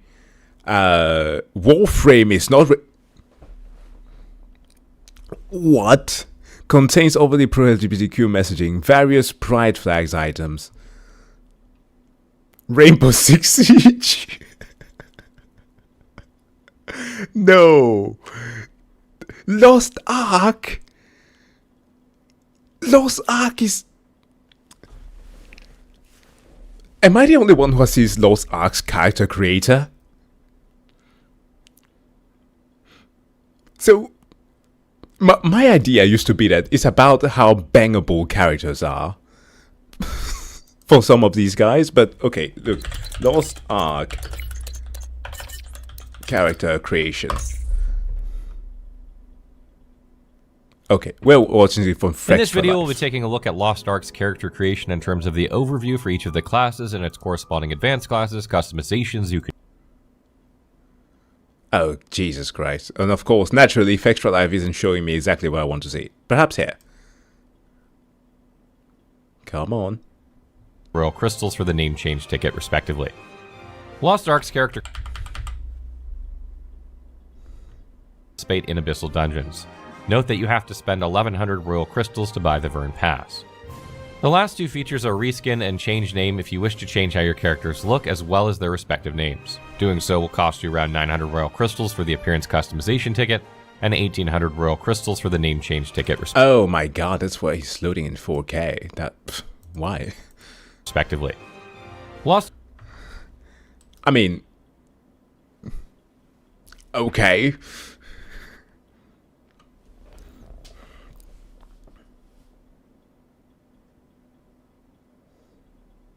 Yeah, literally the weird.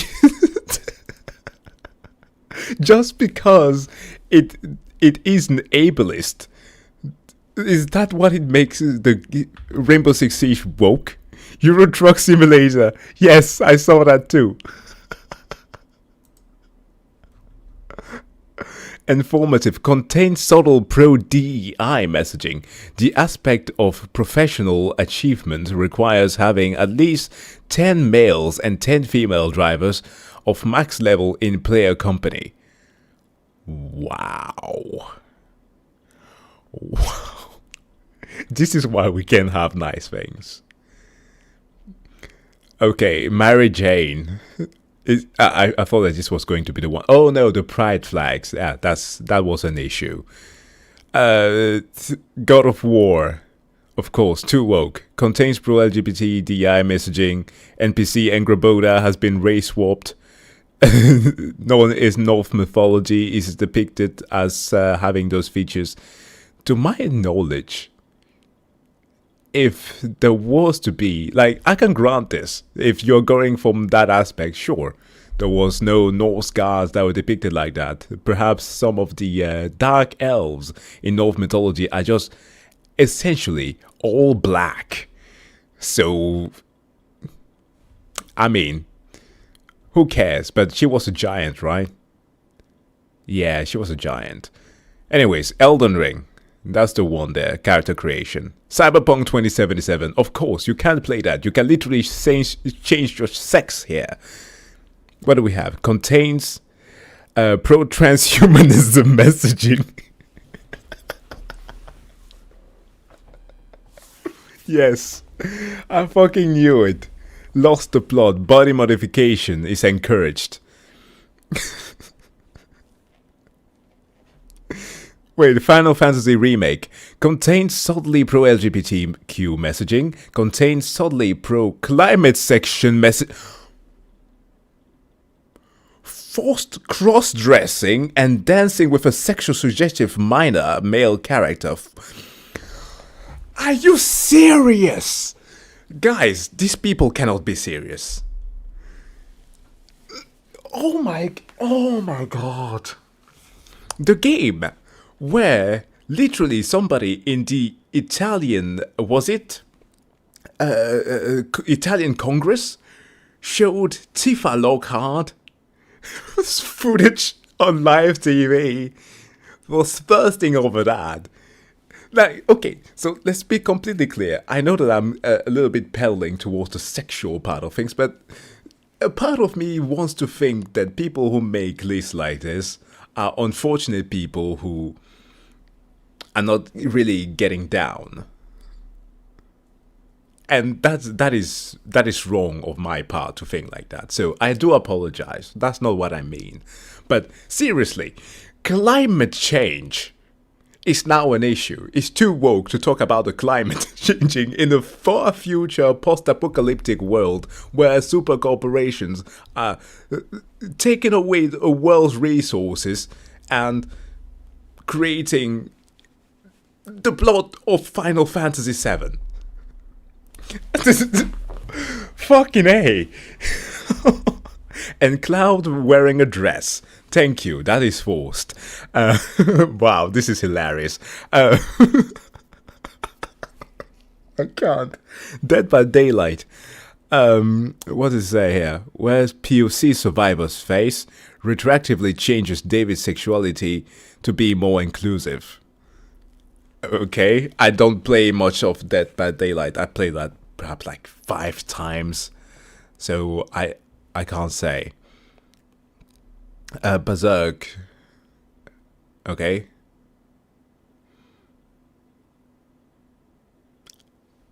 Black Desert. Are you sure about that?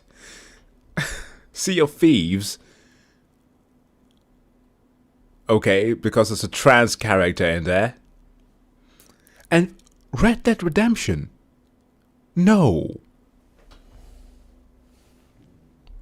The NPC Sally Adler behaves the same way a modern day feminist would. I give up. I give up. Why? Why? Yes, and thank you for pointing out. Griffith literally lets a man him because the plot. By that definition, this should literally be a war game. But Sally Adler, literally example of what everyone would like to have in a wife, is a problem.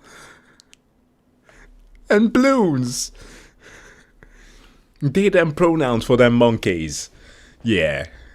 Cannot be recommended. Frostpunk. Oh my god, I am beating this game and I am giving you a review this week because on the 20th, which is in 3 days, Frostpunk 2 is going to release. So I need to finish Frostpunk. Not recommended Fallout 76.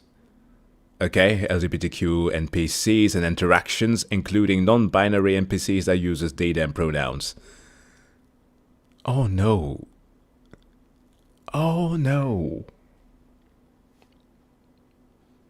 Even Dead Rising, a game that hasn't even been released yet. Larry Chang was race warped. Erotic photos points have been removed. Okay. Crusader Kings. Wow. A retroactive update added an option to allow same-sex marriages. So, the fact that this is even a problem is just endemic of how these people don't understand history. So, as a fun little fact for you, some people have had this tendency of romanticizing the act of, let's say, homosexuality in older civilization. That was not the case, okay? Let's be just very clear. Whether we're talking about the Romans or the Greek, it wasn't as popular as some would like you to believe. Not at all. What was popular, however, was for the elite to get into those relationships. A lot of Romans leaders, I think actually Emperor Nero is one of the most popular example, who had himself a male partner who bore the likeness of his wife whom he slew. He killed his wife to be with a dude.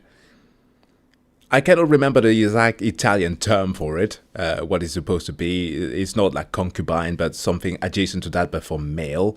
But it's the elite could engage in that kind of behavior, and thus it is totally normal, actually law accurate for, let's say, a king to be in a same-sex marriage because they could subvert the actual law.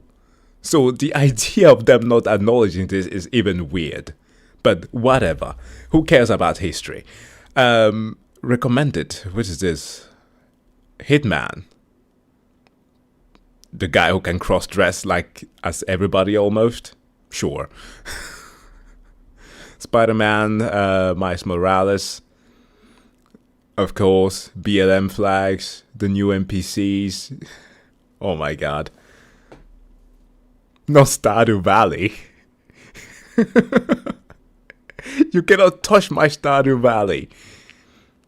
Project Zomboid, no woke content. Okay. Dark and Darker. Okay. Age of Empire. What have they done? A developer notes displayed upon launch states how problematic and harmful aspects of the original game have been changed. Well, what's wrong with that? Street Fighter 6 cannot be played because uses body types in place of biological sex during character creation. The thing that fighters have done the entire time? Informative. Oh, here we go. This actually is one of the examples that I also will use that literally just don't make any sense. Because if you're calling a lot of like modern games woke, you should also be calling The Witcher 3 woke. So in a certain degree, I kind of agree with them, depending on what they are writing here. This exposition, wait a minute. Yes, character provide exposition regarding the experience as homosexual individuals. This exposition includes light social commentary. Here's a little take. In, I think, well, if you played across the entire, the main story of the main game, as well as the House of Stone DLC mostly, you will see how some of Sapkowski's writing comes across. I've stated this before in previous video, but Andrzej Sapkowski, the writer of The Witcher, the books in fact, is incredibly good at writing women. They feel as self-idealized characters with their own goals, with their flaws and everything. Literally, as some of you who would have watched the horrible Netflix adaptation would have seen the depiction of like Queen Calante. She's a boss, okay? But it's realistic within the universe that she lives in. It's well written. And that all comes to his background and how he was raised among women and how he knew about their pains, and he could write actual living characters. Literally, in that House of Stone DLC, you have a moment where Geralt goes from what some will I guess, depicted as going full woke. Because he has to attend a wedding, and he has the character of Shani, who is like a doctor within The Witcher, who he literally tells to go and pursue her studies, to get educated instead of finding a man. Which is like just normal advice the person would give, but some people consider that to have been extremely woke. To which I'm like, okay, well, if you are saying that about The Witcher, then damn, I don't want to hear what you're saying about other video games. But yeah, Overwatch obviously will not get recommended. And this is of course another point that doesn't make sense. Remember during the whole Concord discussion, people were saying that, oh, it's all because they were going with woke body types and stuff. Okay, but if it's diversity that is an issue, then what about Overwatch? Overwatch is bad because it's a bad game. It's not because of the characters themselves. It's been there for ages. What direction the game went towards was something that fans have warned Blizzard to not do. In the same light that people constantly warned Concord during its player test or beta test to not do. They just never listened. That's how it is. Even RimWorld isn't safe. Of course, Nier Automata is safe because the author, oh, not the author, but yeah, the dev has asked people to send him not nude, but like underskirt photos of B2. So dumb. Okay, what else do we have here? Quidditch, of course. Wait, Ultra Kill is not safe? The word gay is spelled out by three mannequin posing in the flag symbol. Level 5 to contain the references of what? Blowhigh plushie as a pro-trans symbol. Wow. Seriously. Okay.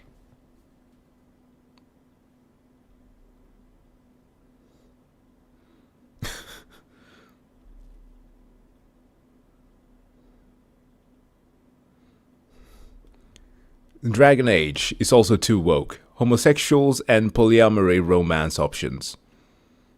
Okay. Terraria, Battlefield 1, pro-DI messaging, historically inaccurate POC soldier on both sides. Wait, are you going to tell me that the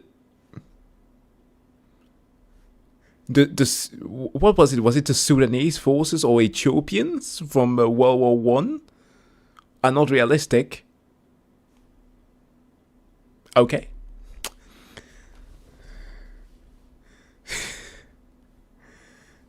I'm not gonna say anything now. Pathfinder. Wow. One of the best CRPGs next to Baldur's Gate. Oh, naturally, of course, if Baldur's Gate is there, then Pathfinder is as well. It's like basically, no! Dave the Diver! No! No, no, no, no, no.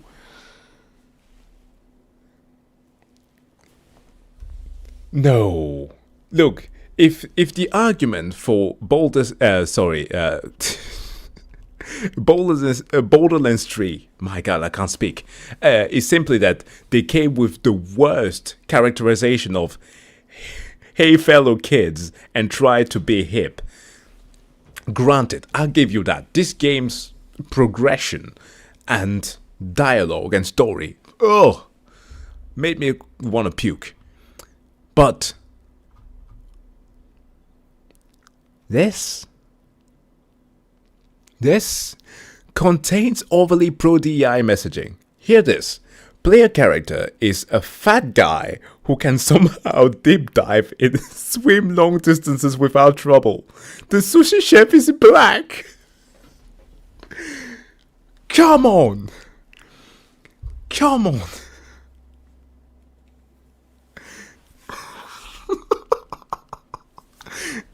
This is the point where like it has got to be satire at this point. Come on, man. there are no black sushi chef. Literally, a Japanese anime, but that I like so much, Durarara, has Simon, the black Russian sushi chef. Literally one of the funniest characters that have ever been introduced in pop culture. You can't be black and make sushi. And you can't be fat and dive. Come on, man.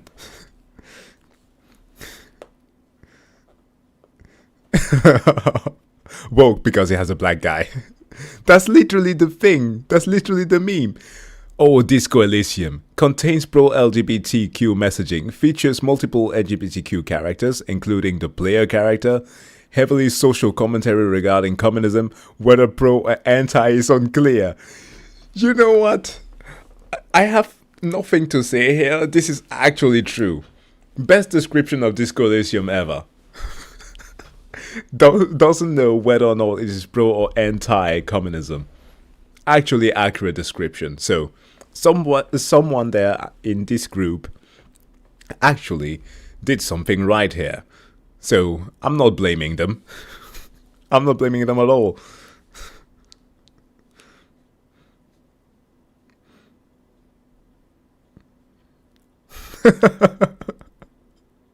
You can literally be a Nazi in Disco Elysium. Exactly.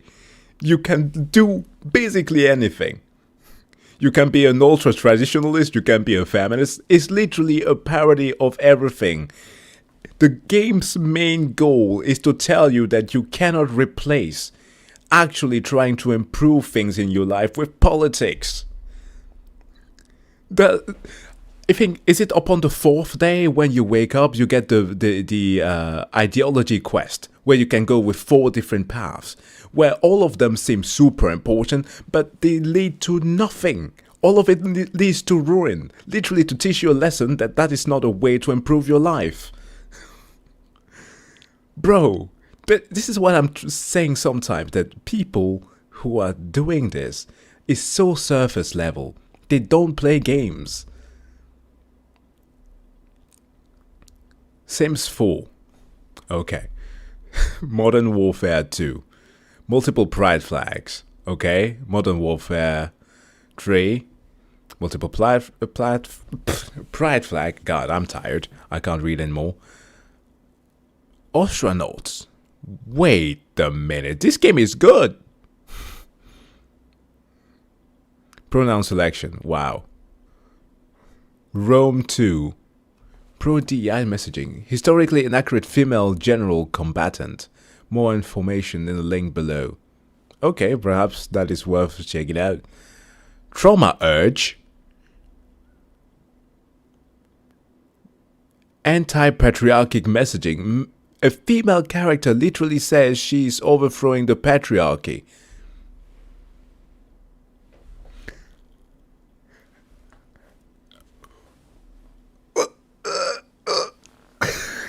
This is like saying that the lady, the feminist in Red Dead Redemption 2, who people have abused to like no end, is endemic of the game being woke. Come now, that's not how you tackle criticism, guys. Come on. Sekiro, nothing to be said, recommended. Cuphead contains no woke content. Obviously, Far Cry, you have a female lead character. Features a trans character who has undergone full double mastectomy. The villain is brutally executed as a result of calling the character a tomboy and her. Okay. Outer Wilds. A lost civilization that also used both female and male pronouns. Dude, can you imagine how difficult it might be for some people to learn another language? If you spoke French, this would not be an issue. Just saying. Hades. Yeah, if Hades 2 is on the list, then Hades is as well. My mother is too woke, woman. Of course, Among Us is woke. Pro-LGBT, that pride flags. So yeah, you basically everything.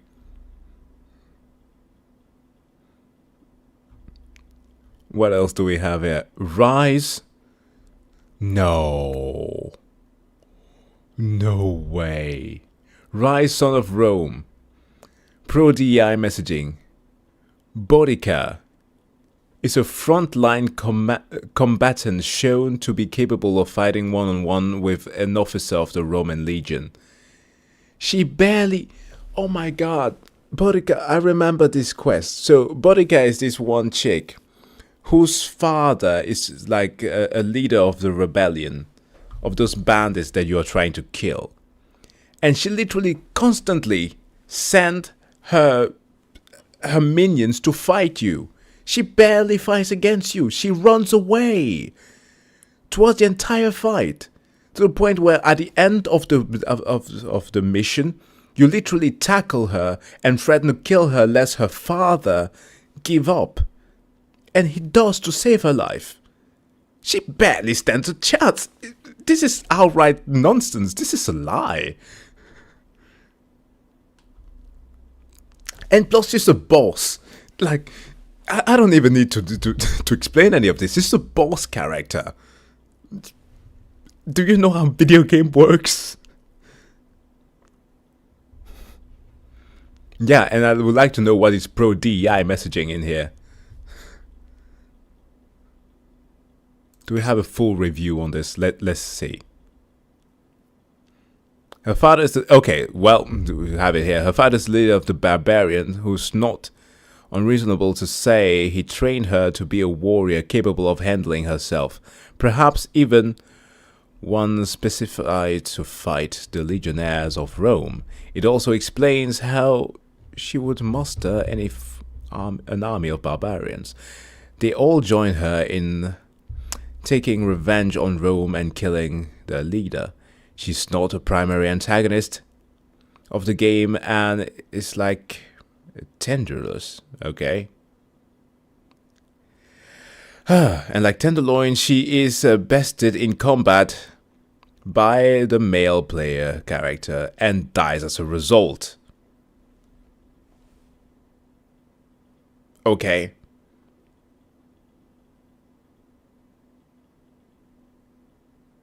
So what?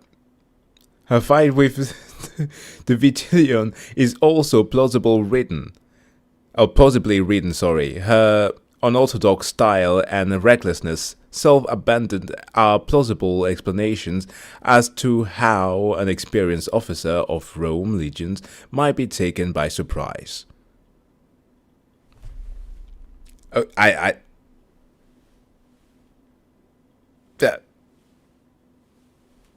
I don't need to say anything there. Let's get back to the list.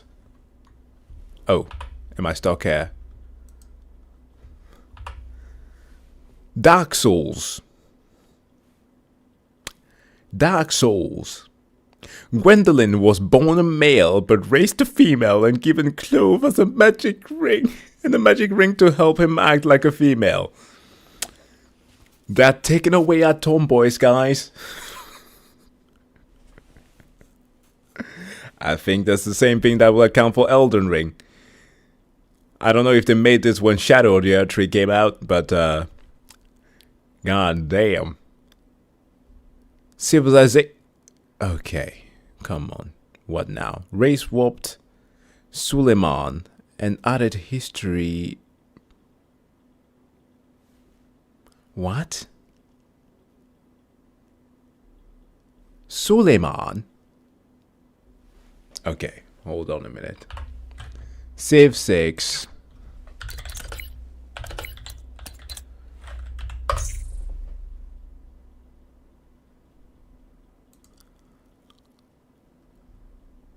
Is this what they're mad at? No. Bro, because he was like this before? Just a darker shade? This is what you're calling race warping?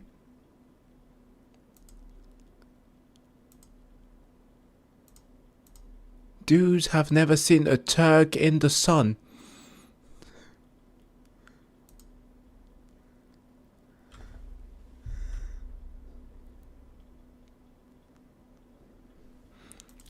I don't know what to say.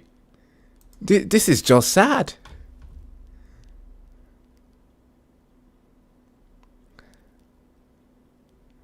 Many female authority figures, including the player characters, most important characters, are female. Okay. Dark Souls 2. So basically all FromSoft games are woke. Fallout. Woke as well. Oh my god. This thing was trending and it was just sad. Well, Annapurna we were talking about before. Stray is not woke, so you can play that game. It's just a cat. Despite the fact that if they actually had played that, you would know that there are some of the robot characters who are trying to identify what gender means. But I'm not gonna tell them that. BioShock Infinite. Ooh. Contains overly anti-Western society and overly pro-DEI messaging. Colombia's residents are hyper-exaggerated. Racist caricature of 19th century's America. Heavy social commentary on racism. That is the point. You guys, it was just this year, in January, where I experienced BioShock for the Infinite for the very first time, and I was shook. I went through Ken Levine's explanation of the whole thing. It's literally the point. That's what all BioShock games have been like. You're gonna tell me that being underwater in Rapture is exaggerated? Oh, what a surprise!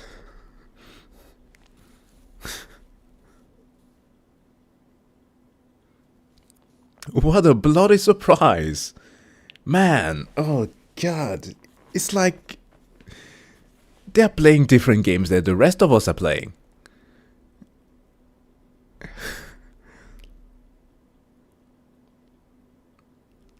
Old school RuneScape. Well, I'm gonna skip that one. I don't even want to read through that one. Of course, Life is Strange is the gay characters. Contains no woke content.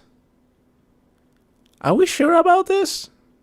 Let me think. Sleeping Dogs. Perhaps not. And I can't even think of anything in the island there where you have the tournament. So, perhaps.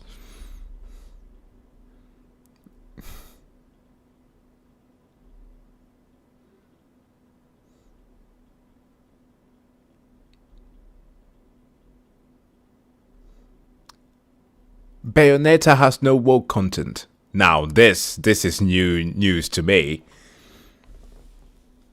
To my understanding, Bayonetta and Jean had a romance going on. No? Okay. But that's the thing. That's the thing. The word woke just stands for a placeholder, often for things that you just don't like. That's the unfortunate part of it. Like, and the same thing, like, some would say that something like, let's say, DEI, which stands for diversity, wait, what does it stand for? Diversity and something inclusion. My god, I need to look it up. I'm not always locked on to what the definition of diversity, equity, and inclusion. The way that I'm always hearing it being phrased as has all to do with race all the time. To which I'm like, so diversity, doesn't it also include disabled people, men and women? Like, if we're literally talking about a thing that is predominantly female, that would also have to include male in it. That also accounts for diversity. Like something as massive as, let's say, in politics, right? Because that has been the point where that term has been co-opted to say that some people are not qualified to be in the terms. Congress is DEI in the US, as an example. Because there are certain states that don't have as much influence as others. So, to make it equitable, they have a diversity of inclusion. It's literally DEI, to follow the plain definition of the word.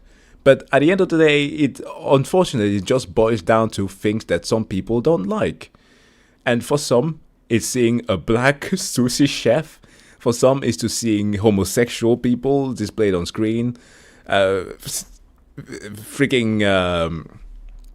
Polyamory or whatever. Trans people. It's like things that have zero effect on their lives. They just want to get mad at. And polyamory was mentioned before. The Witcher. You get to swing it everywhere. Geralt's blade, that is. Yeah, it's basically the same way that people were using the word Nazi to just describe people, whomever they disliked politically. It's so dumb.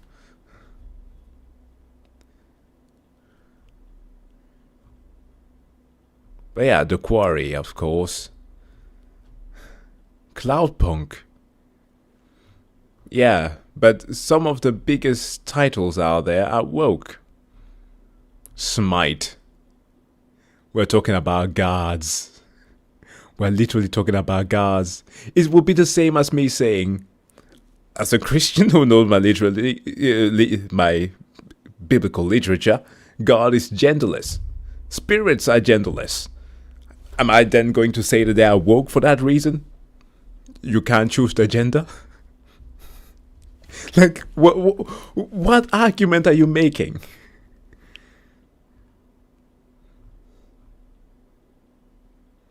Oh, Hardface Shipwreck. Seth will have had a field day with this one.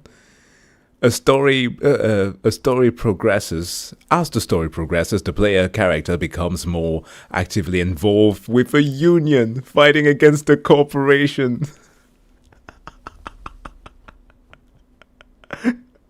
So you cannot unionize. That's too woke as well. So yeah, it doesn't mean anything. It literally doesn't mean anything. It's just, if you want to avoid the buzzword that you associate with everything being bad, just don't play the game. Because said buzzword is contained in there. Historically inaccurate diversity in 1918 England. Multiple minor LGBT NPCs. Towards this, there are 2 black people in this game. One is literally being ridiculed because of his interracial relationship. The other one is a journalist who pokes his nose in everything and is also being ridiculed. So like, they are literally not being favored. Yet still, it's like, no, their presence is too much.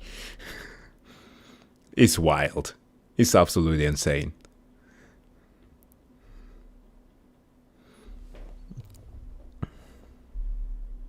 Yeah, I'm woke because I'm Danish. That's true. That's true. That's what we learned about from the Geopol video. But yeah, this is just to say that it could be interesting to actually have like concise conversations about the things that are affecting the video game industry, like was shown there with the Annapurna situation. People with higher influence that force the hand of actually creative people out of their work because they are fearful for losing the actual artistic value of their games. for monetary purposes. And of course, in the writing department, which is the thing that always destroys so many games, because yes, we always say that, oh, we just want to have some fun, but once the story actually shows and it becomes detrimental to the main game, it also becomes an issue. And those things are worth talking about. But you shoot yourself in the foot immediately when the descriptors that are meant to force people away, at least recommend them not to play what is a critically acclaimed, Oscar-winning game like Baldur's Gate and all of the others, because it contains a character that has a certain placeholder that you do not like. It completely destroys all that you're trying to achieve.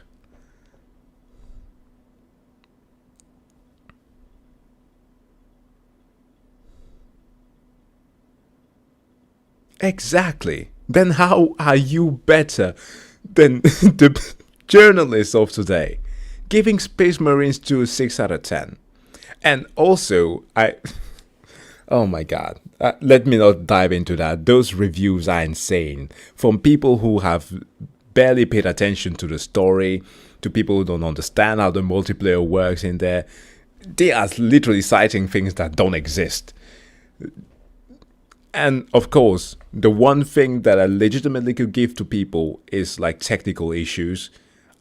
You have seen me stream the game to its end. I have not experienced it. Some drop in frame rate, certainly.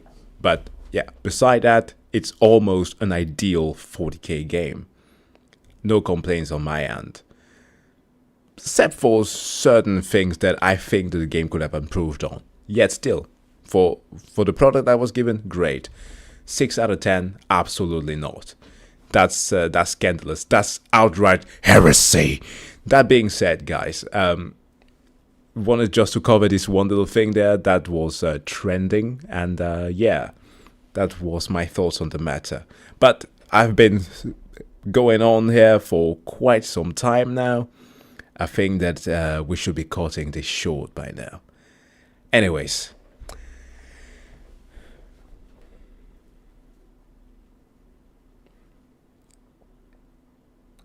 Any advice on women in relationships?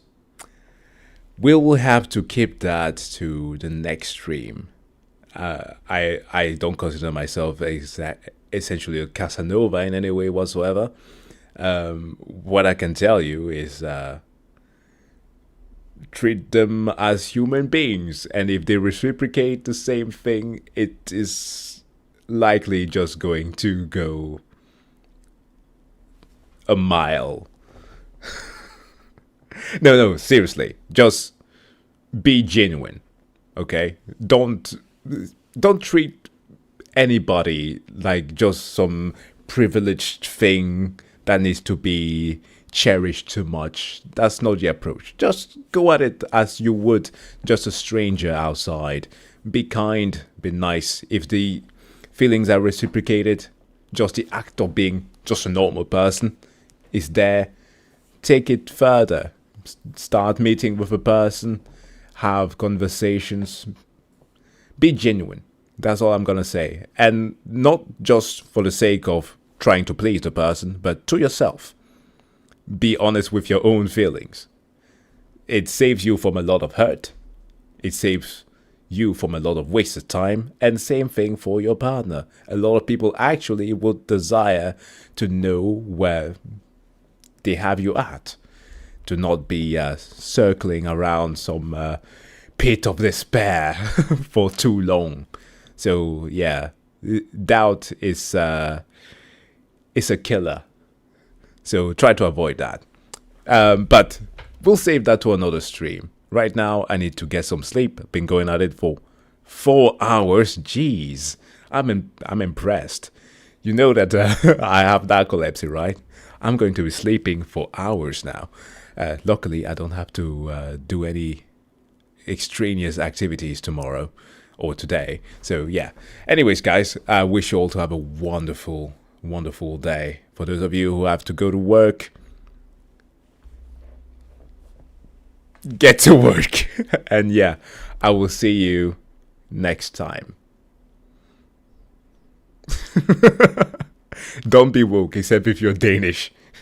No, be whatever the fuck you want, man. Just be nice to people and be considerate on either side of whatever aisle you're at. Anyways, I'm tired. I see you guys next time.